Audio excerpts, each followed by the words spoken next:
ಇವತ್ತು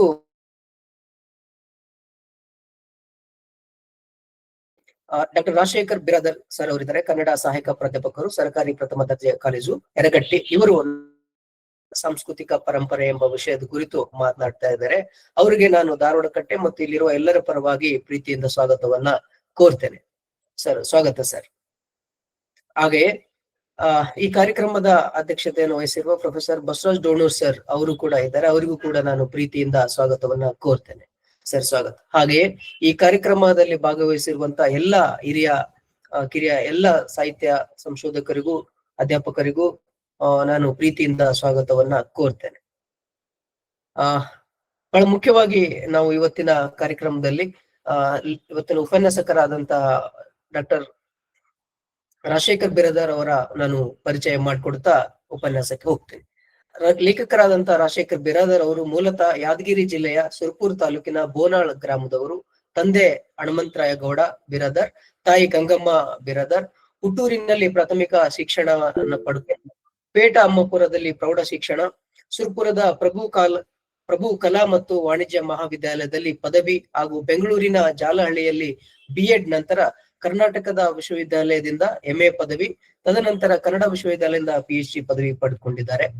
ಪ್ರಸ್ತುತ ಸರ್ ಅವರು ಬೆಳಗಾವಿ ಜಿಲ್ಲೆಯ ಸವದತ್ತಿ ತಾಲೂಕಿನ ಯರಗಟ್ಟಿಯಲ್ಲಿ ಎಂ ಮಾಮನಿ ಸರ್ಕಾರಿ ಪ್ರಥಮ ದರ್ಜೆ ಕಾಲೇಜಿನಲ್ಲಿ ಸಹಾಯಕ ಪ್ರಾಧ್ಯಾಪಕರಾಗಿ ಕಾರ್ಯವನ್ನ ನಿರ್ವಹಿಸ್ತಾ ಇದ್ದಾರೆ. ಸರ್ ಅವರು ಅನೇಕ ಕೃತಿಗಳನ್ನ ಬರೆದಿದ್ದಾರೆ. ಸಾಮಾನ್ಯರಲ್ಲಿ ಅಸಾಮಾನ್ಯ, ಕರಿಯು, ಹೀಗೆ ಅನೇಕ ಕೃತಿಗಳನ್ನ ಕನ್ನಡ ಸಾಹಿತ್ಯ ವಲಯಕ್ಕೆ ಅವರು ಕೊಟ್ಟಿದ್ದಾರೆ. ಇದು ಸರ್ ಅವರ ಪರಿಚಯ ನಾನು ಮಾಡ್ಕೊಳ್ಳೋಕೆ ಬಯಸ್ತೇನೆ. ಅವರಿಗೆ ಮತ್ತೊಮ್ಮೆ ನಾನು ಧಾರವಾಡ ಕಟ್ಟೆಯಿಂದ ಸ್ವಾಗತ ಕೋರ್ತಾ ಈ ಕಾರ್ಯಕ್ರಮವನ್ನ ಪ್ರಾರಂಭಿಸ್ತಾ ಇದ್ದೇನೆ. ಪ್ರಾರಂಭಿಸುವ ಮುಂಚೆ ಎಲ್ಲ ಸಾಹಿತ್ಯ ಆಸಕ್ತರಲ್ಲಿ ನಾನು ವಿನಂತಿಸ್ಕೊಳ್ತೇನೆ, ನಮ್ಮ ಆಡಿಯೋ ವಿಡಿಯೋ ಮ್ಯೂಟ್ ಮಾಡಿಕೊಂಡು ನಾವು ಉಪನ್ಯಾಸಕ್ಕೆ ಅನುಕೂಲ ಮಾಡಿಕೊಡ್ಬೇಕು. ಸಣ್ಣ ಬದಲಾವಣೆ, ನಾ ಇವತ್ತು ಸಣ್ಣ ಒಂದು ಪ್ರಯಾಣದಲ್ಲಿರುವುದರಿಂದ ಡಾಕ್ಟರ್ ಬಸವರಾಜ್ ಡೋಣೂರ್ ಸರ್ ಅವರು ಅಧ್ಯಕ್ಷೀಯ ಮಾತುಗಳನ್ನ ಬಸವಸ್ವಾಮಿ ಸರ್ ರಾಜಶೇಖರ್ ಅವರು ಮೊದಲು ಮಾತಾಡ್ಲಿ. ಇಲ್ಲಿ ಕನೆಕ್ಟಿವಿಟಿ ಸರಿ ಇಲ್ಲ, ನಾನು ರೈಲ್ನಲ್ಲಿ ಇದ್ದೇನೆ, ಹೀಗಾಗಿ ಅವರ ಮೊದಲು ಅವರ ಉಪನ್ಯಾಸವನ್ನು ಆಲಿಸೋಣ, ನಂತರದಲ್ಲಿ ನಾನು ಮಾತನಾಡ್ತೇನೆ. ಆಗ್ಲಿ ಸರ್, ಆಗ್ಲಿ. Thank you sir. ಕ್ಷಮಿಸಿ, ನಾನು ಮೊದಲಿಗೆ ಈ ವೇದಿಕೆಯನ್ನ ಡಾಕ್ಟರ್ ರಾಜಶೇಖರ್ ಬಿರಾದರ್ ಸರ್ ಅವರಿಗೆ ಬಿಟ್ಕೊಡ್ತೇನೆ. ಸರ್ ಅವರು ಬಸವಣ್ಣ ಮತ್ತು ಭಾರತೀಯ ಸಾಂಸ್ಕೃತಿಕ ಪರಂಪರೆ ಎಂಬ ವಿಷಯದ ಮೇಲೆ 50 ರಿಂದ 60 ನಿಮಿಷಗಳ ಕಾಲ ಮಾತನಾಡ್ತಾರೆ. ನಂತರ ಅಧ್ಯಕ್ಷೀಯ ಮಾತುಗಳು, ನಂತರ ಸಂವಾದ ಇರುತ್ತೆ. ಸರ್, ನಾನು ವೇದಿಕೆ ರಾಜಶೇಖರ್ ಸರ್ ದಯವಿಟ್ಟು ಗುರುದೇವಿ ಮೇಡಮ್ ಅವರು ಮ್ಯೂಟ್ ಮಾಡ್ಕೊಳ್ರಿ ಮೇಡಮ್. ದಯವಿಟ್ಟು ಎಲ್ಲರಿಗೂ ಮತ್ತೊಂದ್ಸಲ ವಿನಂತಿಸ್ಕೊಳ್ತೇನೆ, ಆಡಿಯೋ ವಿಡಿಯೋ ಮ್ಯೂಟ್ ಮಾಡಿಕೊಂಡು ನಾವು ಅನುಕೂಲ ಮಾಡ್ಕೊಳ್ಬೇಕು. ಸರ್, ಎಲ್ರಿಗೂ ನಮಸ್ಕಾರ. ಸರ್, ನಮ್ ಧ್ವನಿ ಕೇಳಿಸುತ್ತಲ್ರಿ? ಸರ್, ಕೇಳಿಸಿದೆ. ಧಾರವಾಡ ಕಟ್ಟೆ ಧಾರವಾಡ ಇವರು ಕನ್ನಡ ಸಾಹಿತ್ಯ ಪರಂಪರೆ ಮತ್ತು ಸಮಕಾಲೀನತೆ ಉಪನ್ಯಾಸ ಮಾಲಿಕೆಯಲ್ಲಿ ಬಸವಣ್ಣ ಮತ್ತು ಭಾರತೀಯ ಸಾಂಸ್ಕೃತಿಕ ಪರಂಪರೆ ಕುರಿತ ಈ ವಿಶೇಷ ಉಪನ್ಯಾಸ ಕಾರ್ಯಕ್ರಮದ ಅಧ್ಯಕ್ಷತೆಯನ್ನು ವಹಿಸಿರುವ ಆತ್ಮೀಯರು ಆಗಿರುವ ಪ್ರೊಫೆಸರ್ ಬಸವರಾಜ್ ಡೋಣೂರ್ ಸರ್ ಅವರೇ, ಧಾರವಾಡ ಕಟ್ಟೆಯ ಕಾರ್ಯದರ್ಶಿಗಳು ಮತ್ತೋರ್ವ ಆತ್ಮೀಯರು ಆಗಿರುವ ಡಾಕ್ಟರ್ ವಿಜಯಲಕ್ಷ್ಮಿ ದಾನರೆಡ್ಡಿ ಮೇಡಮ್ ಅವರೇ, ಮತ್ತು ಇದಕ್ಕೆ ತಾನೇ ಕಾರ್ಯಕ್ರಮಕ್ಕೆ ಎಲ್ಲರನ್ನ ಸ್ವಾಗತಿಸಿದ ಮತ್ತು ನನ್ನನ್ನು ಪರಿಚಯಿಸಿದ ಆತ್ಮೀಯ ಸ್ನೇಹಿತ ಡಾಕ್ಟರ್ ಬಸಯ್ಯ ಸ್ವಾಮಿ ಅವರೇ, ಮತ್ತು ಆನ್ಲೈನ್ ಮೂಲಕ ಈ ಕಾರ್ಯಕ್ರಮಕ್ಕೆ ಸಾಕ್ಷಿಯಾಗಿರುವ ಎಲ್ಲ ಬಂಧುಗಳೇ, ತಮ್ಮೆಲ್ಲರಿಗೂ ಹೃತ್ಪೂರ್ವಕ ನಮಸ್ಕಾರಗಳು. ಕವಿತ್ವ ಸಾಧಕರೆಲ್ಲರೂ ಕಳವಳಿಸಿ ಹೋದರು, ವಿದ್ಯಾ ಸಾಧಕರೆಲ್ಲರೂ ಬುದ್ಧಿಗೆಟ್ಟರು, ತತ್ವ ಸಾಧಕರೆಲ್ಲರೂ ಭಕ್ತಿಹೀನರಾದರು, ಲಿಂಗ ಸಾಧಕರೆಲ್ಲರೂ ಭೂಭಾರಕರಾದರು, ಕೂಡಲ ಚನ್ನ ಸಂಗಮ ದೇವಯ್ಯ ನಿಮ್ಮ ಬಸವಣ್ಣ ಜಂಗಮ ಸಾಧಕನಾಗಿ ಸ್ವಯಂ ಲಿಂಗವಾದನು. ಕವಿತ್ವ ಸಾಧನೆಯ ಸೃಜನಶೀಲತೆ, ವಿದ್ಯಾ ಸಾಧನೆಯ ಬುದ್ಧಿಶಕ್ತಿ, ದಾರ್ಶನಿಕತೆಯ ತತ್ವ ಸಾಧನೆ ಮತ್ತು ಲಿಂಗ ಸಾಧನೆಯಂತಹ ಧಾರ್ಮಿಕ ವಿಧಿವಿಧಾನಗಳು ವೈಯಕ್ತಿಕ ಸಾಧನೆಗಳಾಗದೆ ಜನೋಪಯೋಗಿಗಳಾಗಬೇಕು. ಇಲ್ದಿದ್ರೆ ಅವೆಲ್ಲವೂ ನಿರುಪಯುಕ್ತ ಅನ್ನೋದು ಚನ್ನಬಸವಣ್ಣನವರ ಈ ವಚನದ ಆಶಯ ಆಗಿತ್ತು.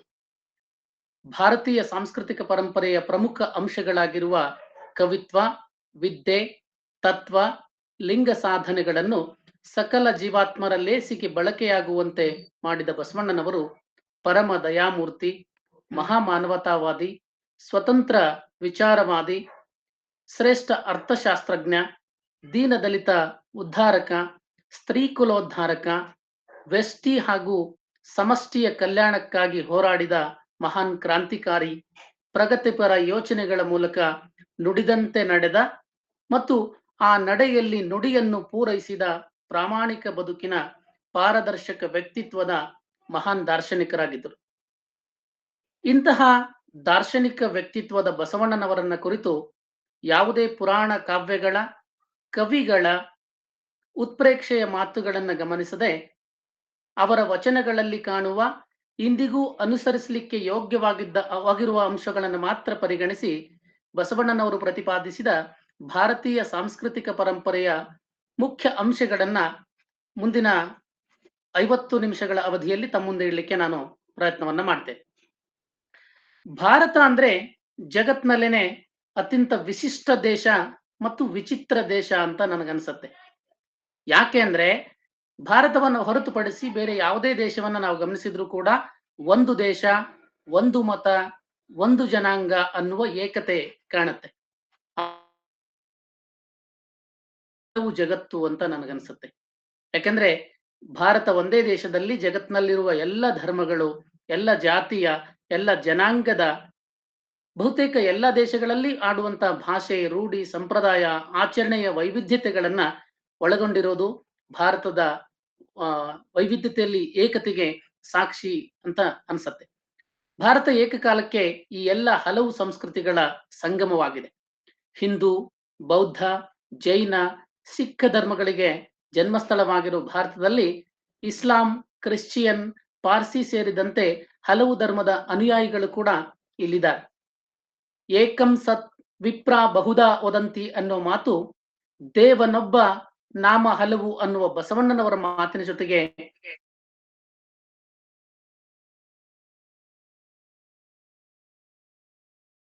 ಅದು ಸಹಜ ಅಂತ ನನ್ಗನ್ಸತ್ತೆ. ಯಾಕೆ ಅಂದ್ರೆ ನಾವು ಹೇಳೋದಲ್ಲ ಅಂತ ಅವ್ರು ಹೇಳ್ತಾರೆ. ಅಗರ್ ಫಿರ್ದೋಸ್ ರೂಹೆ ಜಮೀನ್ ಅಸ್ತ್ ಅಮೀನ್ ಹಸ್ತ್ ಅಮೀನ್ ಹಸ್ತ್ ಅಮೀನ್ ಹಸ್ತ್ ಅಂತ. ಹಂಗಂದ್ರೆ ಭೂಮಿಯ ಮೇಲೆ ಸ್ವರ್ಗ ಇರುವುದೇ ಆದರೆ ಅದು ಇಲ್ಲೇ ಇದೆ, ಇಲ್ಲೇ ಇದೆ, ಇಲ್ಲೇ ಇದೆ ಅಂತ ಹೇಳಿ 3 ಸಲ ಒತ್ತೊತ್ತಿ ಹೇಳ್ತಾರೆ. ಅದು ಭಾರತದಲ್ಲೇ ಇದೆ ಅಂತ. ಯಾಕೆ ಅಂದ್ರೆ ಭಾರತದ ಪಾರಂಪರಿಕ ಸಂಸ್ಕೃತಿಯ ಪ್ರತೀಕವಾಗಿರುವ ವೈವಿಧ್ಯತೆಯಲ್ಲಿ ಏಕತೆ ಅನ್ನುವ ಸೂತ್ರ ಏನಿದೆಯಲ್ಲ, ಅದು ಭಾರತವನ್ನ ಸ್ವರ್ಗವಾಗಿಸ್ಲಿಕ್ಕೆ ಪ್ರಮುಖ ಕಾರಣ ಅಂತ ಅನ್ಸತ್ತೆ. ಬಸವಣ್ಣವರು ಕೂಡ ಇದನ್ನ ಹೇಳ್ತಾರೆ. ಮರ್ತ್ಯ ಲೋಕವೆಂಬುದು ಕರ್ತಾರನ ಕಮ್ಮಟವಯ್ಯ, ಇಲ್ಲಿ ಸಲ್ಲುವವರು ಅಲ್ಲಿಯೂ ಸಲ್ಲುವರಯ್ಯ, ಇಲ್ಲಿ ಸಲ್ಲದವರು ಅಲ್ಲಿಯೂ ಸಲ್ಲರಯ್ಯ ಕೂಡಲ ಸಂಗಮ ದೇವ ಅನ್ನೋ ಮಾತುಗಳ ಮೂಲಕ ಸ್ವರ್ಗ ನರಕ ಬೇರೆಲ್ಲೂ ಇರೋದಲ್ಲ, ಈ ಭೂಲೋಕವೇ ಕರ್ತಾರನ ಕಮ್ಮಟವಾಗಿದೆ, ಇದ್ಲೇ ನಾವು ಸ್ವರ್ಗ ನರಕವನ್ನ ಸೃಷ್ಟಿ ಮಾಡಿಕೊಳ್ಳೋದು ಅನ್ನೋದು ಬಸವಣ್ಣವರ ಈ ಮಾತಿನ ಆಶಯ ಆಗಿತ್ತು. ಭಾರತೀಯ ಸಾಂಸ್ಕೃತಿಕ ಪರಂಪರೆಯ ವೈಶಿಷ್ಟ್ಯ ಅಂದ್ರೆ ಪ್ರಾಚೀನ ಜ್ಞಾನ ಪರಂಪರೆ. ವೇದ, ಉಪನಿಷತ್ತು, ಆಯುರ್ವೇದ, ಯುನಾನಿ, ಯೋಗ ಇವೆಲ್ಲವುಗಳು ಕೂಡ ಜಗತ್ತಿಗೆ ಭಾರತದ ಕೊಟ್ಟಿರುವ ಜ್ಞಾನ ಪರಂಪರೆಯ ಕೊಡುಗೆಗಳು. ಇವುಗಳನ್ನ ಪರಿಷ್ಕರಿಸಿ ಅನುಕರಣ ಯೋಗ್ಯವಾದವುಗಳನ್ನ ಆಯ್ದು ಜೋಡಿಸಿದ ಶ್ರೇಯಸ್ಸು ಬಸವಣ್ಣನವರದು. ಜ್ಞಾನದ ಬಲದಿಂದ ಅಜ್ಞಾನದ ಕೇಡು ನೋಡಯ್ಯ, ಜ್ಯೋತಿಯ ಬಲದಿಂದ ತಮಂಧದ ಕೇಡು ನೋಡಯ್ಯ, ಸತ್ಯದ ಬಲದಿಂದ ಅಸತ್ಯದ ಕೇಡು ನೋಡಯ್ಯ, ಪರುಷದ ಬಲದಿಂದ ಅವಲೋಹದ ಕೇಡು ನೋಡಯ್ಯ, ಕೂಡಲ ಸಂಗನ ಶರಣರ ಅನುಭಾವದ ಬಲದಿಂದ ಎನ್ನ ಭವದ ಕೇಡು ನೋಡಯ್ಯ ಅನ್ನೋ ಮಾತಿನಂತೆ 770ಕ್ಕೂ ಹೆಚ್ಚು ಜನ ಶರಣರನ್ನ ಒಟ್ಟುಗೂಡಿಸಿ ಈ ಜ್ಞಾನ ಮಂಥನ ಮಾಡುವ ಕೆಲಸವನ್ನ ಬಸವಣ್ಣನವರು ಅನುಭವ ಮಂಟಪದಲ್ಲಿ ಮಾಡ್ತಾರೆ. ಅದರ ಪರಿಣಾಮವಾಗಿ ಶರಣರೆಲ್ಲ ಕೂಡಿ ರಚನೆ ಮಾಡಿದ ಒಂದು ಹೊಸ ಧರ್ಮ, ಅದು ಗೌತಮನ ನ್ಯಾಯ ದರ್ಶನದ ಕ್ರಮಬದ್ಧತೆಯನ್ನ, ಕಣಾದನ ವೈಶೇಷಿಕದ ಕರ್ತವ್ಯ ಪರತೆಯನ್ನ, ಕಪಿಲನ ಸಾಂಖ್ಯದ ಮುಂದುವರಿದ ವಿಶಿಷ್ಟ ಅದ್ವೈತದ ಒಂದು ಪ್ರತೀಕವಾಗಿ, ಪತಂಜಲಿಯ ಯೋಗದ ಸಮನ್ವಯತೆಯನ್ನ, ಮೀಮಾಂಸೆಯ ಬದ್ಧತೆಯನ್ನ, ತತ್ವಪರತೆಯನ್ನ, ಬೃಹಸ್ಪತಿಯ ಚಾರ್ವಾಕದ ವಾಸ್ತವವಾದವನ್ನ ಮತ್ತು ಅವೈದಿಕ ಶಿವ ಸಂಸ್ಕೃತಿಯ ಗಣವ್ಯವಸ್ಥೆಯನ್ನ ಅಷ್ಟೇ ಅಲ್ಲದೇನೆ ಮಹಾವೀರನ ಅಹಿಂಸಾ ಭಾವ, ಬುದ್ಧನ ಸಮೂಹ ಚಿಂತನ ಕ್ರಮಗಳನ್ನು ಮತ್ತು ಉಪನಿಷತ್ತಿನ ಉದಾತ್ತ ಭಾವಗಳನ್ನ ಮೇಳೈಸಿದ್ದ ಬಸವಣ್ಣನವರ ಈ ಬಸವ ದರ್ಶನ ಕನ್ನಡಕ್ಕೆ ಮಾತ್ರವಲ್ಲದೇನೆ ಇಡೀ ವಿಶ್ವಕ್ಕೆ ಮಾದರಿಯಾಗಿದ್ದು ನಮಗನ್ಸತ್ತೆ. ಭಾರತೀಯ ಸಂಸ್ಕೃತಿಯಲ್ಲಿ ಅತಿಥಿ ದೇವೋಭವ ಅನ್ನೋ ಒಂದು ಮಾತಿದೆ. ಅತಿಥಿಗಳಿಗೆ ಪೂಜ್ಯನೀಯವಾದ ಗೌರವದ ಸ್ಥಾನಮಾನಗಳಿರೋದು ನಮ್ಮೆಲ್ಲರಿಗೂ ತಿಳಿದೇ ಇದೆ. ನಾವು ಸಣ್ಣವರಿದ್ದಾಗ್ಲೂ ಕೂಡ ಮನೆಗೆ ಯಾರೋ ಬರ್ತಾರಂದ್ರೆ ಬಹಳ ವಿಶೇಷ ಆತಿಥ್ಯ ಅವ್ರಿಗೆ ಇರ್ತಾ ಇತ್ತು. ಮನೆಯವರು ಸಾಧಾರಣ ಜೀವನ ನಡೆಸ್ತಾ ಇದ್ವಿ. ಅದನ್ನು ಬಸವಣ್ಣ ಬಹಳ ಚೆನ್ನಾಗಿ ಹೇಳ್ತಾರೆ. ಬಂದಿರೋ ಅತಿಥಿಗಳಲ್ಲೇ ದೇವರನ್ನ ಕಾಣ್ಬೇಕು. ಅವ್ರು ನಿಮ್ ಬಳಿ ಏನಾದ್ರೂ ಕೇಳಕ್ ಬಂದಿದ್ರೆ ಕೊಡಕ್ ಸಾಧ್ಯ ಇದ್ರೆ ಕೊಡೋದು, ಇಲ್ಲದೆ ಇದ್ರೂ ತೊಂದರೆ ಇಲ್ಲ, ಅವ್ರನ್ನ ಗೌರವದಿಂದ ಉಪಚರಿಸೋ ಕೆಲಸನಾದ್ರೂ ಮಾಡ್ಬೇಕು ಅನ್ನೋ ಮಾತನ್ನ ಬಸವಣ್ಣ ಬಹಳ ಚೆನ್ನಾಗಿ ಹೇಳ್ತಾರೆ. ಏನಿ ಬಂದಿರಿ ಹದುಳಿದ್ದಿರಿ ಎಂದಡೆ ನಿಮ್ಮೈಸಿರಿ ಆರಿ ಹೋಹುದೇ, ಕುಳ್ಳಿರೆಂದರೆ ನೆಲಕುಳಿ ಹೋಹುದೇ, ಸಿರ ಹೊಟ್ಟೆ ಹೊಡೆಯುವುದೇ, ಕೊಡಲಿಲ್ಲದಿದ್ದಡೊಂದು ಗುಣವಿಲ್ಲದಿದ್ದಡೆ ಮೂಗ ಕೊಯ್ವದ ಮಾಬನೆ ಕೂಡಲ ಸಂಗಮ ದೇವ ಅನ್ನುವಲ್ಲಿ ಭಾರತೀಯ ಸಾಂಸ್ಕೃತಿಕ ಪರಂಪರೆಯ ಅತಿಥಿ ದೇವೋಭವ ಅನ್ನೋ ಮಾತು ಮತ್ತೆ ಮತ್ತೆ ಅನುರಾಣಿಸ್ತಾ ಇರೋದನ್ನ ನಾವು ನೋಡಬಹುದು.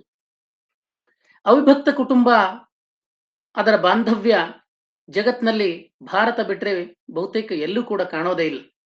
ಭಾತೃತ್ವ, ಗಟ್ಟಿಯಾದ ಕೌಟುಂಬಿಕ ಮೌಲ್ಯ ಭಾರತೀಯ ಪರಂಪರೆಯ ಪ್ರಮುಖ ಲಕ್ಷಣ. ಭಾರತ ಹೊರತುಪಡಿಸಿ ಉಳಿದ ದೇಶಗಳಲ್ಲಿ ಕುಟುಂಬ ಅಂದ್ರೆ ತಂದೆ ತಾಯಿ ಮಗು ಮಾತ್ರ ಅನ್ನುವ ಹಂತಕ್ಕೆ ಈಗ ಬಂದಿದೆ, ಮಕ್ಕಳಲ್ಲ. ಅಂತ ಸ್ಥಿತಿಯಲ್ಲಿ ಊರೆಲ್ಲ ಬಂಧುಗಳು, ಕೇರಿಯೆಲ್ಲ ಬಳಗ ಅನ್ನೋದು ಭಾರತೀಯ ಸಂಸ್ಕೃತಿಯ ಪ್ರಮುಖ ನಂಬಿಕೆಯಾಗಿತ್ತು. ಇದು ಪಾಶ್ಚಾತ್ಯರಿಗೆ ಬೆರಗನ್ನುಂಟು ಮಾಡುವಂತಹ ಒಂದು ಸಂಗತಿ. ಇಷ್ಟು ಜನ ಒಂದೇ ಮನೆಯಲ್ಲಿ ಇರ್ತಾರ ಅಂತ. ಆದ್ರೆ ಶರಣರು ಕುಟುಂಬ ಸದಸ್ಯರು ಮಾತ್ರ ಅಲ್ಲ, ಅನುಭವ ಮಂಟಪದಲ್ಲಿ 770 ಅಮರಗಣಗಳು ಶರಣೆಯರು ಮಾತ್ರ ಅಲ್ಲದೇನೆ ಲಕ್ಷದ ಮೇಲೆ 96,000 ಜನ ಶರಣೆಯರು ಒಂದೇ ಕುಟುಂಬದಲ್ಲಿ ಮಹಾ ಮನೆ ಅನ್ನೋ ಪರಿಕಲ್ಪನೆಯಲ್ಲಿ ಬಂಧುತ್ವಕ್ಕೆ ಒಳಗಾಗಿದ್ದು ನಮ್ಗೆ ಗೊತ್ತಿದೆ. ಬಸವಣ್ಣನವರು ಒಂದ್ ಮಾತಿನಲ್ಲಿ ಹೇಳ್ತಾರೆ, ಅಪ್ಪನು ನಮ್ಮ ಮಾದಾರ ಚೆನ್ನಯ್ಯ, ಬೊಪ್ಪನು ನಮ್ಮ ಡೋಹರ ಕಕ್ಕಯ್ಯ, ಚಿಕ್ಕಯ್ಯನು ಎಮ್ಮಯ್ಯ ಕಾಣಯ್ಯ, ಅಣ್ಣನು ನಮ್ಮ ಕಿನ್ನರ ಬೊಮ್ಮಯ್ಯ, ಎನ್ನ ನೇತಕ್ಕೆ ಅರಿಯಿರಿ ಕೂಡಲ ಸಂಗಯ್ಯ ಅನ್ನುವಲ್ಲಿ ತಮ್ಮ ಜೊತೆಗೆ ಇರುವ ಸಹಬಾಳ್ವೆ ಮಾಡ್ತಿರ್ತಕ್ಕಂಥ ಸಹಮಾನವರನ್ನ ಅಣ್ಣ, ಅಪ್ಪ, ಅಕ್ಕ ಅನ್ನುವ ವಿಶೇಷಣಗಳಿಂದ ಅವ್ರನ್ನ ಗೌರವಿಸುವುದನ್ನ ನಾವು ಈಗಲೂ ಕೂಡ ನಮ್ಮ ಉತ್ತರ ಕರ್ನಾಟಕದ ಭಾಗದಲ್ಲಿ ವಿಶೇಷವಾಗಿ ನೋಡ್ತೇವೆ. ಶರಣರ ಹೆಸರುಗಳನ್ನ ಗಮನಿಸಿದ್ರೆ ನಮ್ಗೆ ಗೊತ್ತಾಗತ್ತೆ. ಅಕ್ಕ ಮಹಾದೇವಿ, ಅಕ್ಕನಾಗಮ್ಮ ಹೆಸರುಗಳಲ್ಲಿರುವ ಪೂರ್ವ ಪ್ರತ್ಯಯದಲ್ಲಿ, ಬಸವಣ್ಣ, ಚೆನ್ನಬಸವಣ್ಣ ಅನ್ನೋ ಹೆಸರುಗಳಲ್ಲಿರುವ ಪರ ಪ್ರತ್ಯಯಗಳನ್ನ ಗಮನಿಸಬೇಕು. ಇವು ನಮ್ಮ ಹೆಸರುಗಳು ಕೂಡ ಹೌದು. ನಾವು ಪರಸ್ಪರ ಈ ಬಾಂಧವ್ಯಕ್ಕೆ ಒಳಗಾಗಿದ್ವಿ ಅನ್ನೋದನ್ನು ಕೂಡ ಸೂಚಿಸ್ತವೆ. ತೀರಾ ಇತ್ತೀಚಿನವರೆಗೂ ಕೂಡ ನಮ್ಮ ಹೆಸರುಗಳು ಅಪ್ಪ, ಅಣ್ಣ, ತಮ್ಮ, ಅಕ್ಕ, ಅವ್ವ ಅನ್ನುವ ಪರಪದದ ಅಂತ್ಯದಿಂದ ಕೊನೆಯಾಗ್ತಿದ್ದು ಸಾಮಾನ್ಯವಾಗಿತ್ತು. ಆದ್ರೆ ಇತ್ತೀಚೆಗೆ ಪಾಶ್ಚಾತ್ಯ ಸಂಸ್ಕೃತಿಗೆ ಮಾರು ಹೋಗಿ ನಮ್ಮತನವನ್ನು ಬಿಂಬಿಸ್ತಕ್ಕಂತ ಈ ಹೆಸರುಗಳಿಂದ ನಾವು ದೂರವಾಗ್ತಾ ಇದ್ದೇವೆ. ಇವುಗಳೊಂದಿಗೆ ಭಕ್ತಿ, ಶ್ರದ್ಧೆ ಕೂಡ ಭಾರತೀಯ ಪರಂಪರೆಯ ವಿಶೇಷ ಲಕ್ಷಣ ಆಗಿತ್ತು. ನಾವು ಮಾಡುವ ಎಲ್ಲ ಕೆಲಸದಲ್ಲಿ ಮತ್ತು ಆ ಕೆಲಸನ ನಾನೇ ಮಾಡ್ಲಿಲ್ಲ ಅನ್ನುವ ಅಹಂಕಾರ ಬೆಳಿಬಾರದು ಅನ್ನೋ ಕಾರಣಕ್ಕಾಗಿ ನನ್ನ ಆರಾಧ್ಯ ದೈವ ಅದನ್ನ ಮಾಡಿಸಿದ್ದು ಅನ್ನುವ ಶ್ರದ್ಧಾಭಾವನೆಯನ್ನ ಬೆಳೆಸ್ಕೊಳ್ಳಿ ಅನ್ನೋ ಕಾರಣಕ್ಕಾಗಿ ಬಹಳ ಪ್ರಾಚೀನ ಕಾಲದಿಂದನೂ ಕೂಡ ದೇವರ ಬಗೆಗಿನ ವಿಶೇಷ ಭಯ ಮತ್ತು ಭಕ್ತಿಯನ್ನ ನಮ್ಮ ಪರಂಪರೆಯಲ್ಲಿ ನೋಡ್ತೇವೆ. ಭಕ್ತಿ ಅಂದ್ರೆ ದೇವರ ಹತ್ರ ಏನೋ ಬೇಡೋದಕ್ಕೋಸ್ಕರನೇ ಪೂಜೆ ಮಾಡೋದಲ್ಲ, ಬಾಗು ಕಾರಣಕ್ಕಾಗಿ. ಭಕ್ತ ಅಂತೇಳಿ ಬೀಗೋದಲ್ಲ, ಭಕ್ತಿಯಿಂದ ಶ್ರದ್ಧೆಯಿಂದ ಮಾಗುವುದು. ಭಕ್ತಿ ಅನ್ನೋದು ತೋರಿಕೆಗೋಸ್ಕರ ಅಲ್ಲ, ಆತ್ಮತೃಪ್ತಿಗೆ ಅನ್ನೋದನ್ನ ನಮ್ಮ ಪ್ರಾಚೀನ ಪರಂಪರೆ ನಮಗೆ ಮತ್ತೆ ಮತ್ತೆ ತಿಳಿಸ್ಕೊಡ್ತಾ ಬಂದಿದೆ. ಮಾತಾ ಪಿತಾ ಚ ತ್ವಮೇವ, ತ್ವಮೇವ ಬಂಧುಶ್ಚ ತ್ವಮೇವ, ತ್ವಮೇವ ವಿದ್ಯಾದ್ರವಣಂ ತ್ವಮೇವ, ತ್ವಮೇವ ಸರ್ವಂ ಮಮದೇವ ದೇವ ಅನ್ನುವ ಪ್ರಾಚೀನ ಪರಂಪರೆಯ ಮಾತನ್ನೇ ಬಸವಣ್ಣನವರು ತಂದೆ ನೀನು, ತಾಯಿ ನೀನು, ಬಂಧು ನೀನು, ಬಳಗ ನೀನು, ಎನಗೆ ನೀನಲ್ಲದೆ ಮತ್ತಾರು ಇಲ್ಲವಯ್ಯ ಕೂಡಲ ಸಂಗಮ ದೇವ, ಹಾಲಲ್ಲದ್ದು ನೀರಲ್ಲದ್ದು ನಿಮ್ಮ ಧರ್ಮ ಅನ್ನೋ ಮಾತಿನ ಮೂಲಕ ಪ್ರಾಚೀನ ಪರಂಪರೆಯನ್ನ ಇನ್ನಷ್ಟು ಸರಳವಾಗಿ ಜನಸಾಮಾನ್ಯರಿಗೆ ಅರ್ಥ ಆಗೋ ರೀತಿಯಲ್ಲಿ ಹೇಳುವ ಕೆಲಸವನ್ನ ಬಸವಣ್ಣನವರು ಈ ವಚನದ ಮೂಲಕ ಮಾಡ್ತಾರೆ. ಭಾರತೀಯ ಸಾಂಸ್ಕೃತಿಕ ಪರಂಪರೆಯಲ್ಲಿ ಗುರುವಿಗೆ ಮಹತ್ವದ ಸ್ಥಾನ ಇದೆ. ಗುರು ಬ್ರಹ್ಮ, ಗುರು ವಿಷ್ಣು, ಗುರುದೇವೋ ಮಹೇಶ್ವರ, ಗುರು ಸಾಕ್ಷಾತ್ ಪರಬ್ರಹ್ಮ ತಸ್ಮೈ ಶ್ರೀ ಗುರುವೇ ನಮಃ ಅನ್ನುವ ಮಾತಿನ ಮೂಲಕ ಗುರುವಿಗೆ ಗುಲಾಮನಾಗುವ ತನಕ ದೊರೆಯದಣ್ಣ ಮುಕುತಿ ಅನ್ನುವ ನಂಬಿಕೆ ನಮ್ಮ ಪರಂಪರೆಯಲ್ಲಿದೆ. ಗುಲಾಮನಾಗೋದು ಅಂದ್ರೆ ದಾಸನಾಗೋದು ಅಂತ ಅರ್ಥ ಅಲ್ಲ. ಶಿಷ್ಯನಾದವನು ಗುರುವಿಗೆ ತನ್ನನ್ನು ತಾನು ಸಂಪೂರ್ಣವಾಗಿ ಸಮರ್ಪಿಸಿಕೊಂಡಾಗ ಮಾತ್ರ ನಿಜವಾದ ಜ್ಞಾನ, ನಿಜವಾದ ವಿದ್ಯೆ ಅವನಿಗೆ ಲಭಿಸಲಿಕ್ಕೆ ಸಾಧ್ಯ ಅನ್ನೋದು ಆ ಮಾತಿನ ಆಶಯ ಆಗಿತ್ತು. ಬಸವಣ್ಣ ಸೇರಿದಂತೆ ಎಲ್ಲ ಶರಣರು ಕೂಡ ಗುರು ಲಿಂಗ ಜಂಗಮಗಳಿಗೆ ವಿಶೇಷವಾದ ಪ್ರಾಧಾನ್ಯತೆ ಕೊಡೋದನ್ನ ನಾವು ಗಮನಿಸಬಹುದು. ತನುವ ಕೊಟ್ಟು ಗುರುವನ್ನೊಲಿಸಬೇಕು, ಧನವ ಕೊಟ್ಟು ಲಿಂಗವನ್ನೊಲಿಸಬೇಕು, ಮನವ ಕೊಟ್ಟು ಲಿಂಗವನ್ನೊಲಿಸಬೇಕು, ಧನವ ಕೊಟ್ಟು ಜಂಗಮವನ್ನು ಒಲಿಸಬೇಕು. ಈ ತ್ರಿವಿಧವ ಹೊರಗು ಮಾಡಿ ಹೊರೆಯ ಹೂಸಿ ಕುರುಹ ಪೂಜಿಸುವ ಗೊರವರ ಮೆಚ್ಚ ಕೂಡಲ ಸಂಗಮ ದೇವ ಅನ್ನೋ ಮಾತುಗಳಲ್ಲಿ ಒಬ್ಬ ಮನುಷ್ಯನಾದವನು, ಭಕ್ತನಾದವನು ತನ್ನ ತನು ಮನ ಧನಗಳನ್ನ ಕ್ರಮವಾಗಿ ಗುರು ಲಿಂಗ ಜಂಗಮಕ್ಕೆ ಅರ್ಪಿಸೋದ್ರ ಮೂಲಕ ತಾನು ಅಹಂಕಾರಹೀನನಾಗಿ ಸಜ್ಜನನಾಗಿ ಬದುಕಬೇಕು ಅನ್ನುವ ಆಶಯ ಇರೋದನ್ನ ನಾವು ಗಮನಿಸಬಹುದು. ಇದೇ ರೀತಿ ಭಾರತೀಯ ಸಾಂಸ್ಕೃತಿಕ ಪರಂಪರೆಗೆ ಸಾವಿರಾರು ವರ್ಷಗಳ ಸುದೀರ್ಘ ಇತಿಹಾಸ ಇರೋದನ್ನ ನಾವು ನೋಡಬಹುದು. ಈ ಸುದೀರ್ಘ ಇತಿಹಾಸಕ್ಕೆ ಕಾರಣ ಅಂದ್ರೆ ಸಹಿಷ್ಣುತೆ, ಬದ್ಧತೆ, ಹೊಂದಾಣಿಕೆ ಮತ್ತು ಒಳಗೊಳ್ಳುವಿಕೆಯಂತಹ ಗುಣಗಳು ಕಾರಣ ಅಂತ ಅನ್ಸುತ್ತೆ. ಪರಸ್ಪರ ಭಿನ್ನಾಭಿಪ್ರಾಯಗಳು ಇರ್ಲೇ ಇಲ್ಲ ಅಂತ ಅರ್ಥ ಅಲ್ಲ. ಪ್ರಾಚೀನ ಕಾಲದಿಂದನೂ ಕೂಡ ಅದು ಭಿನ್ನಾಭಿಪ್ರಾಯಗಳನ್ನು ಕೂಡ ನಾವು ಗಮನಿಸಬಹುದು. ಶೈವ ವೈಷ್ಣವ, ದ್ವೈತ ಅದ್ವೈತ, ವಿಶಿಷ್ಟಾದ್ವೈತ, ಶಕ್ತಿ ವಿಶಿಷ್ಟಾದ್ವೈತ, ವೈದಿಕ ಅವೈದಿಕ, ಚಾರ್ವಾಕ ಅನ್ನುವ ಭಿನ್ನಾಭಿಪ್ರಾಯಗಳಿದ್ದಾಗ್ಲೂ ಕೂಡ ಮತ್ತೆ ಆ ಪರಂಪರೆ ಮುಂದುವರಿದಿರೋದಕ್ಕೆ, ಇಲ್ಲಿವರೆಗೂ ಬಂದಿರೋದಕ್ಕೆ, ಇನ್ನೂ ಮುಂದುವರಿತಾ ಇರೋದಕ್ಕೆ ಕಾರಣ ಏನು ಅಂದ್ರೆ ಭಾರತೀಯ ಸಂಸ್ಕೃತಿಗಿರುವ ಸಹಿಷ್ಣುತೆ ಮತ್ತು ಬದ್ಧತೆನೇ ಕಾರಣ ಆಗಿತ್ತು. ಬಸವಣ್ಣನ ನೇತೃತ್ವದ ಅನುಭವ ಮಂಟಪದಲ್ಲೂ ಕೂಡ ಎಲ್ಲರೂ ಒಂದೇ ವಿಚಾರವನ್ನು ಒಪ್ಕೊಂಡಿದ್ರು ಅಂತ ಅರ್ಥ ಅಲ್ಲ. ಅಲ್ಲಿ ಸಾಮಾನ್ಯ ಮಹಿಳೆ ಕೂಡ ಶೂನ್ಯ ಸಿಂಹಾಸನದ ಮೇಲಿದ್ದ ಅಲ್ಲಮ ಪ್ರಭುವನ್ನ ಪ್ರಶ್ನೆ ಮಾಡೋದಕ್ಕೆ, ವಿರೋಧವನ್ನ ವ್ಯಕ್ತಪಡಿಸೋದಕ್ಕೆ ಅವಕಾಶ ಇತ್ತು. ಅಂಥ ಒಂದು ಪರಂಪರೆ ಮುಂದುವರಿಯೋದಕ್ಕೆ ಆ ಶರಣರಲ್ಲಿದ್ದ ಬದ್ಧತೆ ಕೂಡ ಕಾರಣ ಆಗಿತ್ತು. ಬಸವಣ್ಣನವರಲ್ಲಿ ಎಂಥ ಬದ್ಧತೆ ಇತ್ತು ಅನ್ನೋದಕ್ಕೆ ಒಂದು ವಚನ ನಮಗೆ ನಿದರ್ಶನ ಆಗ್ತದೆ. ನಾಳೆ ಬಪ್ಪುದು ನಮಗೆ ಇಂದೇ ಬರಲಿ, ಇಂದು ಬಪ್ಪುದು ನಮಗೆ ಈಗಲೇ ಬರಲಿ, ಇದಕಾರಂಜುವರು, ಇದಕಾರಳಕುವರು, ಜಾತಶ್ಯ ಮರಣಂ ಧ್ರುವಂ ಎಂಬುದಾಗಿ ಕೂಡಲ ಸಂಗಮ ದೇವರು ಬರೆದ ಬರಹವ ತಪ್ಪಿಸುವಡೆ ಹರಿಹರ ಬ್ರಹ್ಮಾದಿಗಳಿಗೆ ಅಳವಲ್ಲ ಅನ್ನುವ ಬದ್ಧತೆ ಶರಣರಲ್ಲಿ ಇದ್ದ ಕಾರಣಕ್ಕೆ ಶರಣ ಸಂಸ್ಕೃತಿ 12ನೇ ಶತಮಾನದಿಂದ 21ನೇ ಶತಮಾನದಲ್ಲಿ ಕೂಡ ಮುಂದುವರಿತಿದೆ ಮಾತ್ರ ಅಲ್ಲ, ಹೆಚ್ಚೆಚ್ಚು ಪ್ರಸ್ತುತವಾಗ್ತಾ ಇದೆ. ಅದಕ್ಕೆ ಕಾರಣ ಶರಣರಿಗೆ, ಬಸವಣ್ಣನವರಿಗೆ ಇದ್ದ ಆ ಬದ್ಧತೆ ಕಾರಣ ಆಗಿತ್ತು. ಭಾರತೀಯ ಸಂಸ್ಕೃತಿಯ ಮತ್ತೊಂದು ಬಹಳ ಪ್ರಮುಖವಾದ ಅಂಶ ಅಂದ್ರೆ ನಡೆನುಡಿ ಸಾಮರಸ್ಯ. ಶರಣರ ಕಾಲಕ್ಕಂತೂ ಅದು ಇನ್ನೂ ಹೆಚ್ಚಿನ ಆದ್ಯತೆಯನ್ನು ಪಡೆಯಿತು. ಅರಿವು ಆಚಾರ ಸಿದ್ಧಾಂತ, ಜ್ಞಾನ ಮತ್ತು ಕ್ರಿಯೆ ಸಿದ್ಧಾಂತವನ್ನ ಇದು ಸೂಚಿಸ್ತದೆ.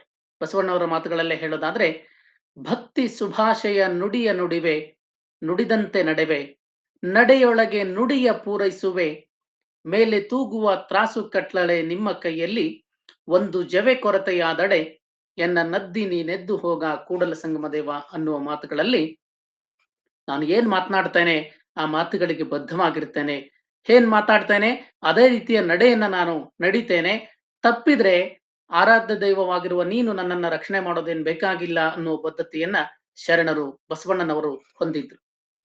ದೇವರು ಭಕ್ತ, ಯಜಮಾನ ಆಳು, ಮನುಷ್ಯ ಸಂಬಂಧಗಳು ಆತ್ಮೀಯವಾಗಿರ್ಬೇಕು, ಗಾಢವಾಗಿರ್ಬೇಕು, ಮಧುರ ಬಾಂಧವ್ಯವನ್ನ ಹೊಂದಿರಬೇಕು ಅನ್ನೋದು ಕೂಡ ನಮ್ಮ ಸಂಸ್ಕೃತಿಯ ಹಿರಿಮೆಯಾಗಿತ್ತು. ಇದನ್ನು ಕೂಡ ಬಸವಣ್ಣವರ ಮಾತುಗಳಲ್ಲಿ ನಾವು ಗಮನಿಸಬಹುದು. ಸ್ವಾಮಿ ಭೃತ್ಯ ಸಂಬಂಧಕ್ಕೆ ಆವುದು ಪಥವೆಂದಡೆ ದಿಟವ ನುಡಿಯುವುದು, ನುಡಿದಂತೆ ನಡೆಯುವುದು, ನುಡಿದು ಹುಸಿವ ನಡೆದು ತಪ್ಪುವ ಪ್ರಪಂಚ ಮಾತುಗಳಲ್ಲಿ ಯಜಮಾನ ಮತ್ತು ಅವನ ಅಧೀನದಲ್ಲಿರುವ ನೌಕರ, ದೇವರು ಮತ್ತೆ ಭಕ್ತನ ಸಂಬಂಧ ಹೇಗಿರ್ಬೇಕು ಅಂದ್ರೆ ನಾವು ಒಂದ್ಸಲ ಮಾತು ಕೊಟ್ರೆ ಆ ಮಾತಿಗೆ ಬದ್ಧವಾಗಿರ್ಬೇಕು. ತಪ್ಪಿದ್ರೆ ಅಂಥವರನ್ನ ಕೂಡಲ ಸಂಗಮ ದೇವ ಒಪ್ಪೋದಿಲ್ಲ. ಮಾತ್ರ ಅಲ್ಲ, ಈಗಿನ ಕಾಲಕ್ಕೂ ಅನ್ವಯ ಆಗತ್ತೆ. ನಮ್ಮ ಸಂಬಂಧಗಳು ದೀರ್ಘಕಾಲ ಉಳಿಬೇಕು ಅಂದ್ರೆ ಯಾರಿಗಾದ್ರೂ ನಾವು ಮಾತು ಕೊಟ್ಟಿದ್ರೆ ಆ ಮಾತಿಗೆ ಕೊನೆ ಕ್ಷಣದವರೆಗೂ ಬದ್ಧ ಆಗಿದ್ರೆ ಮಾತ್ರ ಆ ಸಂಬಂಧ ದೀರ್ಘಕಾಲ ಉಳಿಯುತ್ತೆ ಅನ್ನೋದನ್ನ ಈ ಮಾತುಗಳು ಸೂಚಿಸ್ತವೆ. ಒಂದ್ ವೇಳೆ ಈ ನಡೆ ನುಡಿ ಬೇರೆ ಇದರ ಏನಾಗುತ್ತೆ ಅಂದ್ರೆ ಬಸವಣ್ಣವರೇ ಅದಕ್ಕೂ ಹೇಳ್ತಾರೆ, ನುಡಿಯಲ್ಲಿ ಎಚ್ಚೆತ್ತು ನಡೆಯಲ್ಲಿ ತಪ್ಪಿದಡೆ ಹಿಡಿದಿರ್ಪ ಲಿಂಗವು ಘಟಸರ್ಪವಯ್ಯ. ನುಡಿಯಲೂ ಬಾರದು ನಡೆಯಲೂ ಬಾರದು ಲಿಂಗದೇವನೇ ದಿಬ್ಬೆವೋ ಅಯ್ಯ. ಬಡವನ ಕೋಪವು ಅವುಡಿಗೆ ಮೃತ್ಯುವಾದಂತೆ ಕಡೆಗೆ ದಾಂಟದು ಕಾಣ ಕೂಡಲ ಸಂಗಮ ದೇವ ಅನ್ನೋ ಮಾತುಗಳ ಮೂಲಕ ನಾವು ಬರೀ ಮಾತಿನಲ್ಲಿ ಎಚ್ಚೆತ್ತುಕೊಂಡಿದ್ರೆ ಸಾಕಾಗುವುದಿಲ್ಲ, ನಡೆಯಲ್ಲೂ ಕೂಡ ಪ್ರಾಮಾಣಿಕವಾಗಿರ್ಬೇಕು, ನಡೆಯಲ್ಲೂ ಕೂಡ ಪ್ರಜ್ಞಾಪೂರ್ವಕವಾಗಿದ್ದಾಗ ಒಳ್ಳೆಯ ವ್ಯಕ್ತಿತ್ವ ನಮ್ಮದಾಗತ್ತೆ ಅನ್ನೋದು ನಮ್ಮ ಪ್ರಾಚೀನ ಪರಂಪರೆಗಳಲ್ಲಿ ಒಂದಾಗಿದೆ. ಅದೇ ರೀತಿ ಸತ್ಯವೇ ನಮ್ಮ ತಾಯಿ ತಂದೆ, ಸತ್ಯವೇ ನಮ್ಮ ಬಂಧು ಬಳಗ, ಸತ್ಯವಾಕ್ಯ ತಪ್ಪಿ ನಡೆದರೆ ಅನ್ನೋದು ಕೊಟ್ಟ ಮಾತಿಗೆ ಬದ್ಧವಾಗಿ ಎಲ್ಲೋ ಡಿಸ್ಟರ್ಬೆನ್ಸ್ ಇದೆ ನೋಡಿ. ಮತ್ತೊಂದು ವೈಶಿಷ್ಟ್ಯ ಅಂತ ಅನಿಸುತ್ತೆ. ಗೋವು ಮಾತ್ರ ಅಲ್ಲ, ಗೋವು ಸಂಕೇತ ಮಾತ್ರ. ನಮ್ಮ ಪೂರ್ವಜರು ಮಾತುಗಳಿಗೆ ಕೊನೆ ಕ್ಷಣದವರೆಗೂ ಕೂಡ ಬದ್ಧವಾಗಿದ್ದನ್ನ ನಾವು ಗಮನಿಸ್ತೇವೆ. ಬಸವಣ್ಣವರ ಮಾತುಗಳಲ್ಲೂ ಕೂಡ ಅದನ್ನ ನಾವು ಕಾಣಬಹುದು. ದೇವಲೋಕ ಮರ್ತ್ಯಲೋಕವೆಂಬುದು ಬೇರಿಲ್ಲ ಕಾಣಿರೋ, ಸತ್ಯವ ನುಡಿಯುವುದೇ ದೇವಲೋಕ, ಮಿಥ್ಯವ ನುಡಿಯುವುದೇ ಮರ್ತ್ಯಲೋಕ, ಆಚಾರವೇ ಸ್ವರ್ಗ ಅನಾಚಾರವೇ ನರಕ, ಕೂಡಲ ಸಂಗಮ ದೇವ ನೀವೇ ಪ್ರಮಾಣು ಅನ್ನೋ ಮಾತುಗಳಲ್ಲಿ ಸತ್ಯ ಮಾತನಾಡೋದೇ ದೇವಲೋಕ ಅನ್ನೋದನ್ನ ಮತ್ತೆ ಬಸವಣ್ಣವರು ಹೇಳ್ತಾರೆ. ಮಾತ್ರ ಅಲ್ಲ, ಸತ್ಯನಿಷ್ಠೆ ಸದಾಚಾರದ ನಡವಳಿಕೆಗಳು ನಮ್ಮ ಇಹವನ್ನೇ ಪರವನ್ನಾಗಿಸಬಲ್ಲವು, ಈ ಭೂಲೋಕವನ್ನೇ ದೇವಲೋಕವನ್ನಾಗಿ ಮಾರ್ಪಾಡು ಮಾಡಬಲ್ಲವು ಅನ್ನೋ ಮಾತನ್ನ ಬಸವಣ್ಣವರು ಈ ವಚನದ ಮೂಲಕ ಹೇಳೋ ಪ್ರಯತ್ನವನ್ನ ಮಾಡ್ತಾ ಇದ್ದಾರೆ. ಅದೇ ರೀತಿ ನಮ್ಮ ಜನಪದರಲ್ಲಿ ಒಂದು ಮಾತಿದೆ, ನಾಲಿಗೆ ಒಳ್ಳೆಯದಾದ್ರೆ ನಾಡೆಲ್ಲ ಒಳ್ಳೆಯದು ಅಂತ.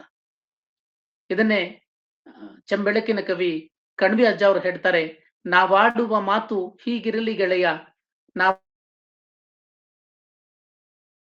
ಮೂಲೋಕ ಗೆಲ್ಲುವುದು ತಿಳಿಯ ಅನ್ನೋ ಮಾತು ಪಾರಂಪರಿಕವಾಗಿ ನಮ್ಮ ಪೂರ್ವಜರು ನಂಬ್ಕೊಂಡು ಬಂದಿರುವ ನಂಬಿಕೆ ಏನು ಅಂದ್ರೆ, ನಮ್ಮ ಮಾತುಗಳು ಚೆನ್ನಾಗಿರ್ಬೇಕು, ಮಾತುಗಳಲ್ಲಿ ನಯ ವಿನಯ ತುಂಬಿಕೊಂಡಿರ್ಬೇಕು ಅನ್ನೋದನ್ನ ಸೂಚಿಸುತ್ತೆ. ಬಸವಣ್ಣವರು ಕೂಡ ಇದನ್ನ ಮತ್ತೆ ಪ್ರತಿಪಾದನೆ ಮಾಡ್ತಾರೆ. ಪಾಪ ಪುಣ್ಯಗಳೆಂಬುವು ತಮ್ಮ ಇಷ್ಟ ಕಂಡಿರೆ, ಅಯ್ಯ ಎಂದಡೆ ಸ್ವರ್ಗ ಎಲ್ಲವೋ ಎಂದಡೆ ನರಕ, ದೇವ ಭಕ್ತ ಜಯ ಜಿಯ ಎಂಬ ನುಡಿಯೊಳಗೆ ಕೈಲಾಸ ವೈದುವುದೇ ಕೂಡಲ ಸಂಗಮ ದೇವ ಅನ್ನೋ ಮಾತುಗಳಲ್ಲಿ ನಮ್ಮ ಮಾತು ಮೃದುವಾಗಿದ್ರೆ, ಮಾತು ನಯ ವಿನಯದಿಂದ ಕೂಡಿದ್ರೆ, ಮಾತು ಸೌಜನ್ಯದಿಂದ ಕೂಡಿದ್ರೆ ನಮ್ಮ ನಾಲಿಗೆನೆ ಸ್ವರ್ಗ ಆಗಿ ಪರಿಣಮಿಸ್ತದೆ, ಅದಕ್ಕೆ ವಿರುದ್ಧವಾಗಿದ್ರೆ ನಾಲಿಗೆನೆ ನರಕವಾಗ್ತದೆ ಅನ್ನೋ ಮಾತನ್ನ ಬಸವಣ್ಣವರ ಈ ವಚನದಿಂದ ನಾವು ಅರ್ಥ ಮಾಡ್ಕೊಳ್ಬಹುದು. ಅದೇ ರೀತಿ ಅಂತರಂಗ ಮತ್ತು ಬಹಿರಂಗದ ಶುಚಿತ್ವವನ್ನ ಭಾರತೀಯ ಪರಂಪರೆಯಲ್ಲಿ ನಮ್ಮ ಪೂರ್ವಜರು ಬಹಳ ಪ್ರಾಚೀನ ಕಾಲದಿಂದನೂ ಕೂಡ ನಂಬ್ಕೊಂಡು ಬಂದಿದ್ದಾರೆ. ಅಂತರಂಗದ ಶುದ್ಧಿ ಜ್ಞಾನ ಶುದ್ಧಿ ಆದ್ರೆ ಬಹಿರಂಗದ ಶುದ್ಧಿ ಕ್ರಿಯಾಶುದ್ಧಿ ಅಂತ ನಾವು ಭಾವಿಸ್ಬೇಕು. ಅದನ್ನು ಬಸವಣ್ಣವರ ಸಪ್ತ ಸೂತ್ರಗಳ ಮೂಲಕ ನಾವು ತಿಳ್ಕೊಳ್ಬಹುದು. ಕಳಬೇಡ ಕೊಲಬೇಡ, ಹುಸಿಯ ನುಡಿಯಲು ಬೇಡ, ಮುನಿಯ ಬೇಡ, ಅನ್ಯರಿಗೆ ಅಸಹ್ಯ ಪಡಬೇಡ, ತನ್ನ ಬಣ್ಣಿಸಬೇಡ, ಇದಿರು ಹಳಿಯಲು ಬೇಡ, ಇದೇ ಅಂತರಂಗ ಶುದ್ಧಿ, ಇದೇ ಬಹಿರಂಗ ಶುದ್ಧಿ, ಇದೇ ನಮ್ಮ ಕೂಡಲ ಸಂಗಮ ದೇವರನ್ನು ಒಲಿಸುವ ಪರಿ ಅನ್ನುವಲ್ಲಿರುವ ಈ ಸಪ್ತ ಸೂತ್ರಗಳು ನಮ್ಮ ಭಾರತೀಯ ಪ್ರಾಚೀನ ಪರಂಪರೆಯ 12ನೇ ಶತಮಾನದ ಬಸವಾದಿ ಶರಣರ ಕಾಲಕ್ಕೆ ಮಾತ್ರ ಅಲ್ಲ, 21ನೇ ಶತಮಾನಕ್ಕೆ ಅತಿ ಹೆಚ್ಚು ಅನ್ವಯ ಆಗುವಂತಹ ಈ ಸಪ್ತ ಸೂತ್ರಗಳು ನಮ್ಮನ್ನ ಏಕಕಾಲಕ್ಕೆ ಅಂತರಂಗಿಕವಾಗಿ ಕೂಡ ಪರಿಶುದ್ಧಗೊಳಿಸ್ತವೆ. ಬಾಹ್ಯದಲ್ಲೂ ಕೂಡ ನಮಗೆ ಒಳ್ಳೆ ವ್ಯಕ್ತಿತ್ವವನ್ನ, ಒಳ್ಳೆ ಗೌರವವನ್ನ, ಒಳ್ಳೆ ಮರ್ಯಾದೆಯನ್ನ ತಂದುಕೊಳ್ಳೋದಕ್ಕೆ ಈ ಸಪ್ತ ಸೂತ್ರಗಳ ಅನುಸರಣೆ ನಮಗೆ ಕಾರಣವಾಗೋದ್ರಲ್ಲಿ ಎರಡು ಮಾತಿಲ್ಲ. ಅದೇ ರೀತಿ ನಮ್ಮ ಸಂಸ್ಕೃತಿಯ ಮತ್ತೊಂದು ಬಹಳ ಮುಖ್ಯವಾದ ಆಶಯ ಅಂದ್ರೆ ಪ್ರಾಮಾಣಿಕತೆ. ಆಧುನಿಕ ಕಾಲದಲ್ಲಿ 21ನೇ ಶತಮಾನದಲ್ಲಿ ಪ್ರಾಮಾಣಿಕತೆ ಮರೀಚಿಕೆ ಆಗ್ತಾ ಇರುವ ಸಂದರ್ಭದಲ್ಲಿ ಮತ್ತೆ ನಾವು ಇದನ್ನ ನೆನಪು ಮಾಡಿಕೊಳ್ಳೇಬೇಕು. ಯಾಕೆಂದ್ರೆ ಬಹಳ ಪ್ರಾಚೀನ ಕಾಲದಲ್ಲಿ ಮನೆಗಳಿಗೆ ಬಾಗಿಲುಗಳೇ ಇರ್ಲಿಲ್ಲ ಅಂತೆ, ಚಿಲಕಗಳಿರ್ಲಿಲ್ಲ. ಈಗ ಬಾಗಿಲು ಚಿಲಕ ಎಲ್ಲ ಆಗಿ ಸಿಸಿ ಕ್ಯಾಮೆರಾ ಇದ್ದಾಗ್ಲೂ ಕೂಡ ಮತ್ತೆ ಕಳ್ಳತನಗಳು ಹೆಚ್ಚಾಗ್ತಿರೋ ಸಂದರ್ಭದಲ್ಲಿ ನಮ್ಮ ಪ್ರಾಚೀನ ಪರಂಪರೆ ಮತ್ತು ಬಸವಣ್ಣನವರ ಆಶಯಗಳು ಮತ್ತೆ ಮುನ್ನೆಲೆಗೆ ಬರ್ತವೆ. ಅವುಗಳನ್ನ ನಾವು ಆತ್ಮಾವಲೋಕನ ಮಾಡ್ಕೊಳ್ಬೇಕು. ಬಸವಣ್ಣ ಒಂದು ವಚನದಲ್ಲಿ ಹೇಳ್ತಾರೆ, ತಾವು ಭಂಡಾರಿ ಆಗಿದ್ದವರು. ಬಿಜ್ಜಳನ ಆಸ್ಥಾನದಲ್ಲಿ ಅರ್ಥಮಂತ್ರಿಯಾಗಿರುವ ಬಸವಣ್ಣ ಹೇಳೋ ಮಾತು, ಹೊನ್ನಿನೊಳಗೊಂದೆಳೆಯ ಸೀರೆಯೊಳಗೊಂದೆಳೆಯ ಇಂದಿಂಗೆ ನಾಳಿಂಗೆ ಬೇಕೆಂದೆನಾದಡೆ ನಿಂಬಾಣೆ ನಿಮ್ಮ ಪ್ರಮಥರಾಣೆ ನಿಮ್ಮ ಶರಣರಿಗಲ್ಲದೆ ಮತ್ತೊಂದ ನರಿಯೇ ಕೂಡಲ ಸಂಗಮ ದೇವ ಅನ್ನುವಲ್ಲಿ ಬೇರೆಯವ್ರ ವಸ್ತು ಎಷ್ಟೇ ಬೆಲೆ ಬಾಳೋದಾಗಿದ್ರು ಅದರಲ್ಲಿ ಒಂದು ಎಳೆ ಕೂಡ ನಾನು ಬಯಸೋದಿಲ್ಲ, ಪಾಪಿಯ ಧನ ಪ್ರಾಯಶ್ಚಿತ್ತಕ್ಕಲ್ಲದೆ ಸತ್ಪಾತ್ರಕ್ಕೆ ಸಲ್ಲದು ಅನ್ನೋದು ಗೊತ್ತು ಬಸವಣ್ಣವ್ರಿಗೆ. ಅದಕ್ಕೇನೆ ಅದರಲ್ಲಿ ಒಂದು ಎಳೆನೂ ನಾನು ಮುಟ್ಟೋದಿಲ್ಲ ಅನ್ನುವ ಪ್ರತಿಜ್ಞೆಯನ್ನ ಅವ್ರು ಮಾಡ್ತಾರೆ. ಯಥಾ ರಾಜ ತಥಾ ಪ್ರಜಾ ಅನ್ನೋ ತರ ಮುನ್ನೆಲೆ ಇರುವ ನಾಯಕರಾಗಿರುವ ಬಸವಣ್ಣವರ ಈ ಅನುಸರಣೆಯಿಂದ ಸಾಮಾನ್ಯ ಪ್ರಜೆಗಳು ಹೇಗೆ ಅನುಸರಿಸ್ತಾ ಇದ್ರು ಅನ್ನೋದಕ್ಕೆ ಸತ್ಯಕ್ಕ ಅನ್ನೊಬ್ಬ ಕಸಗುಡಿಸೋ ಹೆಣ್ಮಗಳು ಅವಳ ಮಾತಿನಲ್ಲೇ ಹೇಳೋದಾದ್ರೆ, ಲಂಚ ವಂಚನಕ್ಕೆ ಕೈಯಾನದ ಭಾಷೆ, ಬಟ್ಟೆಯಲ್ಲಿ ಹೊನ್ನು ವಸ್ತ್ರ ಬಿದ್ದಿದ್ದಡೆ ನಾನು ಕೈ ಮುಟ್ಟಿ ಎತ್ತಿದೆನಾದಡೆ ನಿಮ್ಮಾಣೆ ನಿಮ್ಮ ಪ್ರಮಥರಾಣೆ. ಅದೇನು ಕಾರಣವೆಂದರೆ ನೀವಿಕ್ಕಿದ ಭಿಕ್ಷದಲ್ಲಿ ಇಪ್ಪೆನಾಗಿ ಇಂತಲ್ಲದೆ ನಾನು ಅಳಿಮನವ ಮಾಡಿ ಪರದ್ರವ್ಯಕ್ಕೆ ಆಸೆ ಮಾಡಿದೆನಾದಡೆ ನೀನಾಗಲೇ ಎನ್ನ ನರಕದಲ್ಲಿ ಅದ್ದಿ ನೀನೆದ್ದು ಹೋಗ ಶಂಭುಕೇಶ್ವರ ಅಂತ ಹೇಳಿ ಕಸಗುಡಿಸೋ ಹೆಣ್ಮಗಳು ಹೇಳ್ತಿದ್ದಾರೆ. ಅದು ನಮ್ಮ ಪೂರ್ವಜರ ಪ್ರಾಚೀನ ಪ್ರಾಮಾಣಿಕ ಪರಂಪರೆಯ ಒಂದು ದೌತ್ಯಕ ಅಂತ ನನ್ಗನ್ಸತ್ತೆ. ಅದೇ ರೀತಿ ನಮ್ಮ ಪೂರ್ವಜರು ಯಾಕಷ್ಟು ಪ್ರಾಮಾಣಿಕರಿದ್ರು ಅಂದ್ರೆ ಅವರು ಬೇರೆಯವ್ರನ್ನ ದೂರೋದಕ್ಕೆ ಹೋಗ್ತಿರ್ಲಿಲ್ಲ, ಬೇರೆಯವ್ರ ದೋಷಗಳನ್ನು ಹುಡುಕ್ಲಿಕ್ಕೆ ಹೋಗ್ತಿರ್ಲಿಲ್ಲ, ಹೆಚ್ಚಾಗಿ ತಮ್ಮ ಆತ್ಮಶೋಧನೆಯಲ್ಲಿ ತೊಡಗ್ತಾ ಇದ್ರು. ಇನ್ನೊಬ್ಬರನ್ನ ದೂರೋದಕ್ಕಿಂತ ಮೊದಲು ನಾನೆಷ್ಟು ಸರಿ ಇದ್ದೀನಿ, ನನ್ನೊಳಗೆ ಏನಿದೆ ಅನ್ನುವ ಆತ್ಮಾವಲೋಕನವನ್ನ ಹೆಚ್ಚಾಗಿ ಮಾಡ್ಕೊಳ್ತಿದ್ರು. ಬಸವಣ್ಣನವರು ಇದನ್ನ ಇನ್ನೂ ಹೆಚ್ಚಾಗಿ ಮಾಡ್ತಾ ಇದ್ರು. ಎನ್ನ ಚಿತ್ತವು ಅತ್ತಿಯ ಹಣ್ಣು ನೋಡಯ್ಯ, ವಿಚಾರಿಸಿದಡೆ ಏನೂ ಉರುಳಿಲ್ಲವಯ್ಯ, ಪ್ರಪಂಚಿನ ಡಂಬಿನಲ್ಲಿ ಎನ್ನನೊಂದು ರೂಹು ಮಾಡಿ ನೀವಿರಿಸಿದರಿ ಕೂಡಲ ಸಂಗಮ ದೇವ ಅನ್ನೋ ಮೂಲಕ ನಮ್ಮ ಮನಸ್ಸಿನ ಒಳಗಿರುವ ತೊಳಲಾಟಗಳನ್ನೇ ಅವರು ಹೊರಗೆ ಹಾಕಿ ಹೇಳ್ತಿದ್ದಾರೆ. ಪ್ರತಿಯೊಬ್ಬರ ಮನಸ್ಸು ಕೂಡ ಹಂಗೆ ಇರುತ್ತೆ, ಆದ್ರೆ ನಾವು ಹೇಳ್ಕೊಳ್ಳಲ್ಲ, ನಾವೆಲ್ಲ ಪರಿಶುದ್ಧರು ಅಂತಾನೆ ಹೇಳ್ತೀವಿ. ಆದ್ರೆ ಬಸವಣ್ಣ ಹೇಳ್ತಿದ್ದಾರೆ ನನ್ನ ಚಿತ್ತ ಬಹಳ ಚಂಚಲವಾಗಿದೆ ಅಂತ.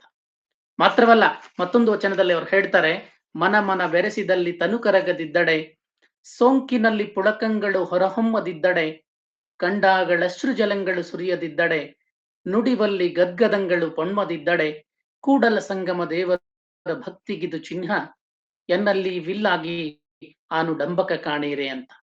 ದೇವರು ಭಕ್ತನ ಸಂಬಂಧ ಆಗ್ಲಿ, ಮನುಷ್ಯರ ಸಂಬಂಧ ಆಗ್ಲಿ, ಅದು ಭಾವನಾತ್ಮಕವಾಗಿರ್ಬೇಕು. ಒಂದು ಸಲ ಬೆರೆತಾದ್ಮೇಲೆ ಅಲ್ಲಿ ಅಹಂಕಾರಕ್ಕೆ ಅವಕಾಶ ಇರಬಾರದು. ಇದು ನನ್ನ ಹತ್ರ ಇಲ್ಲ, ಹಂಗಾಗಿ ನಾನು ಡಾಂಬಿಕ ಅಂತ ತಾವೇ ಹೇಳ್ಕೊಳ್ತಿದ್ದಾರೆ. ಅಂತಹ ಆತ್ಮ ಪರಿಶೋಧನೆಯ ವ್ಯಕ್ತಿತ್ವ ಬಸವಣ್ಣವ್ರದಾಗಿತ್ತು, ನಮ್ಮೆಲ್ಲ ಪೂರ್ವಜರದಾಗಿತ್ತು. ಹಂಗಿದ್ದಾಗ ಸಹಜವಾಗೇನೆ ಅಂಥವ್ರ ಹತ್ರ ಅಹಂಕಾರ ಇರೋದಿಲ್ಲ. ಸೌಜನ್ಯತವಾದ ಮಾಗಿದ ವ್ಯಕ್ತಿತ್ವ ನಮ್ಮ ಹಿರಿಯರದಾಗಿತ್ತು. ಮಾಗಿದ ಹಣ್ಣು ತುಂಬಿದ ಗಿಡ ಬಾಗಿರುತ್ತೆ, ಅದೇ ರೀತಿ ಮಾಗಿದ ವ್ಯಕ್ತಿತ್ವ ಕೂಡ ಬಾಗಿರುತ್ತೆ, ಬದಲಿಗೆ ಬೀಗೋದಿಲ್ಲ. ಬಸವಣ್ಣ ಯಾವಾಗ್ಲೂ ಹೇಳ್ತಾ ಇದ್ರು, ಕಂಡ ಭಕ್ತರಿಗೆ ಕೈ ಮುಗಿವಾತನೇ ಭಕ್ತ, ಮೃದು ವಚನವೇ ಸಕಲ ಜಪಂಗಳಯ್ಯ, ಮೃದು ವಚನವೇ ಸಕಲ ತಪಂಗಳಯ್ಯ, ಸದು ವಿನಯವೇ ಸದಾಶಿವನ ಒಲುಮೆಯಯ್ಯ, ಕೂಡಲ ಸಂಗಮ ದೇವನು ಅಂತಲ್ಲದೆ ವಲ್ಲನಯ್ಯ ಅನ್ನೋ ಮಾತಿನಲ್ಲಿ ಭಕ್ತನಾಗಿದ್ದವನು, ಸಜ್ಜನ ವ್ಯಕ್ತಿತ್ವ ಇರುವವನು ಯಾವಾಗ್ಲೂ ಕೂಡ ಎರಡು ಕೈಯನ್ನ ಮುಗಿದು ಇರ್ಬೇಕು, ತಲೆ ಬಾಗಿರ್ಬೇಕು ಅಂತ. ಆದ್ರೆ ಆಧುನಿಕ ಸಂದರ್ಭದಲ್ಲಿ ನಮ್ಮ ನಮಸ್ಕಾರಗಳು ಹೇಗಿದಾವೆ ಅಂದ್ರೆ ಬಹಳ ವಿಕಾರವಾಗಿದೆ. ಕೊರೋನಾ ಬಂದಾಗ ಸ್ವಲ್ಪ ದಿನ ಮಾತ್ರ ನಾವು ಭಾರತೀಯರು ಮಾತ್ರ ಅಲ್ಲ, ಇಡೀ ಜಗತ್ತಿನಾದ್ಯಂತ ಜನ ಎರಡೂ ಕೈ ಜೋಡಿಸಿ ನಮಸ್ಕಾರ ಮಾಡೋದನ್ನ ಕಲ್ತ್ವಿ. ಆದ್ರೆ ಮುಗ್ದಾದ್ಮೇಲೆ ಈಗ ಹೆಂಗಿದೀವಿ ಅಂದ್ರೆ ಬಸವಣ್ಣವ್ರದೇ ಒಂದು ಮಾತಿನಲ್ಲಿ ಹೇಳ್ತಾರೆ ಅವರು, ಮೊದಲ ದಿನ ಹಣೆ ಮುಟ್ಟಿ ಮರುದಿನ ಕೈ ಮುಟ್ಟಿ, ಮೂರೆಂಬದಿನಕ್ಕೆ ತೂಕಡಿಕೆ ಕಾಣಿರಣ್ಣ ಅನ್ನೋ ಸ್ಥಿತಿಗೆ ನಾವು ಬಂದಿದ್ದೀವಿ. ಆದ್ರೆ ಬಸವಣ್ಣ ತನ್ನೆದುರಿಗಿರುವ ಬಿಜ್ಜಳನಿಗೆ ನಮಸ್ಕರಿಸುವಾಗ ಎಷ್ಟು ಸೌಜನ್ಯದಿಂದ ನಮಸ್ಕರಿಸ್ತಾ ಇದ್ರೋ, ಹರಳೆಯನ ಜೊತೆಗೆ ನಮಸ್ಕಾರ ಮಾಡುವಾಗಲೂ ಕೂಡ ಅದೇ ರೀತಿಯ ಶರಣಾರ್ಥಿ ಹೇಳ್ತಾ ಇದ್ರು. ಅದಕ್ಕೆ ಕಾರಣ ಏನು ಅಂದ್ರೆ ತನ್ನನ್ನ ತಾನು ದೊಡ್ಡವನು ಅನ್ನುವ ಅಹಂಕಾರ ಬಸವಣ್ಣ ಹತ್ರ ಇರ್ಲಿಲ್ಲ.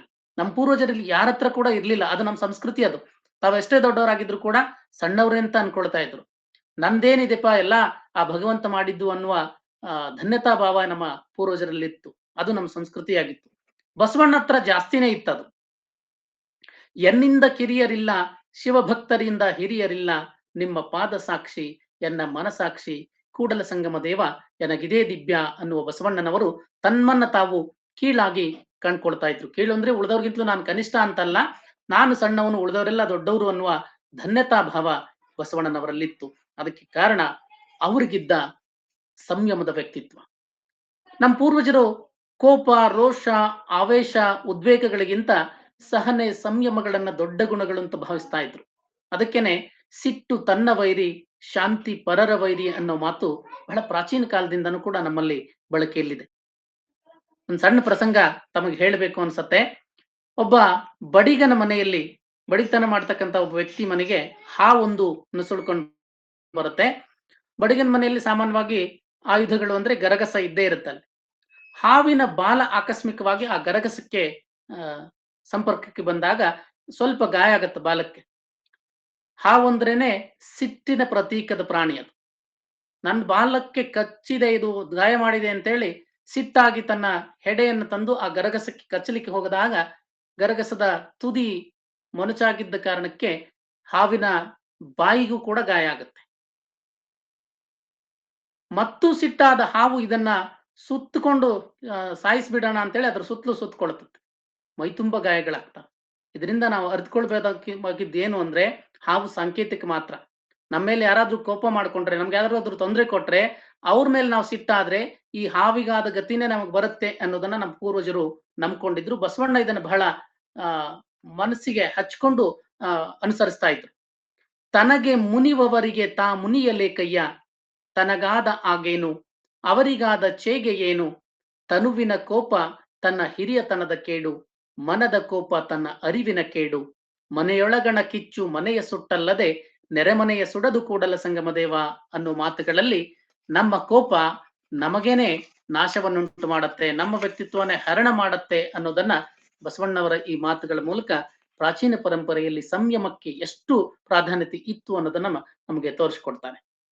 ಅದೇ ರೀತಿ ಈಗ ನಾನು ಹೇಳಿದೆ, ನಮ್ಮ ಪೂರ್ವಜರು ತಾವು ಮಾಡೋ ಯಾವುದೇ ಕೆಲಸ ಇರ್ಲಿ ನಾನು ಮಾಡಿದೆ ಅನ್ನುವ ಅಹಂಕಾರಕ್ಕೆ ಅಲ್ಲಿ ಅವಕಾಶ ಇರಲಿಲ್ಲ. ನಮ್ಮ ಪರಂಪರೆಯಲ್ಲಿ ಎಲ್ಲವೂ ಭಗವಂತನ ಕೃಪೆ ಅನ್ನೋದು ಭಾರತೀಯ ಸಂಸ್ಕೃತಿ.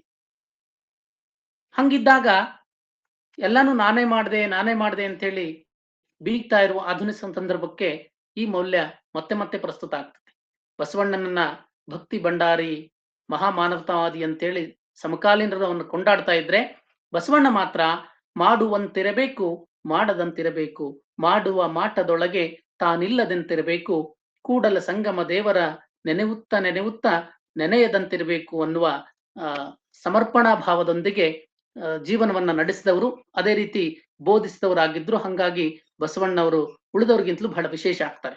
ಭಕ್ತಿ ಆಗ್ಲಿ, ಕಾಯಕ ಆಗ್ಲಿ, ದಾಸೋಹ ಆಗ್ಲಿ ಅಥವಾ ಯಾವುದೇ ಸತ್ಕಾರ್ಯಗಳಾಗ್ಲಿ ಅಹಂನಿಂದ ಮಾಡದೆ ಧನ್ಯತೆಯಿಂದ ಮಾಡಬೇಕು ಅನ್ನೋದು ನಮ್ಮ ಪ್ರಾಚೀನ ಪರಂಪರೆಯ ನಂಬಿಕೆಯಾಗಿತ್ತು. ಬಸವಣ್ಣನವರ ನಂಬಿಕೆ ಕೂಡ ಅದೇ ಆಗಿತ್ತು. ಈ ರೀತಿ ಕೆಲಸಗಳನ್ನು ಮಾಡುವಾಗ ಯಾರಾದ್ರೂ ಬೈದ್ರೆ ಅದು ಒಳ್ಳೇದಕ್ಕೇನೆ ಬೈದಿರ್ತಾರೆ ಅನ್ನೋದು ನಮ್ಮ ಹಿರಿಯರ ನಂಬಿಕೆ.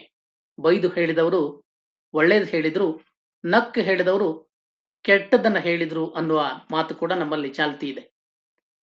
ಬಸವಣ್ಣ ಒಂದು ವಚನದಲ್ಲಿ ಹೇಳ್ತಾರೆ, ಆದ್ದರ ವಚನ ಪರುಷ ಕಂಡಣ್ಣ, ಅಧರಕ್ಕೆ ಕಹಿ ಉದರಕ್ಕೆ ಸಿಹಿ, ಕೂಡಲ ಸಂಗನ ಶರಣರ ವಚನ ಬೇವ ಸವಿದಂತೆ ಅನ್ನೋ ಮಾತುಗಳಲ್ಲಿ ಹಿರಿಯರು ಯಾರಾದ್ರೂ ನಮಗೆ ನಿಷ್ಠುರವಾಗಿ ಬೈದ್ರೆ ನಮ್ಮ ಒಳಿತಿಗೆನೆ ಬೈದಿರ್ತಾರೆ. ಅವ್ರ ಮಾತುಗಳು ಕಹಿ ಅನ್ಸ್ಬೋದು, ಆದ್ರೆ ಅದರ ಫಲ ಒಳ್ಳೇದೇ ಆಗಿರ್ತದೆ, ಅದನ್ನ ಸ್ವೀಕರಿಸಬೇಕು ಅನ್ನೋದು ನಮ್ಮ ಪರಂಪರೆಯಾಗಿತ್ತು.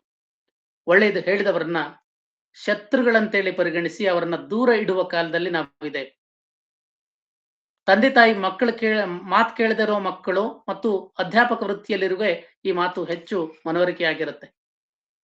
ಆದ್ರೆ ಬಸವಣ್ಣ ಹೇಳ್ತಾ ಇದ್ರು, ಹೊಯ್ದವರನ್ನ ಹೊರೆದವರೆಂಬೆ, ಬೈದವರನ್ನ ಬಂಧುಗಳೆಂಬೆ, ನಿಂದಿಸಿದವರನ್ನ ತಂದೆ ತಾಯಿಗಳೆಂಬೆ, ಆಳಿಗೊಂಡವರನ್ನ ಆಳ್ದವರೆಂಬೆ, ಜರಿದವರನ್ನ ಜನ್ಮ ಬಂಧುಗಳೆಂಬೆ, ಹೊಗಳಿದವರನ್ನ ಹೊನ್ನ ಶೂಲದಲ್ಲಿಕ್ಕಿದರೆಂಬೆ ಕೂಡಲ ಸಂಗಮದೇವ ಅನ್ನೋ ಮಾತುಗಳ ಮೂಲಕ ನಿಜವಾದ ಭಾರತೀಯ ಸಂಸ್ಕೃತಿ ಅಂದ್ರೆ ನಮ್ಮನ್ನು ಯಾರಾದ್ರೂ ತಡಿತಿದ್ದಾರೆ, ಏನೋ ಉಪದೇಶ ಮಾಡ್ತಿದ್ದಾರೆ, ಬೈತಿದ್ದಾರೆ ಅಂದ್ರೆ ನಮ್ಮ ಒಳಿತಿಗೇನೆ ಅಂತೇಳಿ ನಂಬ್ತಾ ಇದ್ರು. ಆದ್ರೆ ಬೈದವರನ್ನ ಶತ್ರುಗಳೆಂಬೆ, ಹೊಗಳಿದವರನ್ನ ಮಿತ್ರರೆಂಬೆ ಎಂಬ ವಿಕೃತಿಗೆ ಬದಲಾಗಿರೋದು ನಿಜವಾಗ್ಲೂ ಕೂಡ ವಿಪರ್ಯಾಸವೇ ಸರಿ.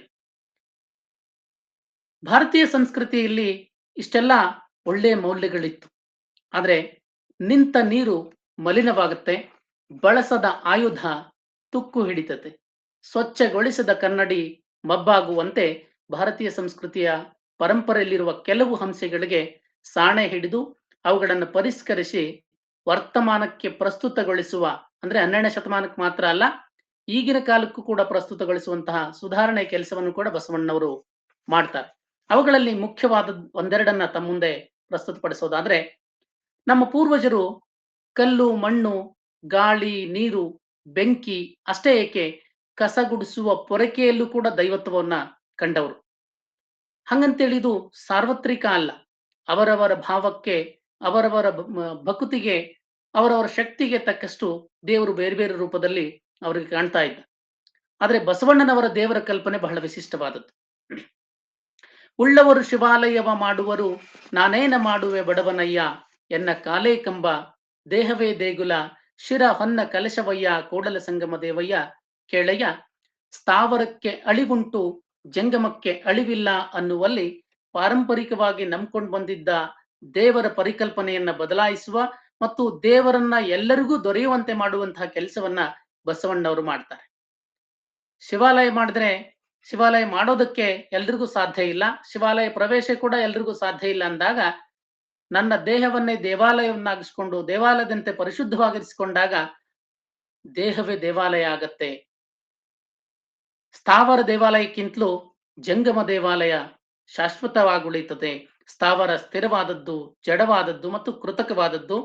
ಬದಲಿಗೆ ಜಂಗಮ ದೇವಾಲಯ ಚರವಾದದ್ದು, ಕ್ರಿಯಾಶೀಲವಾದದ್ದು ಮತ್ತು ಪ್ರಾಕೃತಿಕವಾಗಿರೋದು ಅನ್ನೋದನ್ನ ಹೊಸದಾಗಿ ನಮಗೆ ಪರಿಚಯಿಸುವ ಪ್ರಯತ್ನವನ್ನ ಬಸವಣ್ಣವರು ಮಾಡ್ತಾರೆ. ಅದೇ ರೀತಿ ಬಲಿ ಕೊಡುವ ಪದ್ಧತಿ ನಮ್ಮ ಪ್ರಾಚೀನ ಪರಂಪರೆಯಲ್ಲಿ ಬಹಳ ಹಿಂದಿನಿಂದಲೂ ಇತ್ತು, ಈಗಲೂ ಕೂಡ ಚಾಲ್ತಿಯಲ್ಲಿದೆ. ನಿಜವಾಗ್ಲೂ ಬಲಿ ಪದ್ಧತಿ ಶುರುವಾಗಿದ್ದು ಯಾಕೆ ಅಂದ್ರೆ ನಮ್ಮೊಳಗಿನ ವಿಕಾರಗಳನ್ನ, ವಿಕೃತಿಗಳನ್ನ ಬಲಿ ಕೊಡೋದಾಗಿತ್ತು.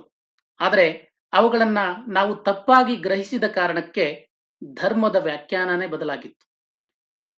ಬಲಿಹಿ ಧರ್ಮಶ್ಯ ಮೂಲಃ ಅನ್ನೋ ಮಟ್ಟಕ್ಕೆ ಬಲಿನೇ ಪ್ರಾಧಾನ್ಯತೆಯನ್ನು ಪಡೆದಿತ್ತು. ಪ್ರಾಣಿಗಳು, ಪಕ್ಷಿಗಳು ಅಷ್ಟೇ ಅಲ್ಲ, ನರಬಲಿ ಕೂಡ. ಕೆಲವೇ ದಿನಗಳ ಹಿಂದೆ ಬಾಂಗ್ಲಾದೇಶದಲ್ಲಿ ಒಬ್ಬ ವ್ಯಕ್ತಿಯನ್ನ ಎಷ್ಟು ಕ್ರೂರವಾಗಿ ಕೊಂದ್ರಲ್ಲ, ಅಷ್ಟು ಹಿಂಸಾತ್ಮಕ ನೆಲೆಗೆ ಈ ತಪ್ಪು ಗ್ರಹಿಕೆ ನಮ್ಮನ್ನು ಕೊಂಡೊಯ್ದು ಇದನ್ನು ಸರಿಪಡಿಸುವ ಕೆಲಸವನ್ನು ಕೂಡ ಬಸವಣ್ಣವರು ಮಾಡಿದ್ರು. ಕೊಲ್ಲೆ ನಯ್ಯ ಪ್ರಾಣಿಗಳ, ಮೆಲ್ಲೆ ನಯ್ಯ ಬಾಯಿಚ್ಛೆಗೆ, ವಲ್ಲೆ ನಯ್ಯ ಪರಸತಿಯರ ಸಂಗವ, ಬಲ್ಲೆ ನಯ್ಯ ಮುಂದೆ ತೊಡಕುಂಟೆಂಬುದ, ಬಳ್ಳದ ಬಾಯಂತೆ ಒಂದೇ ಮನ ಮಾಡಿ ನಿಲ್ಲಿಸಯ್ಯ ಕೂಡಲ ಸಂಗಮ ದೇವ ಅನ್ನೋ ಮಾತು ಮೂಲಕ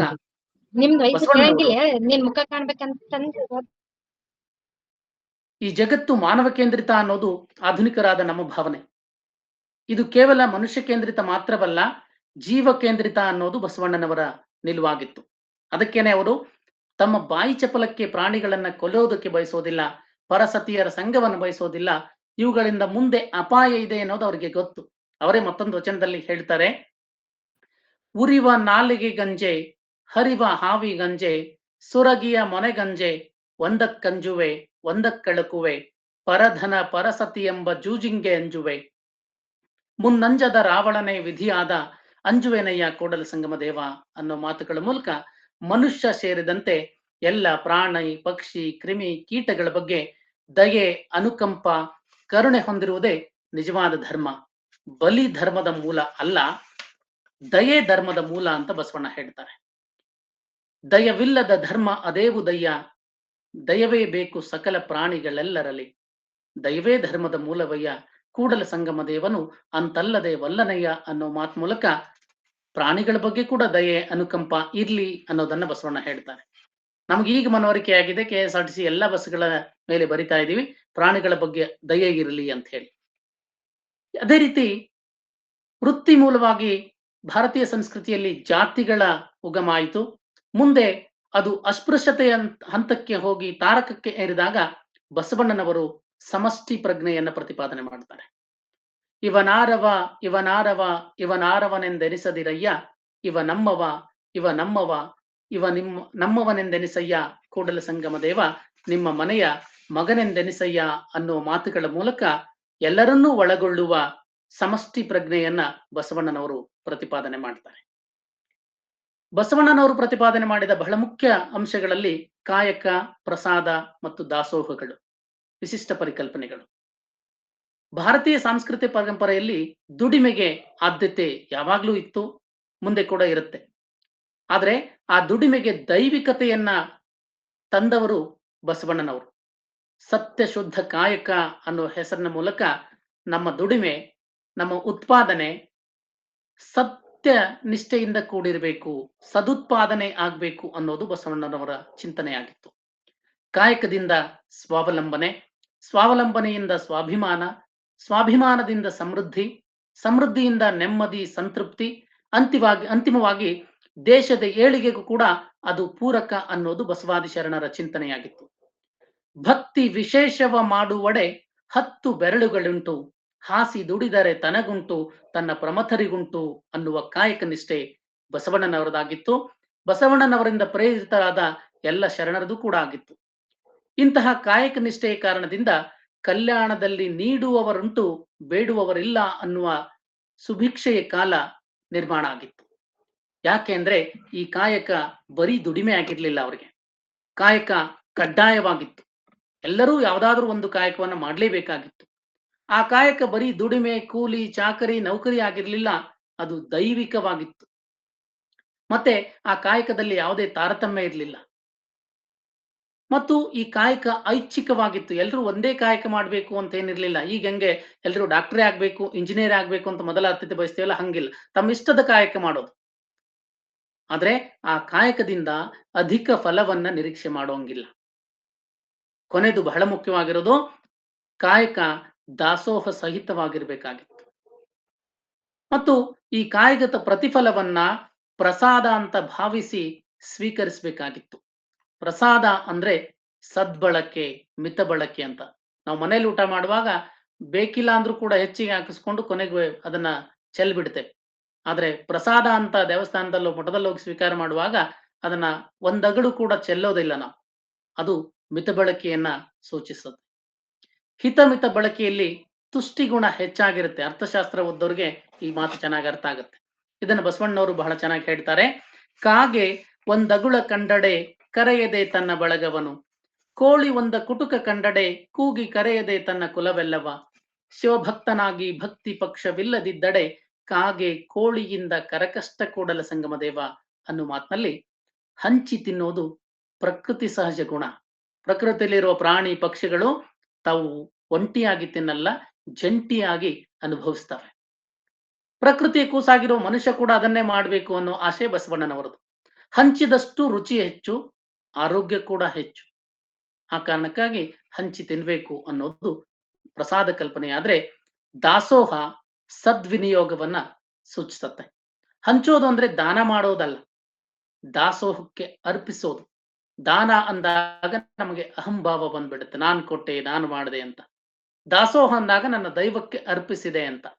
ಅದಕ್ಕೆ ಬಸವಣ್ಣ ಹೇಳ್ತಾರೆ, ಜನ್ಮ ಜನ್ಮಕ್ಕೆ ಹೋಗಲೀಯದೆ ಸೋಹಂ ಎಂದೆನಿಸದೆ ದಾಸೋಹಂ ಎಂದೆನಿಸಯ್ಯ, ಲಿಂಗ ಜಂಗಮ ಪ್ರಸಾದದ ನಿಲವ ತೋರಿ ಬದುಕಿಸಯ್ಯ, ಕೂಡಲ ಸಂಗಮ ದೇವ ನಿಮ್ಮ ಧರ್ಮ ಅನ್ನೋ ಮಾತುಗಳಲ್ಲಿ ಕಾಯಕ, ದಾಸೋಹ, ಪ್ರಸಾದಗಳು ಈಗ ನಾವು ಹೇಳುವ ಸಹಕಾರ ತತ್ವದ ಮೂಲ ಬೇರುಗಳು ಕಾಣಿಸ್ತವೆ. ಅದೇ ರೀತಿ ಭಾರತೀಯ ಸಾಂಸ್ಕೃತಿಕ ಪರಂಪರೆಯಲ್ಲಿ ಮಿತವಾಗಿದ್ದ ಸ್ವಾತಂತ್ರ್ಯವನ್ನ ಬಸವಣ್ಣನವರು ವ್ಯಾಪಕಗೊಳಿಸಿದ್ರು. ಕೆಲವರಿಗೆ ಮಾತ್ರ ಸ್ವಾತಂತ್ರ್ಯ ಇತ್ತು, ಅಭಿವ್ಯಕ್ತಿ ಸ್ವಾತಂತ್ರ್ಯ, ಕಾಯಕ ಸ್ವಾತಂತ್ರ್ಯ ಮತ್ತು ಧಾರ್ಮಿಕ ಸ್ವಾತಂತ್ರ್ಯಗಳು. ಅದನ್ನ ವಿಸ್ತರಿಸುವ ಕೆಲಸವನ್ನ ಬಸವಣ್ಣವರು ಮಾಡ್ತಾರೆ. ತಾಳಮಾನ ಸರಿಸವನರಿವೆ, ಓಜೆ ಬಜಾವಣೆಯ ಲೆಕ್ಕವನರಿವೆ, ಅಮೃತಗಣ ದೇವಗಣವನರಿವೆ, ಕೂಡಲ ಸಂಗಮ ದೇವ ನಿಮಗೆ ಕೇಡಿಲ್ಲವಾಗಿ ಆನು ಒಲಿದಂತೆ ಹಾಡುವೆ ಅನ್ನುವಲ್ಲಿ ಅಭಿವ್ಯಕ್ತಿ ಸ್ವಾತಂತ್ರ್ಯದ ಸಂಕೇತವನ್ನ ನಾವು ಗುರುತಿಸಬಹುದು. ತಮಗೆ ಮಾತ್ರವಲ್ಲ, ತಮ್ಮ ಸಮಕಾಲೀನ ಸಂದರ್ಭದಲ್ಲಿ ಇದ್ದ ಎಲ್ಲರಿಗೂ ಕೂಡ ಅಭಿವ್ಯಕ್ತಿ ಅವಕಾಶವನ್ನ ಅನುಭವ ಮಂಟಪದ ಮೂಲಕ ಬಸವಣ್ಣನವರು ಕೊಡಿಸ್ತಾರೆ. ಅದೇ ರೀತಿ ಕಾಯಕ ಸ್ವಾತಂತ್ರ್ಯವನ್ನು ಕೂಡ ಬಸವಣ್ಣನವರು ಕೊಡಿಸ್ತಾರೆ. ಕಸ ಗುಡಿಸುವ, ಬುಟ್ಟಿ ಹೆಣೆಯುವ, ಕಟ್ಟಿಗೆ ಮಾರುವ, ಬಟ್ಟೆ ತೊಳೆಯುವ, ಹೂ ಕಟ್ಟುವ, ಅಕ್ಕಿ ಹಾಯುವ, ಹುಲ್ಲು ತರುವ, ದನ ಕಾಯುವ, ದೋಣಿ ನಡೆಸುವ, ಈ ರೀತಿ ಬಗೆ ಬಗೆಯ ವೃತ್ತಿಯ, ಜಾತಿಯ, ಜನಾಂಗದ ಜನರು ಎಲ್ಲರನ್ನೂ ಕೂಡ ಒಟ್ಟಿಗೆ ಕೂಡಿಸೋ ಕೆಲಸವನ್ನ ಮಾಡ್ತಾರೆ. ಈ ಕಾಯಕಗಳು ಮೊದಲು ಕೂಡ ಇದ್ವು, ಇರ್ಲಿಲ್ಲ ಅಂತಲ್ಲ. ಆದ್ರೆ ಅವುಗಳನ್ನ ಹೆಮ್ಮೆಯಿಂದ ಹೇಳಿಕೊಳ್ಳುವಂತಹ ಒಂದು ದಿಟ್ಟತನವನ್ನ ಕಲಿಸಿದ್ದು ಬಸವಣ್ಣವರ ಹೆಚ್ಚುಗಾರಿಕೆಯಾಗಿದೆ. ಅದೇ ರೀತಿ ಧಾರ್ಮಿಕ ಸ್ವಾತಂತ್ರ್ಯ, ಕೆಲವೇ ಜನರಿಗೆ ಸೀಮಿತವಾಗಿದ್ದ ಧಾರ್ಮಿಕ ಸ್ವಾತಂತ್ರ್ಯವನ್ನ ಎಲ್ಲರಿಗೂ ಮುಕ್ತವಾಗಿ ಕಲ್ಪಿಸಿಕೊಟ್ಟಿದ್ದು ಬಸವಣ್ಣನವರು. ಕೂಡಲ ಸಂಗಮ ದೇವ, ಚೆನ್ನಮಲ್ಲಿಕಾರ್ಜುನ, ಮಾರಯ್ಯಪ್ರಿಯ ಅಮರೇಶ್ವರ ಲಿಂಗ, ಅಂಬಿಗರ ಚೌಡಯ್ಯ, ಕಪಿಲ ಶುದ್ಧ ಮಲ್ಲಿಕಾರ್ಜುನ, ಶಂಭುಜಕ್ಕೇಶ್ವರ ಅನ್ನುವ ಅಂಕಿತಗಳು ಶರಣರು ಧಾರ್ಮಿಕ ಸ್ವಾತಂತ್ರ್ಯವನ್ನ ಎಷ್ಟು ಅನುಭವಿಸ್ತಾ ಇದ್ರು ಅನ್ನೋದನ್ನ ಸೂಚಿಸುತ್ತೆ. ಅವರು ತಮ್ಮ ತಮ್ಮ ದೈವದ ಹೆಸರುಗಳನ್ನ ಪ್ರತ್ಯೇಕವಾಗಿ ತಮಗೆ ಇಷ್ಟ ಬಂದ ಹಾಗೆ ಇಟ್ಕೊಳ್ತಾ ಇದ್ರು. ಅದು ಅವರ ಧಾರ್ಮಿಕ ಸ್ವಾತಂತ್ರ್ಯವನ್ನ ನಮಗೆ ತಿಳಿಸಿಕೊಡುತ್ತದೆ. ಅದೇ ರೀತಿ ಭಾರತೀಯ ಸಾಂಸ್ಕೃತಿಕ ಪರಂಪರೆಯಲ್ಲಿ ವೃತ್ತಿಗಳಿತ್ತು, ಅವೇ ಜಾತಿಗಳಾಗಿ ಬದಲಾದಾಗ ಅಸಮಾನತೆಗೆ ಕಾರಣ ಆಗಿತ್ತು. ಅದನ್ನ ತಿಳಿಗೊಳಿಸ್ಲಿಕ್ಕೆ ಬಸವಣ್ಣನವರು ಪ್ರಯತ್ನವನ್ನು ಮಾಡ್ತಾರೆ. ಹೊಲೆಗಂಡಲ್ಲದೆ ಪಿಂಡದ ನೆಲೆಗಾಶ್ರಯವಿಲ್ಲ, ಜಲಬಿಂದುವಿನ ವ್ಯವಹಾರ ಒಂದೇ, ಆಶೆ ಆಮಿಷ ರೋಷ ಹರುಷ ವಿಷಯಾದಿಗಳೆಲ್ಲ ಒಂದೇ, ಏನ ನೋದಿ ಏನ ಕೇಳಿ ಏನು ಫಲ, ಕುಲಜನೆಂಬುದಕ್ಕೆ ಆವುದು ದೃಷ್ಟ, ಸಪ್ತಧಾತು ಸಮಂ ಪಿಂಡಂ ಸಮಯೋನಿ ಸಮುದ್ಭವಂ ಆತ್ಮಜೀವ ಸಮಾಯುಕ್ತಂ ವರ್ಣಾನಾಂ ಕಿಂ ಪ್ರಯೋಜನಂ ಎಂಬುದಾಗಿ ಕಾಸಿ ಕಮ್ಮಾರನಾದ, ಬೀಸಿ ಮಡಿವಾಳನಾದ, ಹಾಸ ನಿಕ್ಕಿ ಸಾಲಿಗನಾದ, ವೇದವನೋದಿ ಹಾರುವನಾದ, ಕರ್ಣದಲ್ಲಿ ಜನಿಸಿದರುಂಟೆ ಜಗ.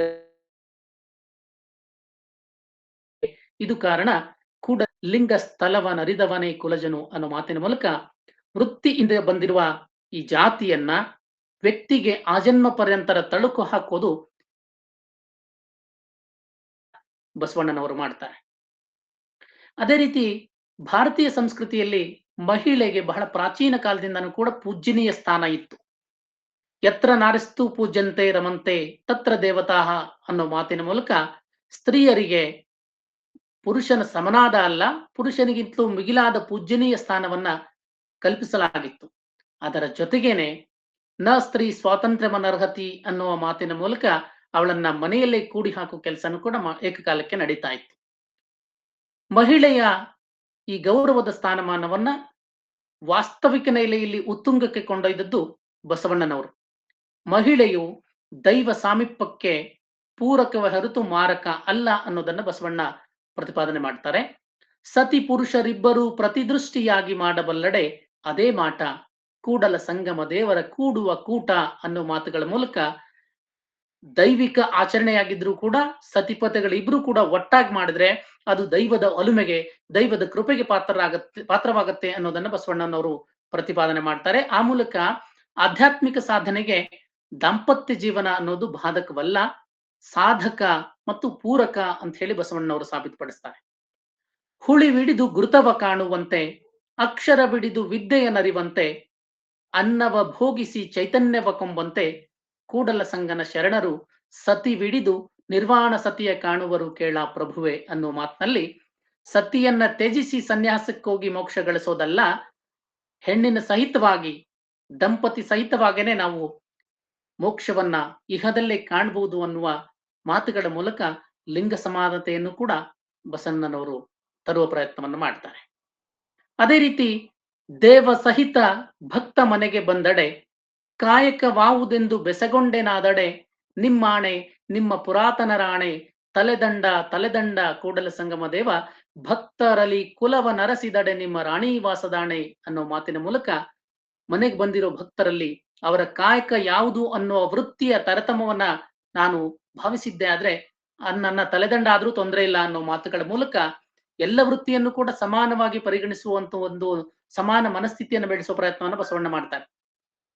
ಎಷ್ಟು ಉತ್ತುಂಗಕ್ಕೆ ಕೊಂಡೊಯ್ತಾರೆ ಈ ಮಾತನ್ನ ಅಂದ್ರೆ, ವೇಶ್ಯಾವೃತ್ತಿಯಲ್ಲಿ ತೊಡಗಿ ಪಣ್ಯಾಂಗನೆಯರು, ಪಣ್ಯಾಂಗನೆ ಅಂದ್ರೆ ವೇಶ್ಯೆ, ಪಣ್ಯಾಂಗನೆಯರು ಅಂತ ಹೇಳಿ ಅವಮಾನಕ್ಕೀಡಾಗಿದ್ದ ಮಹಿಳೆಯರನ್ನು ಕೂಡ ಸಮಾಜದಲ್ಲಿ ಗೌರವಯುತವಾದ ಘನತೆಯ ಜೀವನ ನಡೆಸಲಿಕ್ಕೆ ಅರ್ಹರು ಅನ್ನೋದನ್ನ ಬಸವಣ್ಣನವರು ಈ ಮೂಲಕ ಸಾಬೀತು ಮಾಡ್ತಾರೆ. ಅವ್ರಿಗೂ ಶರಣ ದೀಕ್ಷೆಯನ್ನ ಕೊಟ್ಟು ಪುಣ್ಯಾಂಗರನ್ನಾಗಿ ಅವ್ರನ್ನ ಮಾಡ್ತಾರೆ. ಅದೇ ರೀತಿ ಬಸವಣ್ಣನವರು ಪಾರಂಪರಿಕ ನಂಬಿಕೆಗಳು ಯಾಕೆ ಆಚರಿಸ್ತಾ ಇದ್ವಿ ಅನ್ನೋ ಪ್ರಜ್ಞೆ ಇಲ್ಲದೆ ಹೋದ್ರೆ ಅವು ಮೌಢ್ಯಗಳಾಗಿ ಬದಲಾಗ್ತವೆ ಅನ್ನೋದನ್ನ ಎಚ್ಚರಿಕೆಯನ್ನು ಕೂಡ ಕೊಡೋದ್ರ ಮೂಲಕ ವೈಚಾರಿಕತೆಯನ್ನ, ವಾಸ್ತವವಾದವನ್ನು ಕೂಡ ನಮಗೆ ಪರಿಚಯಿಸುವಂತಹ ಒಂದು ಪ್ರಯತ್ನವನ್ನ ಮಾಡ್ತಾರೆ. ಮನುಷ್ಯ ಒಳ್ಳೆಯವನಾಗ್ಬೇಕು, ಮುಂದಿನ ಜನ್ಮದಲ್ಲಿ ಅಥವಾ ಒಳ್ಳೆ ಕೆಲಸಗಳನ್ನು ಮಾಡಿ ಸ್ವರ್ಗಕ್ಕೆ ಹೋಗ್ಲಿಕ್ಕೆ ಅಂತ ಹೇಳಿ ಅಲ್ಲ, ಈ ಜನ್ಮದಲ್ಲಿ ಏನಿದೆಯೋ ಏನಾಗಿದೆಯೋ ಅದನ್ನ ಒಪ್ಕೋಬೇಕು ಅನ್ನೋದನ್ನ ವಾಸ್ತವ ಚಿಂತನೆಯನ್ನ ಬಸವಣ್ಣವರು ಬಹಳ ಚೆನ್ನಾಗಿ ಹೇಳ್ತಾರೆ. ಸುಖ ಬಂದಡೆ ಪುಣ್ಯದ ಫಲವೆನ್ನೆನು, ದುಃಖ ಬಂದಡೆ ಪಾಪದ ಫಲವೆನ್ನೆನು, ನೀ ಮಾಡಿದಡೆ ಆಯಿತೆಂದೆನ್ನೆನು, ಕರ್ಮಕ್ಕೆ ಕರ್ತೃವೇ ಕಡೆ ಎಂದೆನ್ನೆನು, ಉದಾಸೀನ ಬಿಡಿದು ಶರಣೆನ್ನೆನು, ಕೂಡಲ ಸಂಗಮ ದೇವ ನೀ ಮಾಡಿದ ಉಪದೇಶವು ನನಗೆ ಈ ಪರಿಯಲ್ಲಿ ಸಂಸಾರವ ಸವೆಯ ಬಳಸುವೆನು ಅನ್ನೋ ಮಾತುಗಳ ಮೂಲಕ ನಾನು ಸುಖ ದುಃಖ ಎರಡನ್ನೂ ಕೂಡ ಸಮಚಿತ್ತದಿಂದ ಸ್ವೀಕರಿಸಿ ಇಹದ ಬದುಕಿನಲ್ಲೇ ಸ್ವರ್ಗವನ್ನ ಕಾಣ್ತೇನೆ ಹೊರತು ಕಾಣದ ಸ್ವರ್ಗಕ್ಕೋಸ್ಕರ ಇಹದ ಬದುಕನ್ನ ನಾನು ಹಾಳು ಮಾಡ್ಕೊಳ್ಳೋದಿಲ್ಲ ಅನ್ನುವ ವಾಸ್ತವಿಕವಾದ 21ನೇ ಶತಮಾನದಲ್ಲೂ ಕೂಡ ಅನುಕರಣ ಯೋಗ್ಯವಾದ ವೈಚಾರಿಕ ಚಿಂತನೆಯನ್ನ ಬಸವಣ್ಣನವರು ಭಾರತೀಯ ಸಂಸ್ಕೃತಿಗೆ ಸೇರಿಸುವಂತ ಒಂದು ಪ್ರಯತ್ನವನ್ನ ಮಾಡ್ತಾರೆ. ಮೌಢ್ಯಗಳು ಅತಿಯಾದಾಗ ನಮ್ಮ ಸಮಾಜದಲ್ಲಿ ಮಾನವ ಹಕ್ಕುಗಳು ಕಡೆಗಣಿಸಲ್ಪಟ್ಟವು. ವಿಶ್ವಸಂಸ್ಥೆ 1948ರಲ್ಲಿ ಸ್ವಾತಂತ್ರ್ಯ, ಸಮಾನತೆ, ವೃತ್ತಿ ಗೌರವ, ವ್ಯಕ್ತಿ ಗೌರವ ಸೇರಿದಂತೆ 30 ಅಂಶಗಳ ಮಾನವ ಹಕ್ಕುಗಳನ್ನ ಘೋಷಣೆ ಮಾಡಿತು. ಭಾರತ ಸಂವಿಧಾನದಲ್ಲಿ 6 ಮೂಲಭೂತ ಹಕ್ಕುಗಳಿವೆ.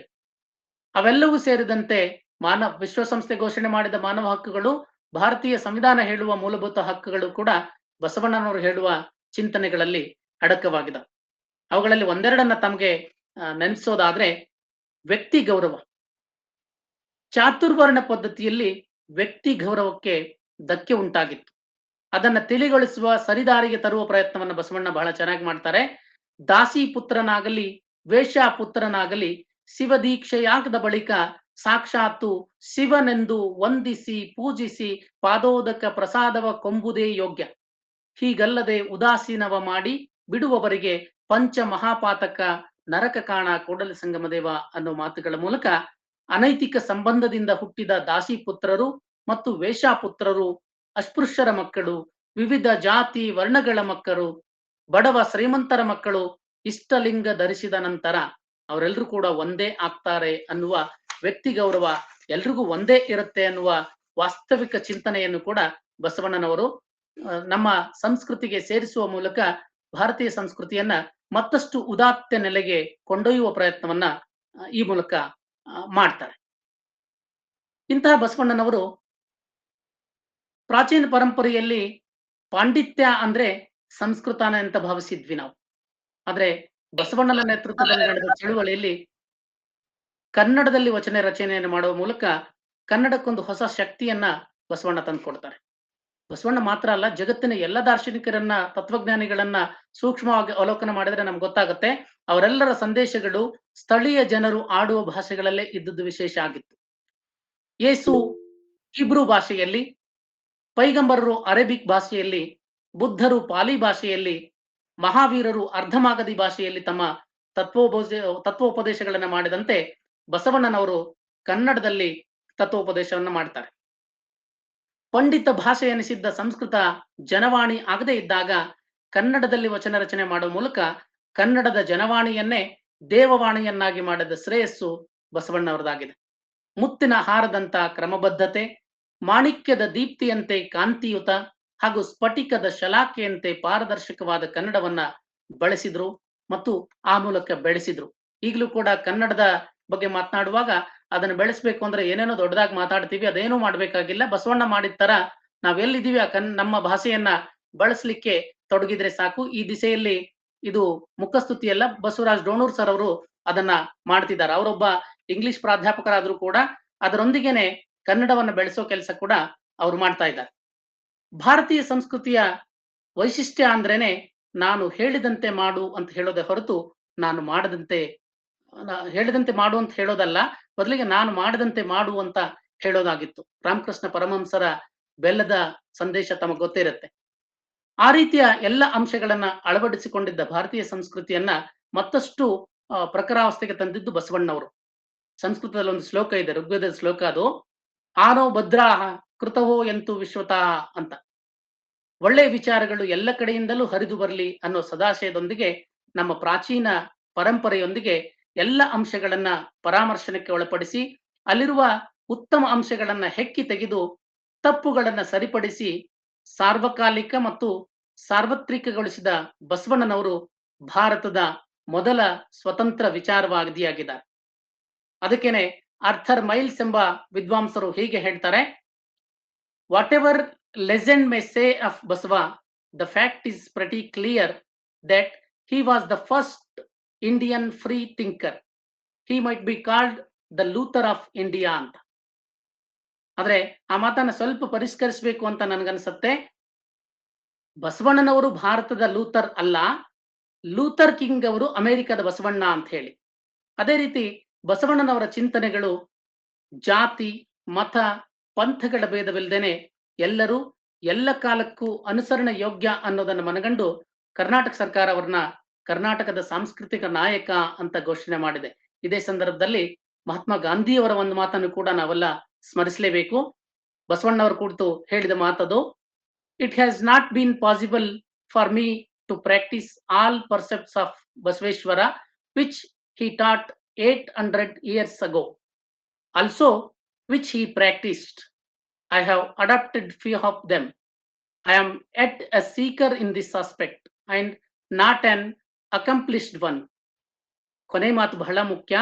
If you, his followers, practice his precepts, you could uplift not just Bharat but the world ಅಂತ. ಗಾಂಧೀಜಿಯವರು ತಮ್ಮ ಜೀವನವನ್ನೇ ಪ್ರಯೋಗಶಾಲೆ ಅಂತ ಮಾಡ್ಕೊಂಡವರು. ಅಂಥವರಿಗೆ ಬಸವಣ್ಣನವರ ಒಂದು ತತ್ವವನ್ನು ಕೂಡ ಪೂರ್ಣವಾಗಿ ಅನುಸರಿಸಲಿಕ್ಕೆ ಸಾಧ್ಯ ಆಗಿಲ್ಲ ಅಂತ ಹೇಳ್ತಾರೆ. ಅವರ ಅನುಯಾಯಿಗಳು ನಮಗ್ ಹೇಳ್ತಾ ಇರೋ ಮಾತು ಏನು ಅಂದ್ರೆ, ನೀವು ಅವರ ಅನುಯಾಯಿಗಳಾಗಿದ್ರೆ ಅವ್ರ ಬಗ್ಗೆ ಜಾಸ್ತಿ ಹೊಗಳಿ ಕೊಂಡಾಡೋದೇನ್ ಬೇಕಾಗಿಲ್ಲ, ಅವ್ರು ಹೇಳಿದ ಉಪದೇಶಗಳನ್ನ ಅಕ್ಷರಶಃ ಆಚರಣೆಗೆ ತನ್ರಿ. ಅದರಿಂದ ಭಾರತ ಮಾತ್ರ ಅಲ್ಲ, ಇಡೀ ಜಗತ್ತು ಮೇಲ್ಸ್ತರಕ್ಕೆ ಬಂದು ನಿಲ್ಲುತ್ತೆ ಅಂತ ಹೇಳಿ ಗಾಂಧೀಜಿಯವರು ಹೇಳ್ತಾರೆ. ಧನಾತ್ಮಕ ಚಿಂತನೆ, ದೈವಿಕ ಮನೋಭಾವ, ತ್ಯಾಗ, ಸಹನೆ, ಕರುಣೆ, ಉತ್ತಮ ಚಾರಿತ್ರ್ಯ, ಸತ್ಯ, ಪ್ರೀತಿ, ಭಾತೃತ್ವ, ಗುಣಗಳಂತಹ ಉದಾತ್ತ ಮೌಲ್ಯಗಳು ಭಾರತೀಯ ಸಂಸ್ಕೃತಿಯ ಪರಂಪರೆಯ ಪ್ರಮುಖ ನೀತಿಗಳಾಗಿವೆ. ಬಸವಣ್ಣನವರು ಈ ನೀತಿಗಳನ್ನ ಅಕ್ಷರಶಃ ಅನುಸರಿಸಿದ್ರು. ಇಂತಹ ಬಸವಾದಿ ಶರಣರ ಸದಾಶಯದ ವಿಚಾರಗಳನ್ನ ಸಾಧ್ಯವಾದಷ್ಟು ನಾವು ಅಳವಡಿಸಿಕೊಳ್ಳಲಿಕ್ಕೆ ಪ್ರಯತ್ನ ಮಾಡೋಣ ಅನ್ನುವ ಸದಾಶಯದ ಮಾತುಗಳ ಜೊತೆಗೆ ನನ್ನ ಓದಿನ ಮಿತಿಯಲ್ಲಿ ಬಸವಣ್ಣನವರ ಬಗ್ಗೆ ಮತ್ತು ಭಾರತೀಯ ಸಾಂಸ್ಕೃತಿಕ ಪರಂಪರೆಯ ಬಗ್ಗೆ ತಮ್ಗೆಲ್ಲ ಗೊತ್ತಿರೋ ಸಂಗತಿಗಳನ್ನೇ ಕ್ರೋಢೀಕರಿಸುವ ಪ್ರಯತ್ನವನ್ನ ಮಾಡಿದ್ದೇನೆ. ಬಸವಣ್ಣ ಮತ್ತು ಭಾರತೀಯ ಸಂಸ್ಕೃತಿ ಅಂದ್ರೆ ಅದು ದೊಡ್ಡದಾದ ಆನೆ. ಆ ಬೃಹತ್ ಕರಿಯನ್ನ ಕನ್ನಡಿಯಲ್ಲಿ ಹಿಡಿದು ತೋರಿಸುವ ಪ್ರಯತ್ನ ಕೂಡ ನಾನು ಮುಕ್ತವಾಗಿದ್ದೇನೆ ಎನ್ನುವ ನಮ್ರ ವಿನಂತಿಯ ಜೊತೆಗೆ ಧಾರವಾಡ ಕನ್ನಡ, ಇಂಗ್ಲಿಷ್ ಭಾಷೆ, ಸಾಹಿತ್ಯ, ಸಂಸ್ಕೃತಿ, ನಡೆಸಿರುವುದು ಕಡಿಮೆ ಅವಧಿಯಲ್ಲಿ 2ನೇ ಬಾರಿ ಈ ವೇದಿಕೆ ಮೂಲಕ ಉಪನ್ಯಾಸ ನೀಡೋದಕ್ಕೆ ಅವಕಾಶ ಮಾಡಿಕೊಟ್ಟ ಧಾರವಾಡ ಕಟ್ಟೆ ಬಳಗದ ಸಮಸ್ತ ಪದಾಧಿಕಾರಿಗಳಿಗೆ, ವಿಶೇಷವಾಗಿ ಪ್ರೊಫೆಸರ್ ಬಸವರಾಜ್ ಡೋಣೂರ್ ಸರ್ ಅವರಿಗೆ ಕೃತಜ್ಞತೆಗಳನ್ನು ಸಲ್ಲಿಸ್ತಾ ತಾಳ್ಮೆಯಿಂದ ಕೇಳಿದ ತಮ್ಮೆಲ್ಲರಿಗೂ ಅನಂತ ವಂದನೆಗಳನ್ನು ಸಲ್ಲಿಸಿ ನನ್ನ ಮಾತುಗಳನ್ನು ಮುಗಿಸ್ತೇನೆ. ಎಲ್ರಿಗೂ ಮತ್ತೊಮ್ಮೆ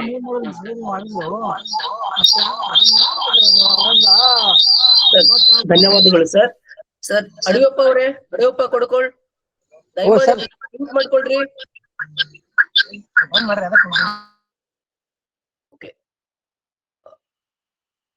ಸರ್ ಕ್ಷಮಿಸ್ಬೇಕು, ಇಲ್ಲಿಯವರೆಗೆ 50 ನಿಮಿಷಗಳ ಹೆಚ್ಚು ಕಾಲ ರಾಜಶೇಖರ್ ಬಿರಾದರ್ ಅವರು ಬಸವಣ್ಣವರ ವಚನಗಳಲ್ಲಿ ಭಾರತೀಯ ಸಾಂಸ್ಕೃತಿಕ ಪರಂಪರೆ ಅನ್ನೋದು ಹೇಗೆ ಮೂಡಿ ಬಂದಿದೆ ಅನ್ನೋದು, ಅತಿಥಿ ಗುರು ಶಿಷ್ಯ ಸಂಬಂಧ, ಮಾತು, ನಡೆ, ನುಡಿ, ವಿಚಾರ, ಶುಚಿತ್ವ, ಪ್ರಾಮಾಣಿಕತೆ, ಕಾಯಕ, ದಾಸೋಹ, ಅಂತರಂಗ ಶುದ್ಧಿ, ಆತ್ಮವಿಮರ್ಶೆ, ಹೀಗೆ ಅನೇಕ ಅಂಶಗಳಲ್ಲಿ ಹೇಗೆ ಒಂದು ಭಾರತೀಯ ಪರಂಪರೆ ವಸ್ತು ಹೇಗೆ ಬಂದಿದೆ ಅನ್ನೋದನ್ನ ವಚನಗಳ ಸಹಿತ ವಿಶ್ಲೇಷಣೆ ಮಾಡಿದ್ರು.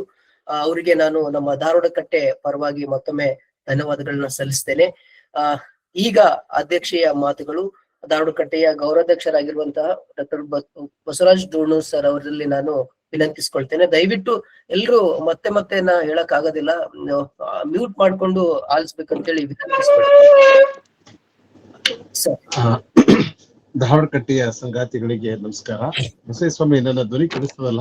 ಸರ್ ಕೇಳಿಸ್ತಿದೆ ಸರ್. ನಾನು ಇನ್ನೊಂದು 5 ನಿಮಿಷಗಳಲ್ಲಿ ಯಶವಂತಪುರವನ್ನ ತಲುಪ್ತೇನೆ. ಯಶವಂತಪುರ ತಲುಪುವವರೆಗೆ ನಾನು ಮಾತನಾಡ್ತೇನೆ. ಧಾರವಾಡ ಕಟ್ಟೆಯ ಸಂಗಾತಿಗಳೇ, ಸ್ನೇಹಿತರೇ, ಹಿರಿಯರೇ, ಎಲ್ಲರಿಗೂ ನಮಸ್ಕಾರ. ಇಲ್ಲಿಯವರೆಗೆ ಯರಗಟ್ಟಿಯ ಸರ್ಕಾರಿ ಪ್ರಥಮ ದರ್ಜೆ ಕಾಲೇಜಿನಲ್ಲಿ ಕನ್ನಡ ಸಹಾಯಕ ಪ್ರಾಧ್ಯಾಪಕರಾಗಿ ಸೇವೆ ಸಲ್ಲಿಸುತ್ತಿರುವ ಸ್ನೇಹಿತರಾದ ಡಾಕ್ಟರ್ ರಾಜಶೇಖರ್ ಬಿರಾದರ್ ಅವರ ಮಾತುಗಳನ್ನ ಕೇಳಿದ್ದೇವೆ. ಬಸವಣ್ಣ ಮತ್ತು ಭಾರತೀಯ ಸಾಂಸ್ಕೃತಿಕ ಪರಂಪರೆ ಎಂಬ ವಿಷಯದ ಕುರಿತು ಸುಮಾರು 1 ಗಂಟೆಯ ಕಾಲ ಬಹಳ ಅದ್ಭುತವಾಗಿ ಬಿರಾದರ್ ಅವರು ಮಾತನಾಡಿದರು. ಇದು ಅವರ 2ನೇ ಉಪನ್ಯಾಸ. ನಾನು ಅವರ 2 ಉಪನ್ಯಾಸಗಳನ್ನ ಬಹಳ ಆಸಕ್ತಿಯಿಂದ ಕುತೂಹಲದಿಂದ ಕೇಳಿದ್ದೇನೆ. ವಚನ ಸಾಹಿತ್ಯವನ್ನ ಅವರು ಸರಿಯಾಗಿ ಅಧ್ಯಯನ ಮಾಡಿದ್ದಾರೆ. ಬಸವಣ್ಣನ ವಚನಗಳನ್ನ, ಬಸವಣ್ಣನ ವ್ಯಕ್ತಿತ್ವವನ್ನ ಸರಿಯಾಗಿ ಗ್ರಹಿಸಿದ್ದಾರೆ. ಹೀಗಾಗಿ ವಚನ ಸಾಹಿತ್ಯದ ಕುರಿತು ಅವರು ಬಹಳ ಅಧಿಕೃತವಾಗಿ, ಬಹಳ ಸರಳವಾಗಿ ಮತ್ತು ಅಷ್ಟೇ ಪ್ರಭಾವಿಯಾಗಿ ಮಾತನಾಡಬಲ್ಲರು. ಇಂದು ಕೂಡ ಸುಮಾರು 1 ಗಂಟೆಯ ಅವಧಿಯಲ್ಲಿ ಅವರು ಬಸವಣ್ಣ ಮತ್ತು ಭಾರತೀಯ ಸಾಂಸ್ಕೃತಿಕ ಪರಂಪರೆ ಎಂಬ ವಿಷಯದ ಕುರಿತು ಮಾತನಾಡಿದರು. ಬಸವಣ್ಣನ ಸುಮಾರು 30ರಿಂದ 40 ಬಹಳ ಲೋಕಪ್ರಿಯ, ಜನಪ್ರಿಯ, ಮಹತ್ವದ ವಚನಗಳನ್ನ ಅವರು ಕೋಟ್ ಮಾಡುವುದರ ಮೂಲಕ ತಮ್ಮ ಮಾತುಗಳಿಗೆ ಸಮರ್ಥನೆಯನ್ನ ಒದಗಿಸಿದರು. ರಾಜಶೇಖರ್ ಬಿರಾದರ್ ಅವರು ನಾನು ಆಗ್ಲೇ ಹೇಳಿದ ಹಾಗೆ ವಚನ ಸಾಹಿತ್ಯದಲ್ಲಿ ಅವರಿಗೆ ಬಹಳಷ್ಟು ಆಸಕ್ತಿ ಇದೆ, ಕುತೂಹಲ ಇದೆ ಮತ್ತು ವಚನಕಾರರ ಒಂದು ಸಿದ್ಧಿ ಸಾಧನೆ ಬಗ್ಗೆ ಅವರಿಗೆ ವಿಶ್ವಾಸವಿದೆ. ಒಬ್ಬ ಲೇಖಕನ ಮೇಲೆ, ಒಂದು ಸಿದ್ಧಾಂತದ ಮೇಲೆ ವಿಶೇಷವಾದ ಆಸಕ್ತಿ, ಒಲವು ಇರುವುದರಿಂದ ಹೀಗೆ ಮಾತನಾಡಲಿಕ್ಕೆ ಸಾಧ್ಯ ಆಗ್ತದೆ. ಅನೇಕ ಸಂಗತಿಗಳನ್ನ ಅವರು ಪ್ರಸ್ತಾಪ ಮಾಡಿದರು. 2 ವಿಷಯಗಳು ನನಗೆ ಬಹಳ ಇಷ್ಟ ಆಯ್ತು. ಅದು ಸ್ವರ್ಗ ಮತ್ತು ನರಕದ ಕಲ್ಪನೆ. ದೇವರು ಎಲ್ಲರಿಗಾಗಿ ಒಂದೇ ಸ್ವರ್ಗವನ್ನ, ಒಂದೇ ನರಕವನ್ನ ಸೃಷ್ಟಿ ಮಾಡಿಲ್ಲ. ನಾವು ನಮ್ಮ ಕರ್ಮಕ್ಕನುಸಾರವಾಗಿ ನರಕವನ್ನು ಮತ್ತು ಸ್ವರ್ಗವನ್ನು ಸೃಷ್ಟಿ ಮಾಡ್ಕೊಳ್ತೇವೆ. ಸೊ ಪ್ರತಿಯೊಬ್ಬರೂ ತಮ್ಮದೇ ಆದ, ಅವರಿಗೆ ಪ್ರತಿಯೊಬ್ಬನಿಗೂ ತನ್ನದೇ ಆದ ಸ್ವರ್ಗವಿದೆ ಮತ್ತು ನರಕವಿದೆ. ಈ ಸ್ವರ್ಗ ಮತ್ತು ನರಕ ನಮ್ಮ ಕರ್ಮಕ್ಕೆ ಅದು ಸಂಬಂಧವನ್ನ ಹೊಂದಿದೆ. ಈ ಮಾತು ನನಗೆ ಬಹಳ ಇಷ್ಟ ಆಯ್ತು. ಇನ್ನೊಂದು, ಹೇಗೆ ಬಸವಣ್ಣ ಭಾರತೀಯ ಸಾಂಸ್ಕೃತಿಕ ಪರಂಪರೆಯನ್ನ, ಧಾರ್ಮಿಕ ಪರಂಪರೆಯನ್ನ ಬಹಳ ಅರ್ಥಪೂರ್ಣವಾಗಿ ಮುಂದುವರಿಸಿದ ಎಂಬ ಸಂಗತಿಯನ್ನ ಅವರು ಹೇಳಿದರು. ಬುದ್ಧನ ಬಗ್ಗೆ, ಕಪಿಲನ ಬಗ್ಗೆ, ಪತಂಜಲಿ, ಬೃಹಸ್ಪತಿ, ಆಮೇಲೆ ಹೇಗೆ ಉಪನಿಷತ್, ಜೈನ ಮತ್ತು ಬೌದ್ಧ ದರ್ಶನಗಳ ಬೆಳಕಿನಲ್ಲಿ ಬಸವಣ್ಣನ ವಚನಗಳನ್ನ ಅಧ್ಯಯನ ಮಾಡುವ ಕೆಲಸವನ್ನ ಅವರು ಮಾಡಿದರು. ಕೇಳುಗರಲ್ಲಿ ಒಂದು ಮನವಿ. ಕಳೆದ 2 ವಾರಗಳಿಂದ 2 ಉಪನ್ಯಾಸಗಳಿಗೆ ತೊಂದರೆ ಆಗ್ತಾ ಇದೆ. ದಯವಿಟ್ಟು ನಿಮ್ಮ ಆಡಿಯೋ ಮತ್ತು ವಿಡಿಯೋವನ್ನ ಮ್ಯೂಟ್ ಮಾಡಿಕೊಂಡು ಉಪನ್ಯಾಸವನ್ನ ನೀವು ಆಲಿಸ್ರಿ. ನೀವು ವಿಡಿಯೋ ಆನ್ ಮಾಡಿದ್ರೆ ತಪ್ಪೇನಿಲ್ಲ, ಆದ್ರೆ ಒಂದು ಕಡೆ ಕೂತ್ಕೊಂಡು ನೀವು ಉಪನ್ಯಾಸವನ್ನ ಕೇಳಬೇಕು. ಹೋಗೋದು, ಬರೋದು, ಅಡಿಗೆ ಮನೆ, ಆ ಮನೆ, ಇದನ್ನೆಲ್ಲ ತೋರಿಸೋದ್ರಿಂದ ಕೇಳುಗರಿಗೆ ತೊಂದರೆ ಆಗ್ತದೆ, ನೋಡುಗರಿಗೂ ಕೂಡ ತೊಂದರೆ ಆಗ್ತದೆ. ದಯವಿಟ್ಟು ಧಾರವಾಡ ಕಟ್ಟೆ ನಿಮ್ಮೆಲ್ಲರ ಕಟ್ಟೆ, ನಮ್ಮೆಲ್ಲರ ಕಟ್ಟೆ, ಇದನ್ನ ನಾವೆಲ್ಲರ ಪ್ರೀತಿಯಿಂದ ಬೆಳೆಸೋಣ. ಇಲ್ಲಿಯ ಉಪನ್ಯಾಸಗಳನ್ನ ಬಹಳ ಸಮಚಿತ್ತದಿಂದ ಆಲಿಸೋಣ. ಇದು ಯಾವುದೇ ಒಂದು ಉದ್ದೇಶ ಇಟ್ಟುಕೊಂಡು ಈ ಕಟ್ಟೆಯನ್ನು ನಾವು ಪ್ರಾರಂಭ ಮಾಡಿಲ್ಲ. ಸಾಹಿತ್ಯದ ಚರ್ಚೆ ಆಗ್ಬೇಕು, ಕನ್ನಡ ಸಾಹಿತ್ಯದ ಚರ್ಚೆ ಆಗ್ಬೇಕು, ವಿಶ್ವ ಸಾಹಿತ್ಯದ ಚರ್ಚೆ ಆಗ್ಬೇಕು ಎಂಬ ಉದ್ದೇಶದಿಂದ ನಾವು ಕಟ್ಟೆಯನ್ನು ಪ್ರಾರಂಭಿಸಿದ್ದೇವೆ. ದಯವಿಟ್ಟು ನಮ್ಮೊಂದಿಗೆ ಸಹಕರಿಸಿ. ಇನ್ನು ಒಂದು 2-3 ನಿಮಿಷಗಳಲ್ಲಿ ನಾನು ಶವಂತಪುರ ತಲುಪ್ತೇನೆ. ಹೀಗಾಗಿ 2-3 ಮಾತುಗಳನ್ನಷ್ಟೇ ಈ ಸಂದರ್ಭದಲ್ಲಿ ಆಡ್ತೇನೆ. ವೈಯಕ್ತಿಕವಾಗಿ ನನಗೆ ಬಸವಣ್ಣನ ಬಗ್ಗೆ, ವಚನ ಸಾಹಿತ್ಯ ವಿಶ್ವಾಸವಿದೆ. ಹೀಗಾಗಿ ಬಸವಣ್ಣನ ಬಗ್ಗೆ ಯಾರಾದ್ರೂ ಮಾತನಾಡಿದ್ರೆ ಬಹಳ ಆಸಕ್ತಿಯಿಂದ ನಾನು ಅವರ ಮಾತುಗಳನ್ನ, ಉಪನ್ಯಾಸವನ್ನ ಕೇಳಿಸಿಕೊಳ್ಳುತ್ತೇನೆ. ವಚನಕಾರರ ದರ್ಶನವನ್ನ, ಬಸವಣ್ಣನ ಆಶಯವನ್ನ, ಕನಸನ್ನ ನಾವು ಸರಿಯಾಗಿ ಅನುಷ್ಠಾನಕ್ಕೆ ತಂದ್ರೆ ವಿಶ್ವದಲ್ಲಿ ಇರ್ತಕ್ಕಂಥ, ಭಾರತದಲ್ಲಿ ಇರ್ತಕ್ಕಂಥ, ಇತ್ತೀಚೆಗೆ ಬಾಂಗ್ಲಾದೇಶದಲ್ಲಿ ಆದಂತಹ ಘಟನೆಗಳು ಎಲ್ಲೂ ಮರುಕಳಿಸುವುದಿಲ್ಲ. ಯಾಕಂದ್ರೆ ವಿಶ್ವಕ್ಕೆ ಅನೇಕ ಸಂದೇಶಗಳನ್ನ ಬಸವಣ್ಣ ನೀಡಿದ್ದಾನೆ ಅಂತ ಅನೇಕ ವಚನಗಳನ್ನ ಬಿರಾದರ್ ಅವರು ಈಗಾಗಲೇ ನಮ್ಮ ಮುಂದೆ ಓದಿದ್ದಾರೆ. ಇತ್ತೀಚೆಗೆ ಬೇರೆ ಬೇರೆ ಕಾರಣಗಳಿಗಾಗಿ ಮನುಷ್ಯರಲ್ಲಿ ಭೇದಗಳು ಉಂಟಾಗ್ತಾ ಇದೆ. ಆಮೇಲೆ ಮನುಷ್ಯರನ್ನು ದ್ವೇಷಿಸುವ ಕೆಲಸವನ್ನ ಮಾಡ್ತಾ ಇದ್ದಾರೆ. ಈ ದ್ವೇಷ, ಮತ್ಸರ, ಅಸೂಯ ಇದು ಕೊನೆಗೊಳ್ಳಬೇಕು. ನಾವು ಎಲ್ಲರೂ ಒಂದಾಗಿ ಇರಬೇಕು, ಎಲ್ಲರೂ ಪರಸ್ಪರರನ್ನ ಗೌರವಿಸಬೇಕು, ಪ್ರೀತಿಸಬೇಕು. ಹೀಗೆ ಮಾಡಬೇಕು ಅಂತಂದ್ರೆ ನಾವು ವಚನಗಳನ್ನ ಸರಿಯಾಗಿ ಅರ್ಥ ಮಾಡಿಕೊಳ್ಬೇಕು. ಈಗ ಒಂದೇ ವಚನವನ್ನ ಇವನಾರವನ್ನೆಂದೆನಿಸಿದಿರಯ್ಯ. ಬಸವಣ್ಣನ ಮಾರ್ಗ ಬಹಳ ಸರಳವಾದ ಮಾರ್ಗವಲ್ಲ, ಅತ್ಯಂತ ಕಠಿಣವಾದ ಮಾರ್ಗ. ನಾವೆಲ್ಲ ಹೇಳ್ಬೋದು, ನಾನು ಬಸವನ ವಾಯಿ, ನನ್ನ ವಚನ ಸಾಹಿತ್ಯದ ಅನುಯಾಯಿ ಅಂತ ನಾವು ಹೇಳ್ಬೋದು. ಇದೊಂದು ಬಸವಣ್ಣನ ದಾರಿಯಲ್ಲಿ ನಡೆಯುವುದು ಬಹಳ ಕಷ್ಟ. ನಾನಂತರೂ ಅವನ ದಾರಿಯಲ್ಲಿ ನಡೆಯುವ ಆಶಯ ನನಗಿದೆ, ಕನಸು ನನಗಿದೆ. ಆದ್ರೆ ಸಾಧ್ಯ ಆಗ್ತಾ ಇಲ್ಲ. ಕಳಬೇಡ ಕೊಲಬೇಡ ಬೇಡ ಒಂದೇ ವಿಷಯವನ್ನ ನಮ್ಮ ಜೀವನದಲ್ಲಿ ನಾವು ಅಳವಡಿಸಿಕೊಳ್ಳೋಣ. ನಾವು ಕಳ್ಳತನ ಮಾಡ್ತೇವೆ, ಸುಳ್ತನ ಮಾಡ್ತೇವೆ, ನಾನು ಮಾಡ್ತೇನೆ, ಅನೇಕ ಜನರು ಮಾಡ್ತಾರೆ. ಸೊ ಹೀಗಾಗಿ ನಮ್ಮ ವ್ಯಕ್ತಿತ್ವವನ್ನ ಕಟ್ಟಿಕೊಳ್ಳಲು, ನಮ್ಮ ಅಂತರಂಗ ಶುದ್ಧಿಗೆ, ಬಹಿರಂಗ ಶುದ್ಧಿಗೆ ಮತ್ತು ನಮ್ಮ ಭೌತಿಕತೆಯನ್ನ, ನಮ್ಮ ನಮ್ಮ ನಮ್ಮ ಸಂಸ್ಕೃತಿಯನ್ನು ಕಟ್ಟಿಕೊಳ್ಳಲಿಕ್ಕೆ ವಚನ ಸಾಹಿತ್ಯ ನಮಗೆ ನೆರವಾಗುತ್ತದೆ. ಬಸವಣ್ಣನನ್ನ ಓದಿದವರು, ವಚನ ಸಾಹಿತ್ಯವನ್ನು ಓದಿದವರು ಯಾರು ಅಸಭ್ಯವಾಗಿ, ಅನಾಗರಿಕವಾಗಿ ಮಾತನಾಡುವುದಿಲ್ಲ, ವಿವರಿಸುವುದಿಲ್ಲ. ಯಾರು ಜನರು ಹೆಸರಿನಲ್ಲಿ ಮಾತನಾಡ್ತಾರೆ, ಸಮಾಜ ಬದಿಯುವ ಬಗ್ಗೆ ಮಾತನಾಡ್ತಾರೆ, ಅತ್ಯಂತ ಕೆಟ್ಟ ಶಬ್ದಗಳನ್ನ ಪ್ರಯೋಗ ಮಾಡ್ತಾರೆ ಮತ್ತು ಹಿಂಸೆ ಬಗ್ಗೆ ಮಾತನಾಡ್ತಾರೆ. ಈ ನಡುವೆ ಈ ಸಂದರ್ಭದಲ್ಲಿ ಇಂಥ ಕಾಲಘಟ್ಟದಲ್ಲಿ ನಾವು ಬಸವಣ್ಣನನ್ನ ಓದಬೇಕಾಗಿದೆ, ಅಂಬೇಡ್ಕರ್ನ ಓದಬೇಕಾಗಿದೆ, ನಮ್ಮ ನಮ್ಮ ದರ್ಶನಗಳನ್ನ ಓದಬೇಕಾಗಿದೆ, ನಮ್ಮ ವೇದ ಉಪನಿಷತ್ತುಗಳನ್ನ ಓದಬೇಕಾಗಿದೆ, ನಮ್ಮ ಬೌದ್ಧ ಫಿಲಾಸಫಿಯನ್ನು ಓದಬೇಕಾಗಿದೆ, ಜೈನ ಫಿಲಾಸಫಿಯನ್ನು ಓದಬೇಕಾಗಿದೆ. ಯಾಕಂದ್ರೆ ನಾವೆಲ್ಲರೂ ಸೇರಿ ಭಾರತವನ್ನ ಕಟ್ಟಬೇಕಾಗಿದೆ.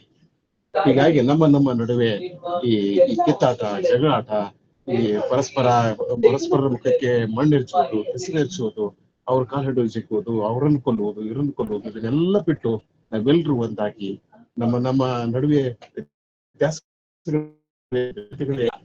ನಮ್ಮಲ್ಲಿ ಅನೇಕ ಭಾಷೆಗಳಿವೆ, ಅನೇಕ ಸಂಸ್ಕೃತಿಗಳಿವೆ. ಆದ್ರೆ ಎಲ್ಲಾ ಭಾಷೆಗಳನ್ನ, ಸಂಸ್ಕೃತಿಯನ್ನ, ಆಚರಣೆಯನ್ನ ಒಗ್ಗೂಡಿಸುವ ಒಂದು ಶಕ್ತಿ ಭಾರತದ ನೆಲದಲ್ಲಿದೆ, ಭಾರತದ ಮಣ್ಣಿನಲ್ಲಿದೆ. ಹೀಗಾಗಿ ಈ ಮಣ್ಣಿನಲ್ಲಿ ಹುಟ್ಟಿದ ನಾವು ನಮ್ಮ ಅದ್ಭುತವಾದಂತಹ ವ್ಯಕ್ತಿತ್ವವನ್ನು ಕಟ್ಟಿಕೊಡೋದ್ರ ಮೂಲಕ ಅದ್ಭುತವಾದ ದೇಶವನ್ನ, ನಾಡನ್ನ ಕಟ್ಟಿಕೊಳ್ಳೋಣ ಎಂಬ ಮಾತನ್ನ ಈ ಸಂದರ್ಭದಲ್ಲಿ ಹೇಳಿ ನನ್ನ ಮಾತುಗಳಿಗೆ ನಾನು ವಿರಾಮ ನೀಡ್ತೇನೆ. ಯಶವಂತಪುರ ಬಂದಾಗಿದೆ.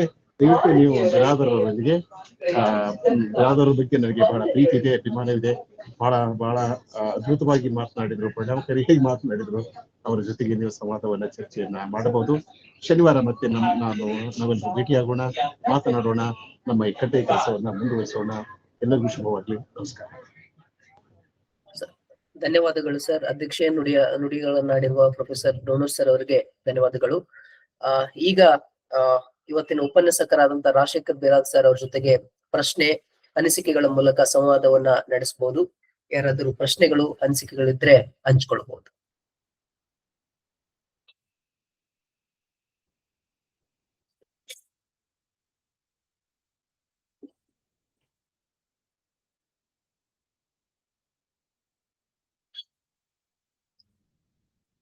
ಹಿರಿಯರಾದ ಕಲಂದರ್ ಸರ್ ಇದ್ದಾರೆ, ದೇವೇಂದ್ರಪ್ಪ ಸರ್ ಇದ್ದಾರೆ, ಕೆಂಪೇಗೌಡ ಸರ್ ಇದ್ದಾರೆ. ದಯವಿಟ್ಟು ಮಾತಾಡ್ಬೇಕು ಅಂತ ಹೇಳಿ ವಿನಂತಿಸ್ಕೊಳ್ತೇನೆ. ಅನೇಕ ಜನ ಹೊಸಬರು ಈ ಕಾರ್ಯಕ್ರಮದಲ್ಲಿ ಇವತ್ತು ಕಾಣಿಸಿಕೊಂಡಿದ್ದಾರೆ, ಅವರು ಕೂಡ ಮಾತನಾಡಬಹುದು. ಯಾರು ಕೂಡ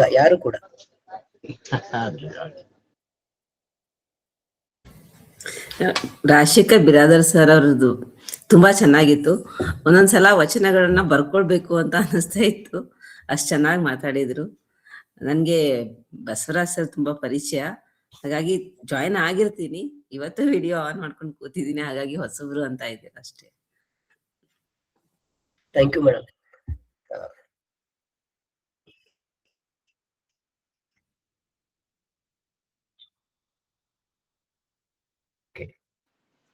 ಹಲೋ ಸರ್, ನಮಸ್ತೆ ಸರ್. ನಮಸ್ತೆ ಎಲ್ಲರಿಗೂ. ಕೇಳಿಸಿದೆ ಸರ್, ಮಾತಾಡಿ. ಡಾಕ್ಟರ್ ರಾಜಶೇಖರ್ ಸರ್ ಬಹಳ ಅತ್ಯಂತ ಒಂದು ಅದ್ಭುತವಾಗಿ ತಮ್ಮ ಮಾತುಗಳನ್ನ ಹೇಳಿದ್ರು ಸರ್. ಬಹಳ ಖುಷಿ ಆಯಿತು. ಮತ್ತೆ ಹಲವಾರು ವಿಷಯಗಳನ್ನ ಕೂಡ ನಾವು ತಿಳಿದುಕೊಂಡಿವಿ. ಅದ್ರ ಜೊತೆಗೆ ನಮ್ಮ ಡೋನರ್ ಸರ್ ಅಂತೂ ಬಹಳ ಚೆನ್ನಾಗಿ ಮಾತಾಡಿದ್ರು, ಮತ್ತೆ ಅಷ್ಟೇ ವಾಸ್ತವ ಕೂಡ ಮಾತಾಡಿದ್ರು ಸರ್. ನಂದು ಒಂದು ಪ್ರಶ್ನೆ ಇದೆ ಸರ್, ಡಾಕ್ಟರ್ ರಾಜಶೇಖರ್ ಸರ್ ಅವರಿಗೆ. ಸರ್ ಈಗ ಯಾರೇ ಮಾಡಿದ್ರು ಕೂಡ ಅದೊಂದು ತಪ್ಪೆ. ಒಂದು ನೇರವಾಗಿ ಪ್ರಶ್ನೆ ಏನಂದ್ರೆ ಸರ್, ಈಗ ಹುಬ್ಳಿಯಲ್ಲಿ ನಡೆದಂತ ಒಂದು ದುರ್ಘಟನೆ, ಒಂದು ಅಮಾನುಷ ಕೃತ್ಯವನ್ನ ಈ ಒಂದು ನಮ್ಮ ಬಸವಣ್ಣವರ ಒಂದು ತತ್ವದ ಆಧಾರದ ಮೇಲೆ ಹಿನ್ನೆಲೆಯಲ್ಲಿ ನೋಡುವುದಾದ್ರೆ ಯಾವ ರೀತಿ ಅದನ್ನ ಅರ್ಥೈಸಬಹುದು ಸರ್ ತಾವು?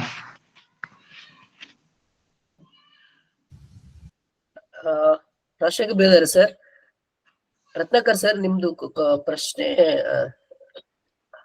ರಾಜಶೇಖರ್ ಬಿರಾದರ್ ಸರ್. ಸರ್ ಕೇಳಿಸಿದೆ.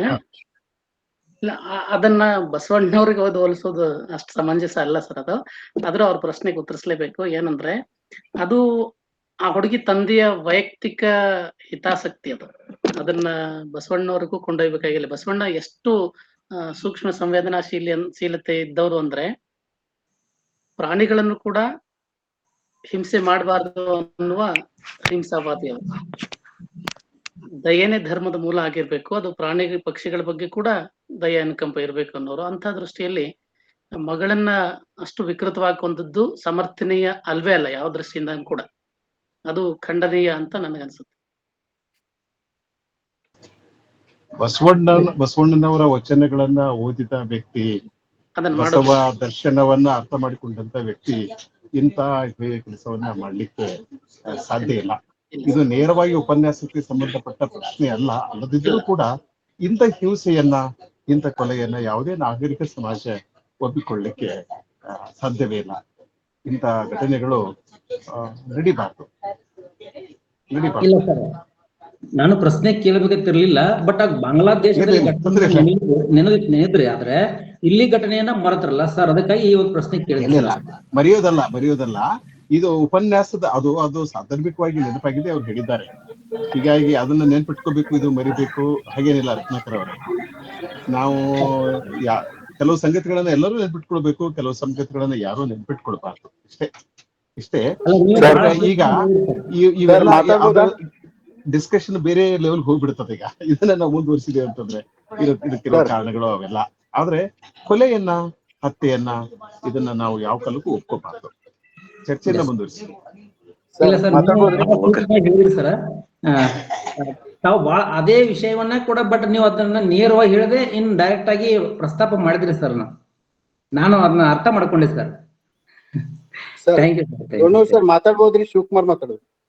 ಶಿವಕುಮಾರ್ ಮಾತಾಡಿ ಸರ್. ಈಗ ಅವ್ರು ಕೇಳಿದ ಪ್ರಶ್ನೆಯಲ್ಲಿ ತಪ್ಪೇನಿಲ್ಲ. ತಪ್ಪಂತ ನಾವ್ ಯಾರು ಹೇಳಿಲ್ಲ. ತಪ್ಪು ಅಂತಲ್ಲ, ವಿಚಾರ ಇದಕ್ಕೂ ಸಂಬಂಧಪಟ್ಟಿದ್ದೇನೆ. ಬಸವಣ್ಣ ಯಾರಿಗೂ ಕೊಲೆ ಮಾಡು ಅದೇ ಹೇಳ್ತಾರೆ. ಅದು ಕೊಲೆ ಮಾಡು ಅಥವಾ ಹಿಂಸೆ ಮಾಡು ಅಥವಾ ಎಂದೂ ಹೇಳಿಲ್ಲ. ಅದನ್ನ ವಿರೋಧಿಸ್ಕೊಂಡೇ ಬಂದಿರೋದು. ಇವರು ಮನುಷ್ಯರು ತಮ್ಮ ಸ್ವಾರ್ಥಕ್ಕಾಗಿ, ತಮ್ಮ ವೈಯಕ್ತಿಕ ಪ್ರತಿಷ್ಠೆಗಾಗಿ ಮಾಡಿಕೊಂಡಿರಂತ ಅನಾಹುತಗಳು, ದುರ್ದೈವಗಳು. ಇದನ್ನ ಬಸವಣ್ಣನಿಗೆ ಹೋಲ್ಸಕ್ಕೆ ಸಾಧ್ಯನೇ ಇಲ್ಲ. ಅವನು ಎಲ್ಲರೂ ಬಸವಣ್ಣನ ಫಾಲೋವರ್ ಅಂತ ನಾವ್ ಹೆಂಗ್ ಹೇಳ್ತೀವಿ? ಒಳ್ಳೇದನ್ನ ತಗೊಂಡಾಗನೇ ನಾವು ಬಸವಣ್ಣನ ಫಾಲೋವರ್ ಅಂತ ಹೇಳ್ತೀವಿ. ಕೆಟ್ಟದನ್ನೆಲ್ಲ ತಗೊಂಡಾಗ ಇವ್ ಬಸವಣ್ಣನ ಫಾಲೋವರ್. ಜಾತಿಯಿಂದ ಬಸವಣ್ಣನ ಫಾಲೋವರ್ ಆಗಲ್ಲ, ಧರ್ಮದಿಂದ ಬಸವಣ್ಣನ ಫಾಲೋವರ್ ಆಗಲ್ಲ. ಅದು ವೈಯಕ್ತಿಕವಾಗಿ ಅವನ ಮನುಷ್ಯತ್ವ ಗುಣವನ್ನ ಬಳಸ್ಕೊಂಡ ಪ್ರತಿಯೊಬ್ಬ ಜಾತ್ಯತೀತ ವ್ಯಕ್ತಿ ಕೂಡ ಅಲ್ಲಿ ಬಸವಣ್ಣನ ಅನುಯಾಯಿಯಾಗಿ ಆಗ್ತಾನ ಸರ್ ಅಂತ ನನ್ನ ಅನಿಸಿಕೆ. ಶಿವಕುಮಾರ ಕಣಸೂಗಿಯವರ ಮಾತನ್ನ ನಾನು ಸಂಪೂರ್ಣವಾಗಿ ಒಪ್ಕೊಳ್ತೇನೆ. ಯಾಕೆಂದ್ರೆ ಬಸವಣ್ಣನನ್ನ ಯಾವುದೇ ಒಂದು ಸಮುದಾಯಕ್ಕೆ ನಾವು ಕಟ್ಟಿ ಹಾಕ್ಲಿಕ್ಕೆ ಸಾಧ್ಯ ಇಲ್ಲ. ಅವನು ವಿಶ್ವಗುರು, ವಿಶ್ವಮಾನವ. ಮನುಷ್ಯರಿಗಾಗಿ ಅವನು ಮನುಷ್ಯರ ಸಲುವಾಗಿ ಕೆಲಸ ಮಾಡಿದವ, ಮನುಷ್ಯರೊಂದಿಗೆ ಮಾತನಾಡಿದವ. ಸರಿಯಾಗಿದೆ ನಿಮ್ಮ ವಿಚಾರ. ಮತ್ತೆ ಶಿವಕುಮಾರ್ ಮಾತುಗಳಿಗೆ ಹಲೋ ಹೇಳಿ ಕೇಳ್ತಿದ್ಯಾ? ಕೇಳಿಸ್ತದೆ, ಹೇಳಿ. ಶಿವಕುಮಾರ್ ಮಾತುಗಳಿಗೆ ಪೂರಕ ಹೇಳೋದಾದ್ರೆ, ನಾವು ಬಸವಣ್ಣನ ಚರಿತ್ರೆ ನೋಡಿದ್ರು ಬಸವಣ್ಣನ ಅಂತ್ಯ ಆಗಿದ್ದು ಅಂತರ್ಜಾತಿ ವಿವಾಹದ ಮಾಡಿರೋಂಥ ದಿಟ್ಟ ಕ್ರಮ ತಗೊಂಡು ಅನ್ನೋ ಕಾರಣಕ್ಕನೆ ದುರಂತದ ಅಂತ್ಯ ಆತು ಅಂತ ಇತಿಹಾಸದಲ್ಲಿ ಓದಿದೀವಿ. ಮತ್ತೆ ಇದನ್ನ ಚರ್ಚೆ ಮಾಡಿ ತುಂಬಾ ರೆಲೆವೆಂಟ್. ಯಾಕಂದ್ರೆ ಬಸವಣ್ಣನ ಅರ್ಥೈಸ್ಕೊಳ್ಳೋಕೆ ಎಲ್ಲೋ ಸೋಲ್ತಾ ಇದೀವಿ ಅನ್ನೋ ಕಾರಣಕ್ಕನೆ ಇಂಥ ದುರಂತಗಳು ನಡೀತಾ ಇರೋದು ಜಗತ್ತಲ್ಲಿ. ಮತ್ತೆ ಬಸವಣ್ಣ ಒಂದು ಸಾಂಸ್ಕೃತಿಕ ನಾಯಕ ಆಗಿದ್ದು ದೊಡ್ಡ ಪರಂಪರೆಯನ್ನು ಒಪ್ಕೊಂಡು ಬಂದ್ರು ಅಲ್ಲ. ಅದಕ್ಕೆ ನಾವು ಬಸವಣ್ಣ ಅದನ್ನೆಲ್ಲ, ಈಗ ಬಿರಾದರ್ ಸರ್ ಮಾತಾಡ್ತಿರ್ಬೇಕಾದ್ರೆ ಅವ್ರ ಟೈಟಲ್ಗೂ ಅವ್ರ ವಿಚಾರಗಳಿಗೂ ಎಲ್ಲೋ ತಳೆ ಕಾಣ್ಲಿಲ್ಲ ನನಗೆ. ಯಾಕಂದ್ರೆ ವರ್ಣಾಶ್ರಮ ಪದ್ಧತಿ ಬಗ್ಗೆ ಮಾತಾಡಿದ್ರು, ವರ್ಣಾಶ್ರಮ ವಿರೋಧ ಮಾಡಿದ್ರು. ದೇವಸ್ಥಾನಗಳು, ನಮ್ಮ ಭವ್ಯ ಸಂಸ್ಕೃತಿನಲ್ಲಿ ದೇವಸ್ಥಾನಗಳನ್ನ ಆರಾಧನೆ ಮಾಡ್ಕೊಂತ ಬಂದವ್ರು ನಾವು. ದೇವಸ್ಥಾನಗಳನ್ನ ನಿರಾಕರಣೆ ಮಾಡಿದ್ರು ಬಸವಣ್ಣ ಯಾಕೆ ನಿಮ್ಗೆ ಬಹಳ ದೊಡ್ಡವ್ರ ಯಾಕೆ ಕಾಣ್ತಾರೆ ಅಂತ ಹೇಳಿದ್ರೆ, ಬಸವಣ್ಣ ಯಾಕಂತ ವೈಚಾರಿಕ ವ್ಯಕ್ತಿಯಾಗಿ ನಿಮ್ಗೆ ಕಾಣ್ತಾರೆ ಅನ್ನೋದು ಹೇಳಿದ್ರೆ, ಇಂಥವೆಲ್ಲ ವಿರೋಧಿಸ್ಕೋಸ್ಕರ ಕಂಡಿರೋ ಅಂತದ್ದು. ಅದಕ್ಕೆ ಆ ನೆಲೆ ಒಳಗೆ ನೋಡುವಂತದ್ದನ್ನ ನಾವು ನೋಡ್ಬೇಕಾಗಿದೆ. ಅದಕ್ಕೆ ಹುಬ್ಬಳ್ಳಿ ಘಟನೆಯನ್ನ ರೆಲೆವೆಂಟ್ ಆಗಿ ನೋಡುವಂತ ತಪ್ಪೇನಲ್ಲ, ಸರಿನೇ. ಅದು ಬಸವಣ್ಣನ ಅರ್ಥಗಳು ಸೋಲ್ತಾ ಇದೀವಿ ನಾವು. ಒಂದು ವಿಷಯ ನೋಡ್ರೆ, ಬಸವಣ್ಣ ದೇವಾಲಯಗಳನ್ನ ಸಾರಾಸಗಟವಾಗಿ ತಿರಸ್ಕರಿಸಿದ ಅಂತ ಎಲ್ಲೋ ಅವನು ಹೇಳಿಲ್ಲ. ದೇವಾಲಯಕ್ಕೆ ಹೋಗ್ಬೇಡ್ರಿ ಅಂತಲೂ ಹೇಳಿಲ್ಲ ಅವನು. ದೇವಾಲಯಕ್ಕೆ ಹೋಗ್ಬೇಕಾದ ಅಗತ್ಯ ಇಲ್ಲ. ಒಂದ್ ನಿಮಿಷ ನೀವು ಅಂತ ಅನೇಕ ನೀವು ಅವರು ಲಿಂಗವನ್ನ ಪೂಜೆ ಮಾಡ್ಬೇಕು ಪ್ರಶ್ನೆ ಮಾಡಿದ್ದಾರೆ. ನೀವ್ಯಾಕೆ ಲಿಂಗ ಪೂಜೆ ನಾವ್ಯಾಕೆ ಲಿಂಗ ಪೂಜೆ ಮಾಡ್ಬೇಕು ಅನ್ನೋದು ಒಂದು ಪ್ರಶ್ನೆ. ಹಾಗಿದ್ರೆ ಈಗೆಲ್ಲ ಹೇಳಿದ ಬಸವಣ್ಣನ ಹೆಸರಿನಲ್ಲಿ ಸಾವಿರಾರು ಕೋಟಿ ರೂಪಾಯಿ ಖರ್ಚು ಮಾಡಿ ನಾವು ದೇವಾಲಯಗಳನ್ನ ಮಂಟಪಗಳನ್ನ ಕಟ್ತಾ ಇದ್ದೀವಲ್ಲ. ಸೊ ಹೀಗಾಗಿ ಅದನ್ನ ಒಂದು ತಾತ್ವಿಕ ದೃಷ್ಟಿಯಿಂದ ನಾವು ನೋಡ್ಬೇಕೆ ಹೊರತು ಅದನ್ನ ಪ್ರಾಕ್ಟಿಕಲ್ ಆಗಿ ವಿಚಾರ ಮಾಡ್ಲಿಕ್ಕೆ ಸಾಧ್ಯ ಆಗೋದಿಲ್ಲ. ಸರ್ ಮತ್ ನಾನು ಅದೇ ಹಿಂದಿನ ಒಳಗೆ ಹೇಳಿದ್ದು ನಾವೆಲ್ಲೋ ಬಸವಣ್ಣನ ಅರ್ಥೈಸ್ಕೊಳ್ಳೋಕೆ ಸೋಲ್ತಾ ಇದೀವಿ ಅಂತ. ಹೌದು, ಯಾಕಂದ್ರೆ ಏನ್ ಹೇಳಿದ್ವಲ್ಲ ನಾವು, ಈ ಬಸವಣ್ಣನ ವಿಚಾರ ಇಟ್ಕೊಂಡೇ ಕಟ್ಕೊಂಡಿರೋ ಮಠಗಳು ದೇವಾಲಯದ ಕಳಸರೋಣಕ್ ಹೋಗ್ತಾವ ಸ್ವಾಮಿಗಳು. ನನ್ ದೊಡ್ಡ ಪ್ರಬಲ ವಿರೋಧನೇ ಅದು. ನೀವು ಬಸವಣ್ಣನ ಸಾಯಿಸಿದ ಅಲ್ಲಿ ಅಂತ ಇಲ್ಲ. ದೇವಾಲಯಕ್ಕೆ ಹೋದ್ರೆ ಬಸವಣ್ಣ ಸಾಯೋದಿಲ್ಲ, ಅಥವಾ ಬಸವಣ್ಣನ ವಚನಗಳು ಸಾಯೋದಿಲ್ಲ. ಬಸವಣ್ಣನ ಒಂದು ತಾತ್ವಿಕತೆ ಏನಿದೆಯಲ್ಲ, ಒಂದು ಫಿಲಾಸಫಿ ಏನಿದೆಯಲ್ಲ, ಅದನ್ನ ನಾವು ಅಳವಡಿಸ್ಕೋಬೇಕು ಜೀವನದಲ್ಲಿ ಅಂತ ಹೇಳಿ. ಆಚರಣೆ ಅನ್ನೋದೇನಿದೆಯಲ್ಲ ಅದು ನಮ್ಗೆ ಬಿಟ್ಟಿದ್ದು, ನಿಮಗ್ ಬಿಟ್ಟಿದ್ದು. ದೇವಾಲಯ ಬಸವಣ್ಣ ದೇವಸ್ಥಾನಕ್ಕೆ ಹೋಗ್ಬೇಡ ಅಂತ ಎಲ್ಲಿ ಹೇಳಿಲ್ಲ. ನೀವು ದೇವಸ್ಥಾನಕ್ಕೆ ಹೋಗ್ಲಿಲ್ಲ ಅಂದ್ರೆ ನಿಮ್ಗೆ ಕೈಯಾಗ ಇರ್ತದಲ್ಲಪ್ಪ, ನಿನ್ ದೇಹದೊಳಗೆ ಇರ್ತದಲ್ಲ, ಅದೇ ಲಿಂಗುನ ಪೂಜೆ ಮಾಡ್ಕ ನೀನು. ಅವ್ರ ಹತ್ರ ಹೋಗಿ ಇನ್ಯಾರಿಗೋ ಒಬ್ರಿಗೆ ಸ್ವಾಮಿ ಕಾಶಿ ರಾಮೇಶ್ವರ ಅಲ್ಲೆಲ್ಲೂ ಇಲ್ಲ. ನೀನ್ ಅನ್ಕೊಂಡ್ರೆ ದೇವ್ರ ನಿನ್ ಕೈಯಲ್ಲಿ ಅದನ್ನ ಇಷ್ಟಲಿಂಗ ಕಟ್ಕೊಳ್ರಿ, ಅದಕ್ಕಾಗಿ ನಾವು ಅಷ್ಟು ದೂರ ಸಮಯ ವೇಸ್ಟ್ ಮಾಡ್ಬೇಡ್ರಿ, ಹಣ ವೇಸ್ಟ್ ಮಾಡ್ಬೇಡ್ರಿ. ಆ ಊಟವನ್ನು ಬೇರೆ ಮತ್ತೊಬ್ಬರ ಕೈಯಲ್ಲಿ ಮಾಡಿಸಬಹುದೇ? ತನ್ನ ಲಿಂಗಕ್ಕೆ ತಾ ಮಾಡುವ ಪೂಜೆಯನ್ನ ತಾನೇ ಮಾಡ್ಕೋಬೇಕು, ಬೇರೆ ಮತ್ತೊಬ್ಬರ ಕೈಯಲ್ಲಿ ಮಾಡ್ಸೋದ್ ಬೇಡ ಅಂತ ಹೇಳಿರೋದ್ರಿ. ನೀವು ದೇವಸ್ಥಾನಕ್ಕೆ ಹೋಗಿ ನೀನೇ ಪೂಜೆ ಮಾಡ್ಕ ಬೇಡ ಅಂದಾರ ಯಾರು? ಇದನ್ನ ಈ ರೀತಿಯ ತರ್ಕ ಇಲ್ಲಿ ಬಳಸೋದು ಸರಿಯಲ್ಲ. ಯಾಕೆಂತಂದ್ರೆ ದೇವಾಲಯಕ್ಕೆ ಹೋಗೋದು ಬಿಡೋದು ನಮ್ಮ ವಿವೇಕಕ್ಕೆ ಬಿಟ್ಟು ವಿಷಯ. ದೇವಾಲಯಕ್ಕೆ ಹೋಗುವ 100 ಕೋಟಿ ಜನರು ಈ ದೇಶದಲ್ಲಿದ್ದಾರೆ. ಬಸವಣ್ಣ ನೀವು ಅಲ್ಲಿಗೆ ಹೋಗ್ಲೇಬೇಕಂತೇನಿಲ್ಲ. ಉಳ್ಳವರು ದೇವಾಲಯ ಮಾಡುವವರು ಅವರು ದೇವಾಲಯ ಕಟ್ತಾರ ಹೋಗ್ತಾರಪ್ಪ. ನಿಮ್ಗೆ ಹೋಗೋದಿಲ್ಲ, ನಿಮ್ಗೆ ಸಾಧ್ಯ ಇಲ್ಲ ಅಂತಂದ್ರೆ ನಿಮ್ಮಲ್ಲಿ ಇದೆ ಇಷ್ಟಲಿಂಗ ಇದೆ ಅಂತ ಹೇಳಿದ. ಈ ಇಷ್ಟಲಿಂಗಕ್ಕೆ ಮತ್ತು ಶಿವಲಿಂಗಕ್ಕೂ ಏನು ವ್ಯತ್ಯಾಸ ಇದೆ? ದೇವಸ್ಥಾನದಲ್ಲೂ ಲಿಂಗ ಇದೆ, ನಮ್ಮ ಕೈಯಲ್ಲೂ ಲಿಂಗ ಇದೆ, ನಮ್ಮ ಎದೆ ಮೇಲೂ ಕೂಡ ಲಿಂಗ ಇದೆ. ನಾನು ಹೇಳೋದಿಷ್ಟೇ, ಇವತ್ತಿನ ಸಂದರ್ಭದಲ್ಲಿ ನಾವು ಇಂತಹ ಮಾತುಗಳನ್ನು ಇಟ್ಟುಕೊಂಡು ಬೇರೆ ಬೇರೆ ಜನರ ಭಾವನೆಗಳಿಗೆ ಧಕ್ಕೆಯನ್ನು ಉಂಟು ಮಾಡೋದಕ್ಕಿಂತ ಎಲ್ಲ ಅವ್ರವ್ರ ಪೂಜಾ ವಿಧಾನ ಅವ್ರವ್ರ ಬಿಟ್ಟು ವಿಷಯ. ಅದು ವೈಯಕ್ತಿಕ ವಿಷಯ. ಅದು ಒಂದು ಸಮುದಾಯಕ್ಕೆ ಆರೋಪ ಮಾಡೋದು ಸರಿಯಲ್ಲ ಅಂತ ಅನ್ನೋದು ನಂದು. ಅದನ್ನ ಬಿಟ್ಟು ಇದೆಯಲ್ಲ ಬಸ್ಕೊಂಡ ಕಳಬೇಡ, ಕೊಲಬೇಡ, ಹುಸಿ ನುಡಿಯಲೇಬೇಡ, ಮುನಿಯಬೇಡ ಅಂತಂದ, ಭ್ರಷ್ಟಾಚಾರ ಮಾಡ್ಬಾರ್ದು ಅಂತಂದ, ಬೇರೆ ಹೆಣ್ಮಕ್ಳ ಮೇಲೆ ಕಣ್ಣು ಹಾಕ್ಬಾರ್ದು ಅಂತಂದ. ಇವುಗಳನ್ನೆಲ್ಲ ನಾವು ಯಾಕೆ ಅನುಸರಿಸಬಾರ್ದು? ಸುಮ್ಮನೆ ಇದೇನಿದೆ ದೇವಾಲಯ ಅಂತ ಬಂದ್ರೆ ಅದು ಒಂದು ರಾಜಕೀಯ ತಿರುವನ್ನು ತೆಗೆದುಕೊಳ್ತದೆ. ಅದಕ್ಕೆ ಬೇರೆ ಬೇರೆ ಆಯಾಮಗಳು ಬಂದ್ಬಿಡ್ತವೆ. ಹೀಗಾಗಿ ನಮ್ಮ ಚರ್ಚೆ ಈ ಅಕಾಡೆಮಿಕ್ ಶಿಸ್ತಿನಿಂದ ಹೊರಗೆ ಹೋಗ್ಬಿಡ್ತದೆ. ಅದಕ್ಕಾಗಿ ಮತ್ತೆ ನಾನು ಅಕಾಡೆಮಿಕ್ ಶಿಸ್ತಿನಲ್ಲಿ ಚರ್ಚೆ ಇದು ಇರಬೇಕು. ವಾಸ್ತವಿಕ ನೆಲೆಯಲ್ಲಿ ನಾವು ಯೋಚನೆ ಮಾಡ್ಲೇಬೇಕಾಗತ್ತೆ. ಬಸವಣ್ಣ ಯಾವಾಗ್ಲೂ ವಾಸ್ತವಿಕವಾದಿ, ಸಾಂಸ್ಕೃತಿಕವಾದಿ ಅನ್ನೋದಕ್ಕಿಂತನೂ ವಾಸ್ತವಿಕವಾದಿ. ರಾಜಶೇಖರ್ ಬಿರಾದರ್ ಬಹಳ ಚೆನ್ನಾಗಿ ಮಾತಾಡಿದ್ರು, ಬಹಳಷ್ಟು ವಿಚಾರಗಳನ್ನ ತಿಳಿಸಿದ್ರು. ಧನ್ಯವಾದಗಳು. ಅವರು ಈ ಎಲ್ಲಾ ಪ್ರಶ್ನೆಗಳಿಗೆ ಈ ಚರ್ಚೆಗೆ ಬಿರಾದರ್ ಅವರು ಕೂಡ ತಮ್ಮ ಒಂದು ಪ್ರತಿಕ್ರಿಯೆ ನೀಡಬಹುದು. ಸರ್ ಕೇಳಿದ್ರಲ್ಲ ಅವ್ರ ಗೌಡ್ರ ಸರ್, ಅವ್ರ ಪ್ರಶ್ನೆಗೆ ನನ್ನ ಉತ್ತರ, ಬಸವಣ್ಣ ಲಿಂಗ ಪೂಜೆ ಅಷ್ಟೇ ಮಾಡ್ರಿ, ದೇವಸ್ಥಾನಕ್ಕೆ ಹೋಗ್ಬೇಡ್ರಿ ಅಂದ್ರಲ್ಲ, ಅದು ತೀರಾ ವೈಯಕ್ತಿಕ ಸರ್. ಧಾರ್ಮಿಕ ಸ್ವಾತಂತ್ರ್ಯ ಅಂದಾಗ ದೇವರನ್ನ ನಿನ್ನ ಇಷ್ಟ ಬಂದಂಗೆ ನೀನು ನೋಡೋದು ಅಂತ. ಮತ್ತು ನೀನು ಇಷ್ಟಲಿಂಗವನ್ನ ಮನೆಯಲ್ಲಿ ಕೂತು ಪೂಜೆ ಮಾಡ್ತೀಯೋ, ದೇವಸ್ಥಾನಕ್ಕೆ ಹೋಗಿ ಪೂಜೆ ಮಾಡ್ತೀಯೋ, ಅದು ನಿನ್ನ ಸಾಮರ್ಥ್ಯಕ್ಕೆ ಸಂಬಂಧಪಟ್ಟದ್ದು. ಆದ್ರೆ ಪೂಜೆ ಮಾಡಿ ಆದ್ಮೇಲೆ ಎಂತ ಭಾವನೆ ಹೊಂತೀಯ ಅನ್ನೋದು ಬಹಳ ಮುಖ್ಯ. ಲಿಂಗವ ಪೂಜಿಸಿ ಫಲವೇನಯ್ಯ, ಸಮರತಿ ಸಮಕಳೆ ಸಮನಿಸದನ್ನಕ್ಕರ. ದೇವಸ್ಥಾನಕ್ಕೆ ಹೋಗಿ ಪೂಜೆ ಮಾಡಿದ್ರು ಕೂಡ ನಿನ್ನಲ್ಲಿ ಒಳ್ಳೆ ಭಾವನೆ ಬರ್ಲಿಲ್ಲ ಅಂದ್ರೆ ವ್ಯರ್ಥ. ಇಷ್ಟಲಿಂಗ ಪೂಜೆ ಮಾಡಾದ್ಮೇಲೂ ಕೂಡ ನಿನ್ನಲ್ಲಿ ಸಮನ್ವಯ ಭಾವನೆ, ವಾಸ್ತವವಾದಿ ಪ್ರಜ್ಞೆ, ಮಾನವೀಯ ಭಾವನೆ ಬೆಳಿಲಿಲ್ಲ ಅಂದ್ರೆ ಅದು ಕೂಡ ವ್ಯರ್ಥನೆ. ಆ ಕಾರಣಕ್ಕೆ ಭಾರತೀಯ ಸಂಸ್ಕೃತಿಯ ಎಲ್ಲಾನು ವಿರೋಧ ಮಾಡಿದ್ರು ಅಂತ ಅರ್ಥ ಅಲ್ಲ. ಹಂಗಂತೇಳಿ ಎಲ್ಲಾನು ಪೂಜ್ಯನೀಯ ಅಂತಾನೂ ಅರ್ಥ ಅಲ್ಲ. ಒಳ್ಳೆಯದನ್ನ ಸ್ವೀಕರಿಸಿ ಮತ್ತು ಸ್ವಲ್ಪ ಮಾರ್ಪಡಿಸಿ ಸುಧಾರಣೆಗೊಳಿಸಿದ ಶ್ರೇಯಸ್ಸು ಬಸವಣ್ಣವ್ರದ್ದು. ಆ ಕಾರಣಕ್ಕೆ ಬಸವಣ್ಣ ವಿಶೇಷ ಆಗ್ತಾರೆ ಅಂತ ನನ್ಗನ್ಸುತ್ತೆ ಸರ್. ನಂದು ಪೂಜೆ ಪ್ರಶ್ನೆ. ಬುದ್ಧ ದೇವರನ್ನು ನಿರಾಕರಿಸಿದ, ಬಸವಣ್ಣ ದೇವಾಲಯವನ್ನು ನಿರಾಕರಿಸಿದ. ಅದನ್ನ ಹೇಳ್ಬೇಕಿತ್ತು ನಾನು. ಇದು ನಿಮ್ ಸಂಸ್ಕೃತಿ ಜೊತೆ ನೋಡ್ತಾ ಬಂದ್ರಲ್ಲ, ಅದಕ್ಕೆ ಭಿನ್ನವಾಗಿ ನೋಡಿದ್ದು ಇಲ್ಲಿ ಇದೆ ಅನ್ನೋದನ್ನ ಹೇಳ್ಬೇಕಾಗಿತ್ತು ಅಷ್ಟೇನೆ, ಮತ್ತೇನು ಅಲ್ಲ. ಕರೆಕ್ಟ್ ಹೇಳಿದ್ರಿ ಸರ್. ಸರಿ ಇದೆ, ಬಟ್ ದೇವಾಲಯವನ್ನ ಬಸವಣ್ಣ ನಿರಾಕರಿಸಿದ ಅಂತ ಏನಿಲ್ಲ. ದೇವಾಲಯದ ಬಗೆಗೆ ಅವನು ತನ್ನದೇ ಆದಂತ ಒಂದು ವರ್ಷನ್ ಅನ್ನ ನೀಡಿದ. ದೇವಾಲಯಗಳು ತಮ್ಮಷ್ಟಕ್ಕೆ ನಿರಾಕರಿಸಿದ ಅಂತ ಅರ್ಥ ಅಲ್ಲ. ನಿರಾಕರಿಸಲಿಲ್ಲ. ಅವರು ಯಾಕೆ ನಿರಾಕರಿಸ್ತಾರೆ ಹೇಳಿ? ಈಗ ಈ ಉಳ್ಳವರು ಶಿವಾಲಯ ಮಾಡುವರು, ನಾನೇನು ಮಾಡಲಯ್ಯ ಬಡವನಯ್ಯ ಅಂತಂದ್ರೆ ಉಳ್ಳವರು ಮಾಡ್ತಾರ, ಕಟ್ಕೋತಾರ ಅಂತ ಹೇಳಿ ಅನ್ನುವ ಒಂದು ಅರ್ಥ ಇದೆ ಅದಕ್ಕೆ. ಅದು ದೇವಾಲಯ ಒಂದು ರಾಜಕತೆಯನ್ನ ಸೃಷ್ಟಿ ಮಾಡ್ತದೆ ಅಥವಾ ಏನೇನೋ ಕೆಲಸ ಮಾಡ್ತದೆ ಅಂತ ಏನಿಲ್ಲ. ದೇವಾಲಯಗಳು ಕೂಡ ತಮ್ಮ ಕೆಲಸವನ್ನು ತಾವು ಮಾಡ್ತಾ ಇದ್ದಾವೆ. ಈಗ ಬಸವಣ್ಣನಲ್ಲೂ ದೇವಾಲಯ ಇದೆ, ಎಲ್ಲಾ ಕೂಡಲ ಸಂಗಮದಲ್ಲಿ ಕೂಡ ದೇವಾಲಯ ಇದೆ. ಕಲ್ಯಾಣಕ್ಕೆ ಹೋಗ್ರಿ, ಬಸವ ಕಲ್ಯಾಣಕ್ಕೆ ಹೋಗ್ರಿ, ದೇವಾಲಯಗಳಿವೆ. ಎಲ್ಲಾ ಕಡೆ ದೇವಾಲಯಗಳಿವೆ, ಮೂರ್ತಿಗಳಿವೆ. ಇದಕ್ಕೆಲ್ಲ ನಾವು ಎಲ್ಲ ಹೋಗ್ತೀವಲ್ಲ, ನಾವು ಹೋಗ್ತೀವಿ, ಜನರು ಹೋಗ್ತಾರೆ. ಇದಕ್ಕೆ ಹೋಗೋದಾದ್ರೆ ಬೇರೆ ದೇವಾಲಯಗಳ ಬಗ್ಗೆ ನೀವು ಯಾಕೆ ಕ್ರಿಟಿಕಲ್ ಆಗಿ ಇರಕ್ ಸಾಧ್ಯ ಇದೆ? ನೀವು ರಾಮೇಶ್ವರನ ದೇವಾಲಯಗೆ ನೀವು ಮಾತಾಡ್ತೀರಲ್ಲ, ಹಾಗಿದ್ರೆ ನೀವು ಕೂಡಲ ಸಂಗಮದಲ್ಲಿರ್ತಕ್ಕಂಥ ದೇವಾಲಯವನ್ನ ಯಾಕೆ ಮಾತಾಡಬಾರ್ದು? ನೀವು ಮಲ್ಲಿಕಾರ್ಜುನನ ಯಾಕೆ ನೀವು ಕಿತ್ ಹಾಕ್ಬಾರ್ದು?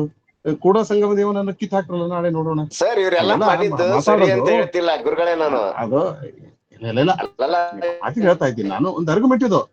ಈಗ ಇವ್ರು ಮಾಡಿದ್ ಸರಿ ಅಂತ ಹೇಳ್ತಿಲ್ಲ ನಾನು. ನಾವ್ ಏನ್ ನಡೆದವಲ್ಲ, ಬಸವಣ್ಣ ಯಾವ ದಿಕ್ಕಲ್ಲಿ ಆಲೋಚನೆ ಮಾಡಿದ್ರಲ್ಲ ಅದ್ರ ವಿರುದ್ಧ ದಿಕ್ಕಲ್ಲಿ ನಡ್ಕೊತಾ ಇದೀವಿ ಅಂತ ಹೇಳ್ತಿರೋದು. ಇದನ್ನೊಂದು ತಾರ್ಕಿಕ ಇದಕ್ಕೆ ತಗೊಂಡು ಹೋಗ್ಲಿಕ್ಕೆ ಆಗೋದಿಲ್ಲ. ಇದು ನೀವು ಆ ವಿಚಾರದಾಗ ನೀವು ಬಹಳ ಮುಂದ್ ಬಂದ್ ನೋಡ್ರಿ. ಅಂಬೇಡ್ಕರ್ ಏನ್ ಹೇಳಿದ್ರಿ ಹೇಳಿ? ದೇವಾಲಯ ಗಂಟೆಗಳಿಗಿಂತ ಶಾಲೆ ಗಂಟೆಗಳು ಬಾರಿಸ್ಲಿ ಅಂತ ಹೇಳಿದ್ರು. ಮತ್ತ ಏನ್ ಅರ್ಥೈಸ್ತೀರಿ ಅದನ್ನ? ಇಲ್ಲ, ಹೀಗೆ ಹೇಳಿದ ಅಂಬೇಡ್ಕರ್ ಕೂಡ ಕೊನೆಗೆ ಬೌದ್ಧ ಧರ್ಮವನ್ನು ಸ್ವೀಕಾರ ಮಾಡಿದ್ರು. ಅವರು ಧರ್ಮದ ವಿರುದ್ಧವಾಗಿ ಮಾತಾಡ್ಲಿಲ್ಲ. ನೀವು ಈಗ ಒಂದು ಸಂದರ್ಭದಲ್ಲಿ ಅಲ್ಲ ಸೋಲ್ತಾ ಇದ್ದೀವಿ ನಾವು, ಬಟ್ ನಾವು ಇವೆಲ್ಲ ಆದರ್ಶಗಳು ನಮಗೆ. ಬುದ್ಧ ಆದರ್ಶ, ಬಸವ ಆದರ್ಶ, ಶಂಕರ ಆದರ್ಶ, ರಾಮಾನುಜ ಆದರ್ಶ, ಬಸವಣ್ಣ, ಅಲ್ಲಮ್ಮ, ಇವರೆಲ್ಲರೂ ನಮ್ಗೆ ಆದರ್ಶಗಳು. ಈ ಆದರ್ಶಗಳನ್ನ ನಾವು ನಮ್ಮ ಜೀವನದಲ್ಲಿ ಅಳವಡಿಸ್ಕೊಳ್ಬೇಕು ಅಂತ ಹೇಳಿ ಈ ಎಲ್ಲ ಆದರ್ಶಗಳು ನಮ್ಮನ್ನು ಒಗ್ಗೂಡಿಸ್ಬೇಕು. ತಾತ್ವಿಕವಾಗಿ, ಸೈದ್ಧಾಂತಿಕವಾಗಿ, ಸಾಮಾಜಿಕವಾಗಿ, ಆರ್ಥಿಕವಾಗಿ, ರಾಜಕೀಯವಾಗಿ ಅವು ನಮ್ಮನ್ನ ಒಗ್ಗೂಡಿಸ್ಬೇಕು. ನಾವೆಲ್ಲರೂ ಒಟ್ಟುಗೂಡಿ ಒಂದು ಭವ್ಯವಾದ ನಾಡನ್ನ, ಒಂದು ಭವ್ಯವಾದ ದೇಶವನ್ನ ಕಟ್ಟಬೇಕು. ಇದು ನಾನು ತಿಳಿದುಕೊಂಡಂತ ಒಂದು ಕ್ರಮ. ಸರ್, ಡೋನರ್ ಸರ್ ಹೇಳಿದ್ದು ಬಹಳ ಮೌಲ್ಯಯುತವಾದಂತ ಮಾತುಗಳು ಸರ್. ಚೆನ್ನಾಗಿ ಮಾತನಾಡಿದ್ರು ಭಾರತೀಯ ಸಂಸ್ಕೃತಿಯನ್ನು ಕುರಿತು. ಆದ್ರೆ ನಾವು ಬಸವಣ್ಣನವರ ಫಿಲಾಸಫಿ ಕಡೆಗೆ ಹೆಚ್ಚು ಒತ್ತು ಕೊಡ್ಬೇಕೆ ಹೊರತು ಬರೀ ಕೇವಲ ವಾಸ್ತವ ಅಂತ ಹೇಳಿ ಅದನ್ನ ಹಿಡಿದು ಇಂಜುದು ಏನಷ್ಟು ಸೂಕ್ತ ಅಲ್ಲ ಅಂತ ನನ್ನ ಭಾವನೆ. ಬಸವಣ್ಣನವರು ಒಂದು ಕಡೆ ಅವ್ರು ಹೇಳ್ತಾರೆ, ಆಕ್ಚುಲಿ ಈ ಮನಸ್ಸು ಬಹಳ ದೊಡ್ಡದು ಅನ್ನುವಂಥದ್ದನ್ನ. ಯಾಕೆಂದ್ರೆ ದೇಶವನ್ನ ಕಟ್ಟುವುದು ಮತ್ತು ಕೆಡುವುದು ಕೂಡ ಈ ಮನಸ್ಸೇ. ಈ ಮನಸ್ಸನ್ನು ಪರಿಶುದ್ಧವಾಗಿ ಇಟ್ಕೊಂಡು ನಮ್ಮ ಅಂತರಂಗವನ್ನ ಹೇಗೆ ಇಟ್ಕೋಬೇಕು ಅನ್ನೋದನ್ನ ಅವರೇ ಹೇಳ್ತಾರಲ್ಲ. ಮನುಷ್ಯನ ಮಲೀನವಾದ ಮನದ ಚಿತ್ರಣವನ್ನ ಕೊಡ್ತಾರೆ ಅವರು ಒಂದು ವಾಚನದಲ್ಲಿ. ಮನೆಯೊಳಗೆ ಮನೆಯೊಡೆಯನಿದ್ದಾನೋ ಇಲ್ಲವೋ, ಹೊಸ್ತಿಲಲ್ಲಿ ಹುಲ್ಲು ಹುಟ್ಟಿ ಮನೆಯೊಳಗೆ ರಜ ತುಂಬಿ ಅಂತ ಹೇಳ್ತಾರಲ್ಲ. ಅಲ್ಲಿ ನಮ್ಮ ಸುಳ್ಳು, ಒಂದು ವಿಷಯ ವಾಸನೆ, ಈ ಕಸಕಲ್ಮಸಗಳನ್ನ ಕಳೆದುಕೋಬೇಕು ಅಂತ ಹೇಳ್ತಾರಲ್ಲ. ಅಂತರಂಗ ಪರಿಶುದ್ಧವಾದಾಗ ಮಾತ್ರ ಆ ಪರಮಸತ್ಯ, ಪರಮಾತ್ಮನ ದಿವ್ಯ ದರ್ಶನ ನಮ್ಗೆ ಆಗ್ತದೆ. ಅದನ್ನ ನಾವು ಕಂಡುಕೋಬೇಕೇ ಹೊರತು ಈ ತರದ ಯಾವುದೋ ಒಂದು ಇದನ್ನ ಇಟ್ಕೊಂಡು ಎಳೆದಾಡೋದು ಬೇಕಾಗಿಲ್ಲ ಅಂತ ಅನ್ಸುತ್ತೆ. ನಮ್ಮ ಒಳಗಡೆ ಇರ್ತಕ್ಕಂಥ ಕಲ್ಮಶಗಳನ್ನ ನಾವು ಕಳೆದುಕೊಳ್ಳೋಣ ಸರ್. ನಮ್ಮ ಮಾನಸಿಕವಾದಂತ ಮೌಢ್ಯಗಳೇನಿದೆಯೋ ಅದ್ರ ಬಗ್ಗೆ ಚಿಂತನೆ ಮಾಡೋಣ. ಬಹಳ ಚೆನ್ನಾಗಿ ಅವರು ಮಾತನಾಡಿದ್ರು ಬಿರಾದರ್ ಸರ್. ಏನಂದ್ರೆ ನಮ್ಮ ಮನಸ್ಸಿನ ವಿಕೃತಿಗಳನ್ನ ಬಲಿ ಕೊಡ್ಬೇಕೆ ಹೊರತು ನಮ್ಮ ಜೀವಿಗಳನ್ನ ಬಲಿ ಕೊಡೋದಲ್ಲ. ಹಾಗಾಗಿ ಬಹಳ ಸೂಕ್ಷ್ಮವಾಗಿ ಬಸವಣ್ಣನವರನ್ನ ತುಂಬಾ ಚೆನ್ನಾಗಿ ಅರ್ಥ ಮಾಡಿಕೊಂಡೇನೆ ಬಿರಾದರ್ ಸರ್ ಅರ್ಥ ಮಾಡ್ಕೊಂಡು ಹೇಳಿದ್ದಾರೆ. ಜೊತೆಗೆ ಅವರು ಒಂದು ಕಡೆ ಹೇಳ್ತಾರಲ್ಲ, ತಳ ಸಮುದಾಯದ ತಲ್ಲಣಗಳು ಮತ್ತೆ ಮೇಲ್ವರ್ಗದ ಎಲ್ಲವನ್ನು ಕೂಡ ಚರ್ಚೆಗೆ ಸೂಕ್ಷ್ಮವಾಗಿನೇ ಅವರು ತಂದ್ರು. ಹಾಗಾಗಿ ಅವ್ರಿಗೆ ನಿಜಕ್ಕೂ ಕೂಡ ಇವತ್ತಿನ ಉಪನ್ಯಾಸ ಬಹಳ ಸೂಕ್ತವಾಗಿ ಇತ್ತು. ಅದಕ್ಕೆ ನಾವು ಬಹಳ ಮುಖ್ಯವಾಗಿ ಡೋನರ್ ಸರ್ ಹೇಳಿದಾಗೆ ಫಿಲಾಸಫಿ ಕಡೆಗೆ ಹೆಚ್ಚು ಒತ್ತು ಕೊಟ್ಟು ನಮ್ಮ ಮನಸ್ಸು, ನಮ್ಮ ಅಂತರಂಗವನ್ನ ಚೆನ್ನಾಗಿ ಪರಿಶುದ್ಧವಾಗಿ ಇಟ್ಕೊಂಡು ಅನಂತರ ಲೋಕದ ಕಡೆಗೆ ನಾವು ಸ್ವಲ್ಪ ಸಾಗದಾದ್ರೆ ನಾವು ಭಾರತವನ್ನ ಅಥವಾ ನಮ್ಮ ನಾಡನ್ನ ಕಟ್ಟಲಿಕ್ಕೆ ನಿಜವಾಗ್ಲೂ ಕೂಡ ಒಳ್ಳೆಯ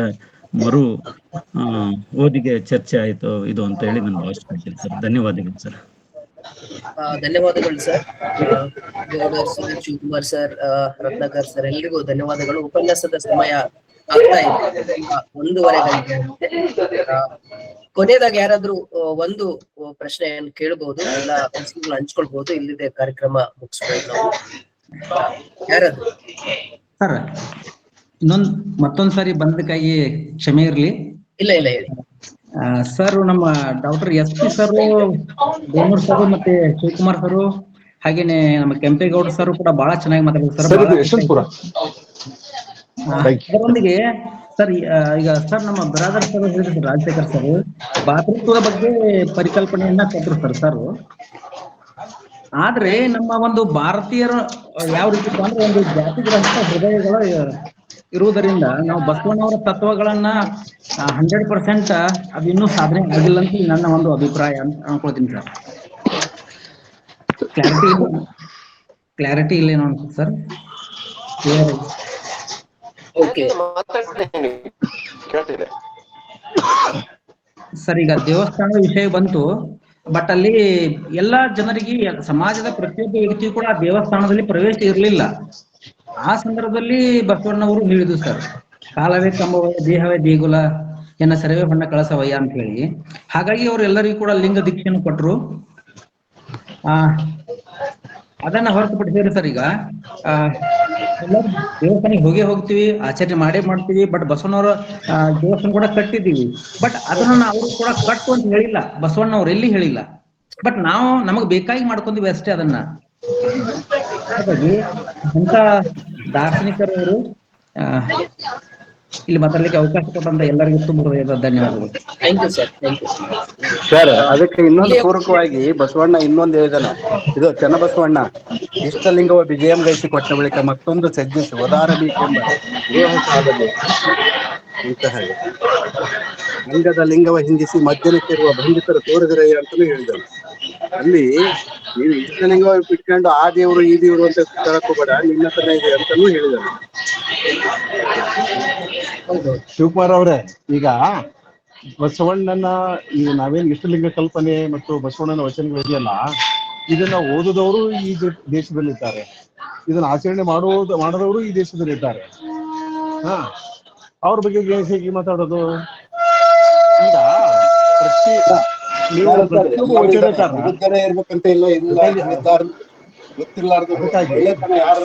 ಅದಕ್ಕಾಗಿ ಬಸವಣ್ಣನನ್ನ ಸೀಮಿತಗೊಳಿಸುವ ಕೆಲಸವನ್ನ, ವಚನಕಾರರನ್ನ ಎಲ್ಲೋ ಒಂದು ಕಡೆ ಸೀಮಿತಗೊಳಿಸುವ ಕೆಲಸವನ್ನ ನಾವು ಮಾಡದೇ ಅವರ ಒಂದು ವಿಶಾಲ ಭಿತ್ತಿಯಲ್ಲಿ ಅವರನ್ನ ನೋಡಿದ್ರೆ, ವಚನಗಳನ್ನ ಅಧ್ಯಯನ ಮಾಡಿದ್ರೆ ನಾವು ನಿಜವಾಗಿಯೂ ವಚನ ಸಾಹಿತ್ಯಕ್ಕೆ ಮತ್ತು ವಚನಕಾರರಿಗೆ ನ್ಯಾಯ ಒದಗಿಸಲಿದೆ ಅನ್ನೋದು ನನ್ನ ಸರ್. ಈಗ ಬಸವಣ್ಣನ ವಚನ ಮತ್ತು ಶರಣರ ವಚನಗಳನ್ನ ಸೀಮಿತಗೊಳಿಸಿದ್ದಕ್ಕೆ ಅವು ನಮ್ಮ ಕರ್ನಾಟಕ ಬಿಟ್ಟು ಆಕಡೆ ಹೋಗ್ತಾ ಇಲ್ಲ. ಅಕಸ್ಮಾತ್ ಅವನ್ನು ಬಹಳ ವೈಶಾಲ್ಯವಾಗಿ ಎಲ್ಲಾ ದೃಷ್ಟಿಯಿಂದ ಯೋಚನೆ ಮಾಡಿದ್ರೆ ಇಡೀ ಜಗತ್ತಿನ ತುಂಬಾ ಬಸವಣ್ಣನೇ ಇರ್ತಿದ್ದ. ಆ ಎಲ್ಲ ಅರ್ಹತೆ ಶಕ್ತಿ ಬಸವಣ್ಣನಲ್ಲಿದೆ, ಬಹುತೇಕ ವಚನಕಾರರಲ್ಲಿದೆ ಮತ್ತು ವಚನಗಳಲ್ಲಿದೆ. ಅದ್ರ ಬಗೆಗೆ ನಾವು ಗಮನ ಹರಿಸೋಣ. ಶಿವಕುಮಾರ್, ನಾನು ನಿಮ್ಮನ್ನು ತೀರಾ ಹತ್ತಿರದಿಂದ ಬಲ್ಲೆ. ನಿಮ್ಮ ಜೀವನದಲ್ಲಿ, ನಿಮ್ಮ ಮನೆಯಲ್ಲಿ, ಪ್ರತಿ ವ್ಯವಹಾರದಲ್ಲಿ, ನಿಮ್ಮ ಮಾತಿನಲ್ಲಿ ನಾನು ಸಾಕ್ಷಾತ್ ಬಸವಣ್ಣನನ್ನು ಯಾವತ್ತೂ ಕಂಡಿದ್ದೇನೆ. ಅದ್ರ ಬಗ್ಗೆ ಆ ಕಾರಣಕ್ಕಾಗಿ ನಿಮ್ಮ ಬಗ್ಗೆ ನನಗೆ ಬಹಳ ಪ್ರೀತಿ ಇದೆ, ವಿಶ್ವಾಸ ಇದೆ, ಅಭಿಮಾನವಿದೆ. ಇರ್ಲಿ, ಈ ಚರ್ಚೆಯನ್ನ ಮತ್ತೆ ಮುಂದುವರಿಸೋಣ. ಬಸವ ಸ್ವಾಮಿ ಅವರು ಹೇಳ್ತಾ ಇದ್ದಾರೆ ಸಮಯ ಆಗಿದೆ ಅಂತ. ಇಲ್ಲಿಗೆ ಈ ಕಾರ್ಯಕ್ರಮವನ್ನ ಮುಗಿಸ್ಬೋದು. ಬಹಳ ಅರ್ಥಪೂರ್ಣವಾದ ಒಂದು ಡಿಸ್ಕಷನ್. ನಾವು ಅಗ್ರಿ ಆಗೋದು, ಡಿಸ್ಅಗ್ರಿ ಆಗೋದು, this is the beauty of democracy. ಹೀಗಾಗಿ ಎಲ್ಲ ಮಾತುಗಳನ್ನ ಧಾರವಾಡಕಟ್ಟೆ ಗೌರವದಿಂದ ಸ್ವೀಕರಿಸ್ತದೆ ಮತ್ತು ಇಂಥ ಚರ್ಚೆ ಮತ್ತೆ ಮತ್ತೆ ಸಾಧ್ಯ ಆಗ್ಲಿ ಅಂತ ನಾವು ಅಪೇಕ್ಷೆ ಮತ್ತು ನಿರೀಕ್ಷೆಯನ್ನ ಮಾಡ್ತೇವೆ. ಬಸವ ಸ್ವಾಮಿ, ನೀವು ಕಾರ್ಯಕ್ರಮವನ್ನ ಮುಗಿಸ್ಬೋದು. ಧಾರವಾಡಕಟ್ಟೆ ಧಾರವಾಡ ಆಯೋಜಿಸಿರುವಂತಹ ಇವತ್ತಿನ 8ನೇ ಉಪನ್ಯಾಸದಲ್ಲಿ ಡಾಕ್ಟರ್ ರಾಜಶೇಖರ್ ಬಿರಾದರ್ ಸರ್ ಅವರು ಬಸವಣ್ಣ ಮತ್ತು ಭಾರತೀಯ ಸಾಂಸ್ಕೃತಿಕ ಪರಂಪರೆ ವಿಷಯದ ಕುರಿತು 1 ಗಂಟೆಗಳ ಕಾಲ ಹೆಚ್ಚು ಮಾತನಾಡಿದ್ರು. ಅದ್ರ ಮೇಲೆ ಅನೇಕ ಸೂಕ್ಷ್ಮ ಚರ್ಚೆಗಳು ಕೂಡ ನಡೆದು. ಅವ್ರಿಗೆ ನಾನು ರಾಜಶೇಖರ್ ಬಿರಾದರ್ ಸರ್ ಅವರಿಗೆ ನಾನು ಧಾರವಾಡಕಟ್ಟೆಯಿಂದ ಧನ್ಯವಾದಗಳನ್ನ ಸಲ್ಲಿಸ್ತೇನೆ. ಸರ್, ಧನ್ಯವಾದಗಳು ಸರ್. ಹಾಗೆಯೇ ಇವತ್ತಿನ ಇದರಲ್ಲಿ ಉಪನ್ಯಾಸದಲ್ಲಿ ಅಧ್ಯಕ್ಷೀಯ ಮಾತುಗಳನ್ನಾಡಿ ಅವರ ಜರ್ನಿ ಉದ್ದಕ್ಕೂ ಕೂಡ ಇದ್ದಾಗೂ ಕೂಡ ನಮ್ ಜೊತೆಗೆ ಇದ್ದು ಅನೇಕ ಅನಿಸಿಕೆಗಳನ್ನ ಮಾತನಾಡ್ತಾ, ಅನೇಕ ಅನಿಸಿಕೆಗಳಿಗೆ ಪ್ರತ್ಯುತ್ತರವಾಗಿ ಅನಿಸಿಕೆಗಳನ್ನ ಹೇಳ್ತಾ ನಮ್ ಜೊತೆಗಿರುವಂತಹ ಪ್ರೊಫೆಸರ್ ಬಸವ ಡೋನರ್ ಸರ್ ಅವ್ರಿಗೂ ಕೂಡ ನಾನು ನಮ್ಮೆಲ್ಲರ ಪರವಾಗಿ ಧನ್ಯವಾದಗಳನ್ನ ಸಲ್ಲಿಸ್ತೇನೆ. ಹಾಗೆ ಇವತ್ತಿನ ಕಾರ್ಯಕ್ರಮದಲ್ಲಿ ಭಾಗವಹಿಸಿ ಅನೇಕ ಚರ್ಚೆಗಳ ಮೂಲಕ ಉಪನ್ಯಾಸವನ್ನ ಬೆಳೆಸಿದ್ರು ಅಂತ ನಾನು ಅನ್ಕೊಳ್ತಾ ಎಲ್ಲರಿಗೂ ಕೂಡ ನಾನು ಧನ್ಯವಾದಗಳನ್ನ ಸಲ್ಲಿಸ್ತೇನೆ. ಕೊನೆಗೆ ನಾನು ಒಂದು ವಚನ ಓದಿ ಈ ಉಪನ್ಯಾಸವನ್ನ ಮುಗಿಸ್ತೇನೆ. ಲೋಕದ ಡೊಂಕ ನೀವೇಕೆ ತಿದ್ದುವಿರಿ, ನಿಮ್ಮ ಮನವ ಸಂತೈಸಿಕೊಳ್ಳಿ, ನಿಮ್ಮ ಮನವ ಸಂತೈಸಿಕೊಳ್ಳಿ, ನೆರೆಮನೆಯ ದುಃಖಕ್ಕೆ ಅಳುವವರ ಮೆಚ್ಚ ಕೂಡಲ ಸಂಗಮ ದೇವ ಅನ್ನೋದು. ಇದು ವಚನ ನಾನು ಹೇಳ್ತಾ ಇವತ್ತಿನ ಉಪನ್ಯಾಸ ಮುಗಿಸ್ತೇವೆ. ನಾಳೆ ಶನಿವಾರ ಮತ್ತು ಭಾನುವಾರ ಉಪನ್ಯಾಸ ಪಡ್ಕೊಳ್ತೇವೆ.